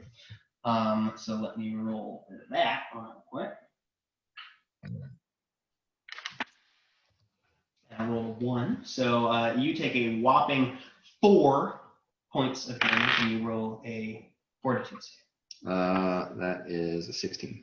DC 17. You take 2 dexterity damage. Okay. And I'll start the counter. We'll call that the first round of 6. The other guy also tries to attack you, though this time with his full attack. One is so a claw is a 19 on the die, which is 28. That'll hit. And he does not confirm his critical fumble on the other one. Okay. And you take a whopping 6 points of claw damage. Okay. And let's do the saves on the beginning of your turn. Okay. Repet. Okay. Obviously, if I try to sneak by these guys, I'm gonna get an attack opportunity, right? Yes. Yeah. Is there a way to like get close but hold an action to where that doesn't happen? What are you trying to do? I want to get around to where I can flank with you and Acrobatics check. So you can tumble through. Okay. So yeah, I'm gonna tumble through and then I want to get close to him, so I kind of use him as a shield, but I'm also like slightly. But I'm gonna also do my one thing on him. This is a spider. So just before you roll that, the DC for getting past him without taking an attack of opportunity is pretty high. Okay. Really? Yeah, his CMD is 18. Oh, that's not too But bad. he is And distracted. +5. Yeah. So not. 23 is not Yeah. is 23. I'm at 23. Yeah, he is a rogue. so he doesn't make it. 20. You take an attack of opportunity, but you do make it where you want to go. Okay. He bites at you. What's your AC? 20. You are hit. Make a fortitude saving throw.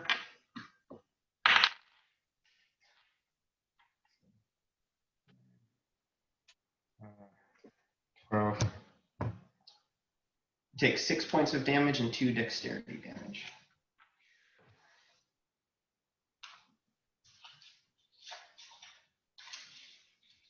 Marty. So, or is it? So Hi. Oh, thanks. you need to take a 1 to all your attacks. Ooh, okay. So Mardigan is feeling a little bit Yeah. self-conscious about the arrow. Mardigan, I apologize. I got very excited that the beast was able to attack him with opportunity, and I forgot that it is Nick's turn. And I forgot to give him his standard action. That's my bad. You can No, No, sneak it's my attack bad. with your- I I called can't him. sneak attack. I forgot. You're flanking, so you get sneak. And now it's like I don't know if I want to stand him up or go ahead and sneak attack. Guess I'll use my dagger and sneak attack. Okay. Ugh. Okay, so it's 11. 15. Thanks. 15 to hit. Regular, not touch. That's after flanking. Doesn't do it. Okay. Yeah. You roll a 4. That's pretty good. If you had rolled a 6, it would have hit. All right. Sorry, Marty. guys. Yeah.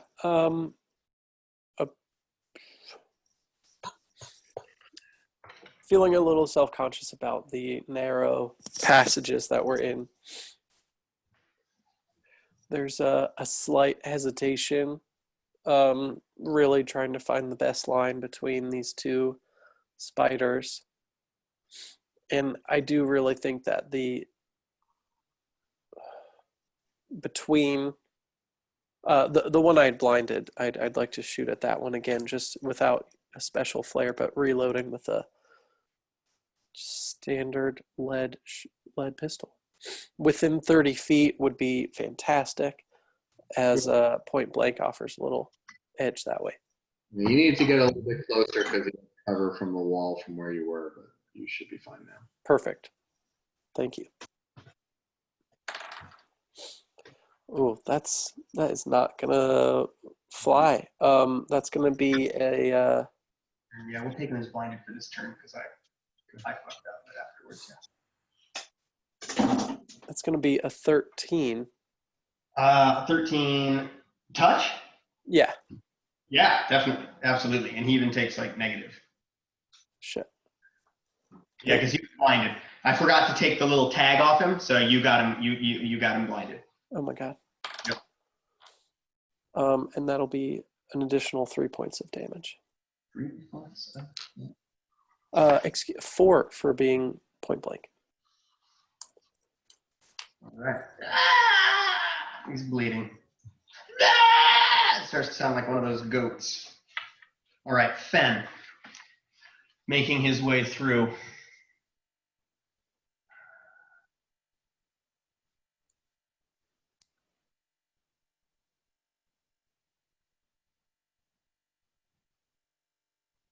I'm gonna stop right there. And he is going to cast Bless. Woohoo! So +1 save versus fear and +1 to attack. Well, thank goodness for the save versus fear. Yes, exactly. All right, Chilfax. Can I still see back here? No. Okay. I ask Abe if he has any kind of light. I don't have like all. I assume like He has being a torch, yeah. mechanical kind of guy, he's got something. Totally. So yeah, he pulls out a torch, lights it. You've got light. Okay. I'm wondering if between the both of us, if we can carry this guy out of here or not. Well, We're both pretty weak. yeah. I don't. I'm just kind of assessing it up. I don't mind going and get somebody to get him. You can kind of like, if one of you gets his stumps and the other one gets underneath his armpits, this guy is very carryable. You can absolutely do Okay. Yeah, you just Abe something of the like. Oh yes, well if I can get a couple of sticks and maybe some canvas, I can fashion. Yeah. And, you're like, no, let's just drag him out of here. I would like to grab the torch out of his hands and take a sweep of the room before we do that. Okay. See if there's anything of interest. Yeah. Roll a perception check.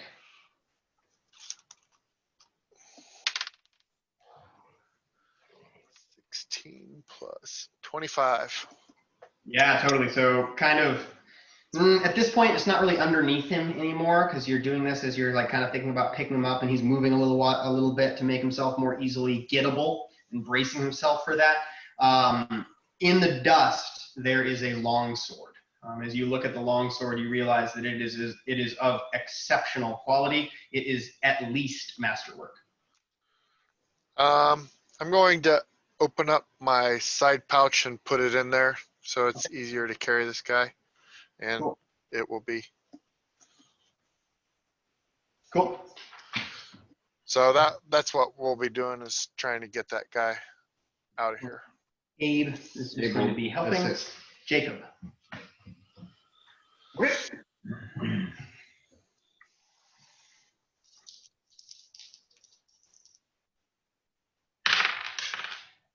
Okay. Hits for 13 points of damage. 13 points of damage for the dog. Yeah. Okay. How much? 13. 13. Without losing any of its combat expertise, this thing's down to like 3 legs. It's bleeding from every orifice, and it's making this terrible chattering sound. It almost sounds like a death rattle. Brings A up shuddering. a shudder. Oobleck? All right. Yeah. With that, oh, I would just love to just light more people on fire, but I've already done that one this combat, so I won't do that. Been there, I'm done going that. to move 20 feet back and Like 42 seconds.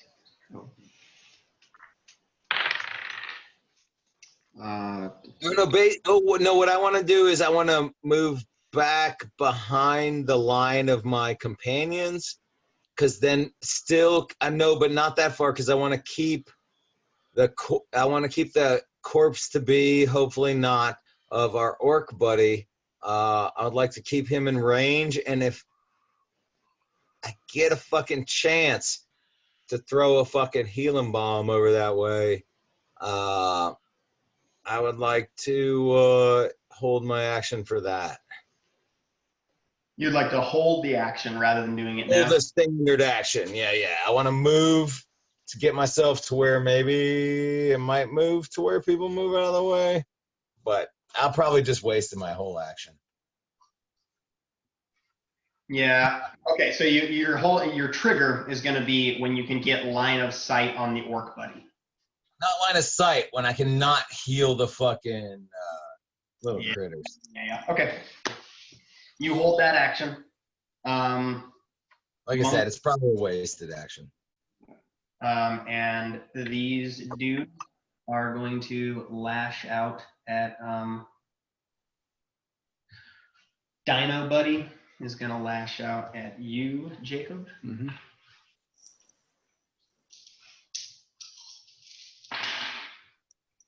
Critical on the claw. Hmm. And definitely don't hit with the other ones. Okay.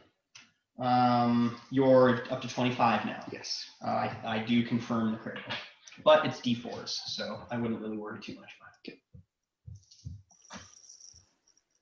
Yeah. No worries. 9 points of damage. Okay. The other one, 50-50. High, low. 12. So it goes for you. What's your AC? 20. I missed the fuck out of you except for one claw. Yes. Okay. I need that. I thought I was really trying to fucking kill everybody. Okay, you take 6 points of damage. Done a pretty good job. Or no, you're up That's it. next, huh? Yeah, you're up next. So yeah, roll a fortitude now. Yeah. 13.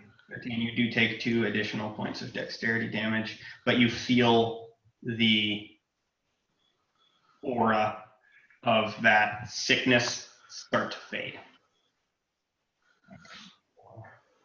Okay, can I think if I cure light wounds twice now. I'm just gonna go behind him right here, and I'm gonna do the cure light wounds on him. Cool.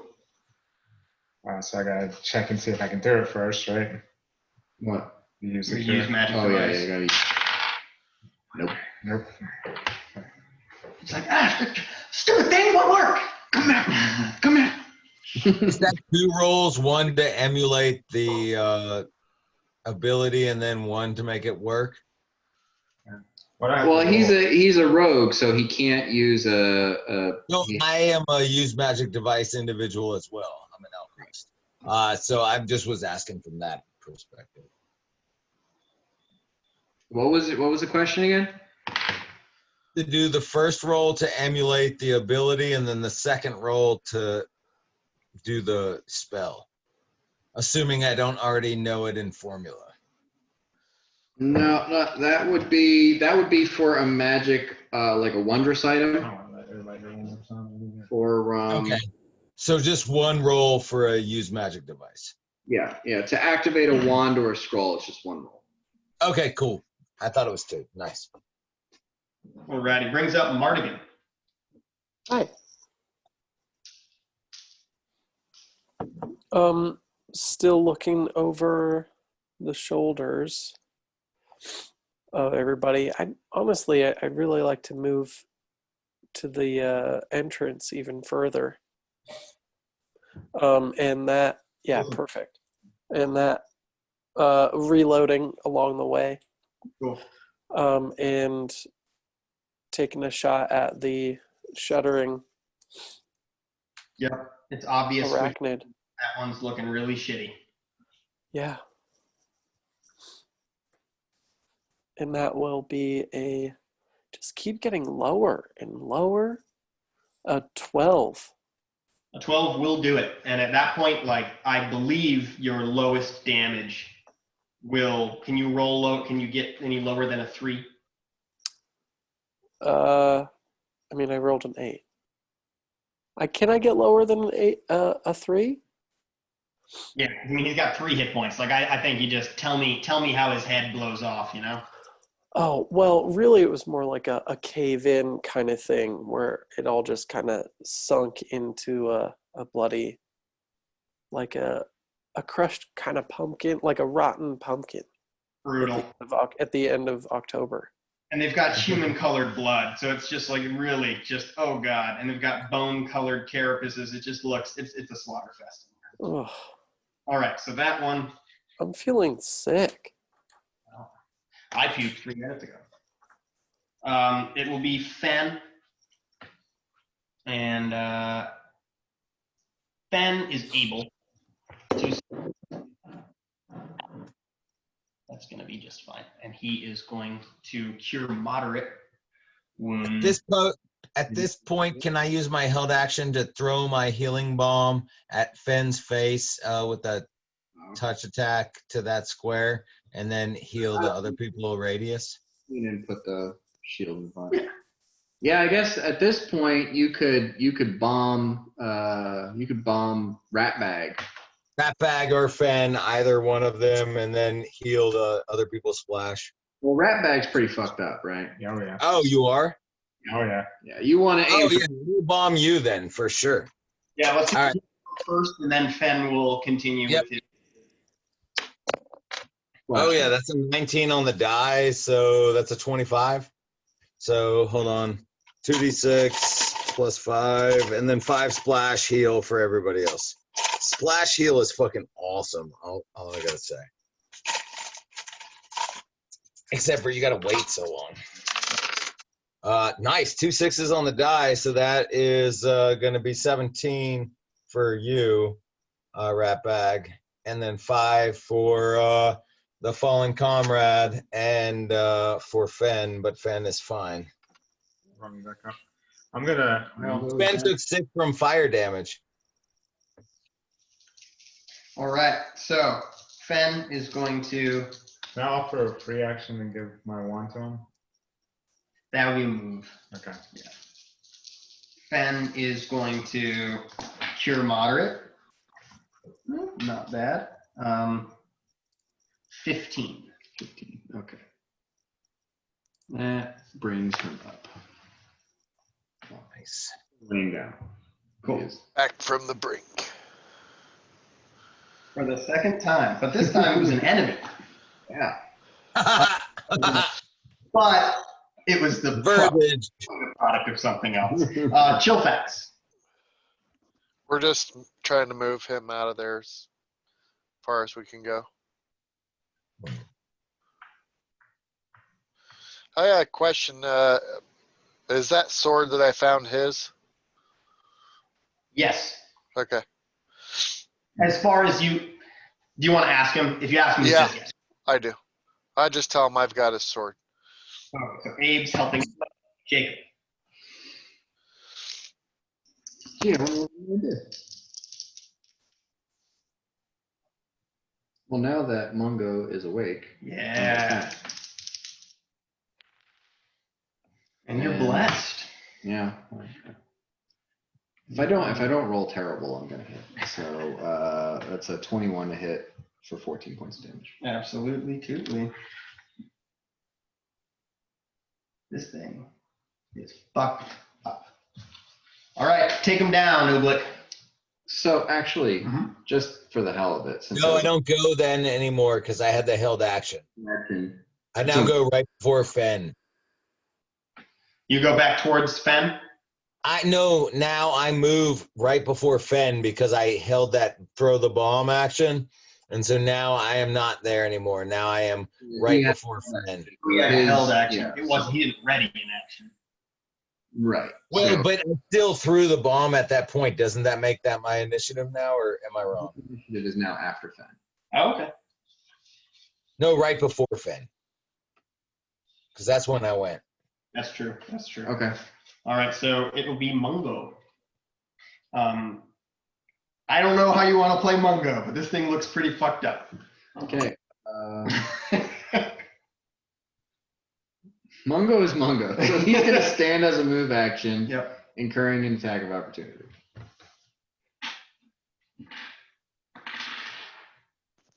And we do go for 3. Can we go for 3? Natural 20. Yep.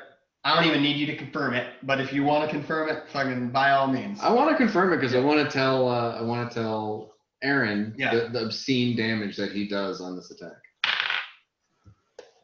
So that is a 19 to hit. 19 to hit. It's yeah. Okay. Confirm. Oh, bounty, 7, bounty, bounty. 9, 16.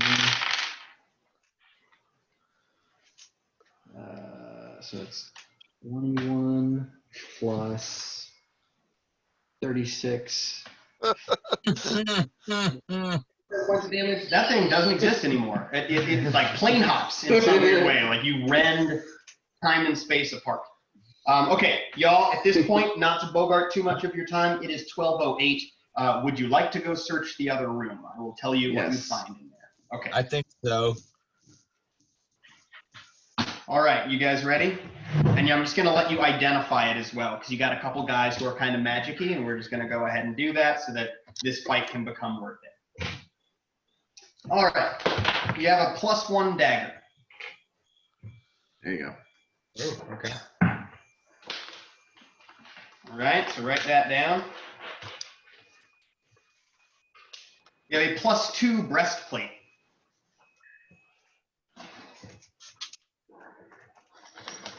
You have a +1 short sword. You guys are burning out my shield potion. You have 4 potions of cure light wounds, Ooh, that's nice. 1 potion of enlarge, and 1 handy haversack.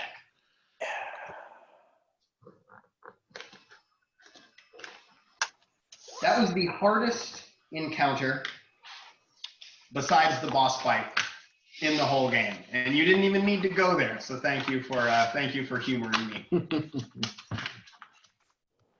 Okay.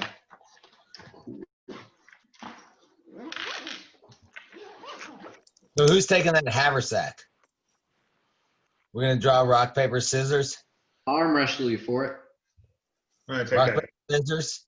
Take that I don't dagger. know. I think we should maybe like find like a price for all this stuff. No, it'll all be equated to value, for sure. Honestly, I think that we should have Fen take the haversack because he's got several scrolls and things that would be handy for him to be able Great, to. I got pockets everywhere. That's perfect. But yeah, I know he's holding some scrolls for me. If he can be quick on the draw with getting I out use the stuff. regular Cure Light Wounds potion to make a healing balm. I'm fine with. Does anybody not have healing potions? Well, I don't. I just make. Mardigan. Oh wait, no, I got a couple. Just kidding. Sorry. So how about this? You Ooblik, you can hold on to them, and if somebody uses the one on their person, of those 4, you have to reimburse them until the end of the mission. Unless I throw one at your face. I'm just saying, like, you can have them and use them for the healing bombs, but we should also try to make sure that everybody in the group has one on their person. Yeah. I definitely agree with that. So like, fine with you holding them and using them for the healing bombs, and then Does but if everybody not have, who does not have a Cure Light Wounds potion? I think we all got a Cure Light Wounds potion back at Marlowe's Magisterium. Definitely want everybody to have at least one, maybe two for some of you run up there and like, I need to kill stuff.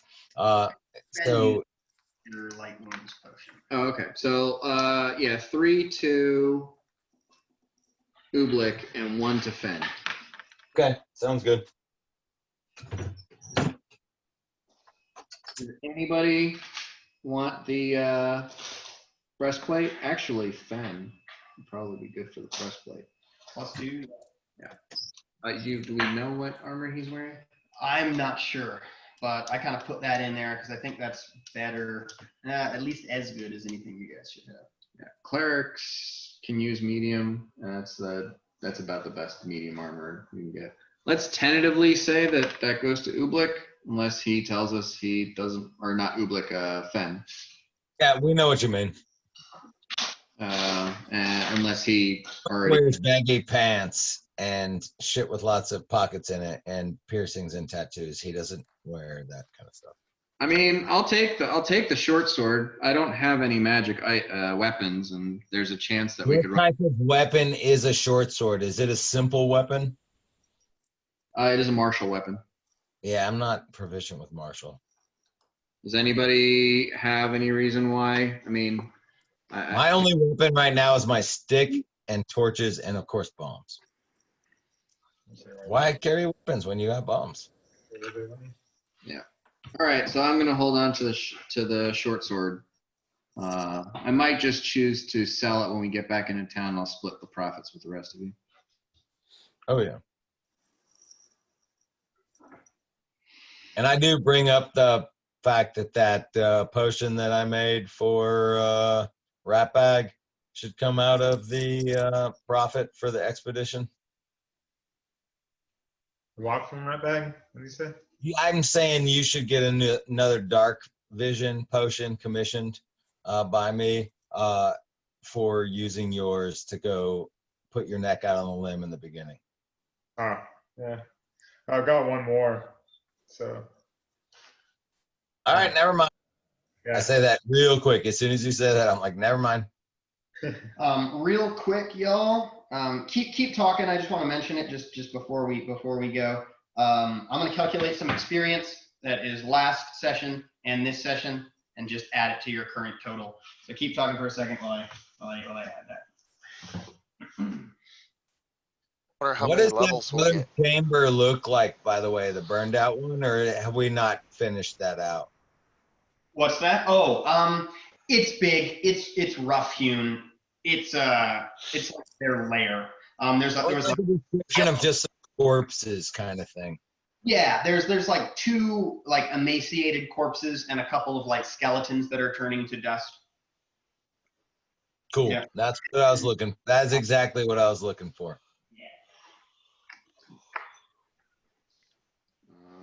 So that just leaves us with the potion of enlarge. I think Mungo has one. I think Mongo has one as well. I think we give that to Glenn's character. So when he turns bear, he turns big bear. Or Jacob. Snack. I would like to try to persuade one of the survival people to try to harvest some of this poison for me.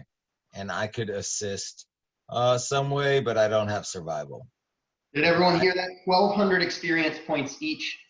Write that down, add it to your, and you know what, we're doing, because I haven't given you an experience yet, I'm just gonna start this right now. Look at the fast progression.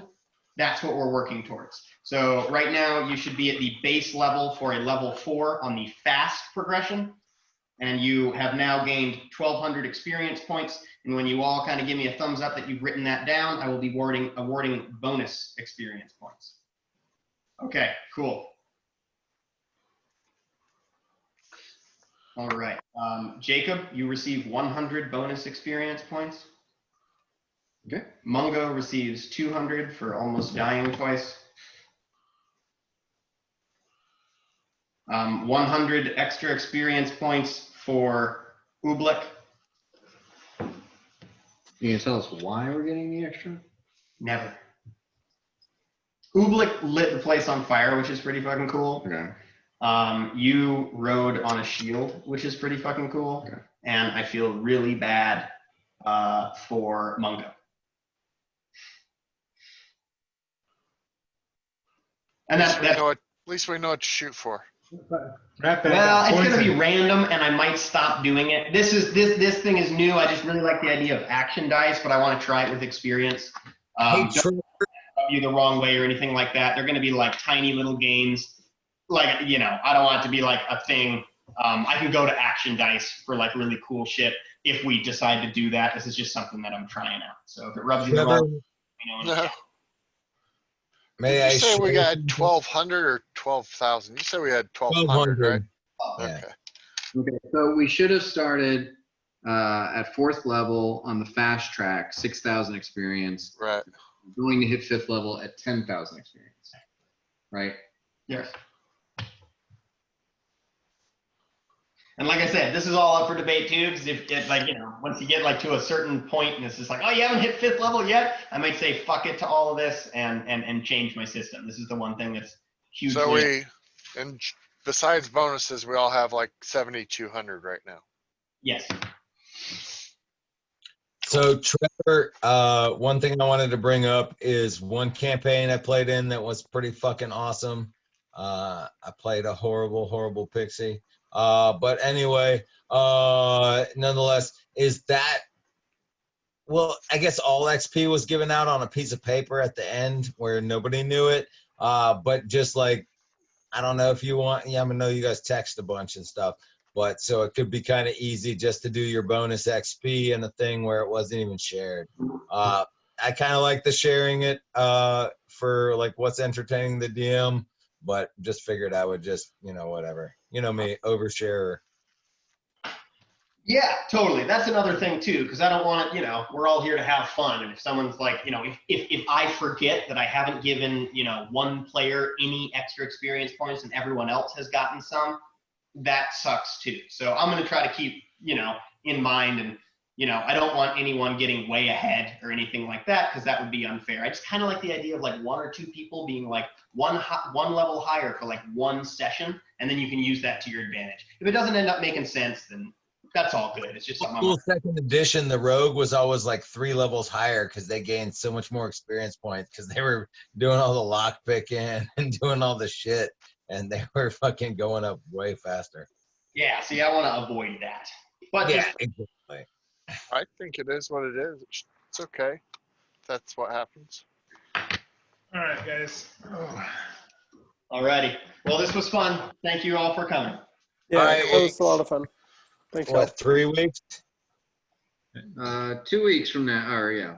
24th. 24th. Cool. Oh yeah. See you then. See y'all. Sweet, that should be Saturday that we come out of the wilderness from our backpacking trip.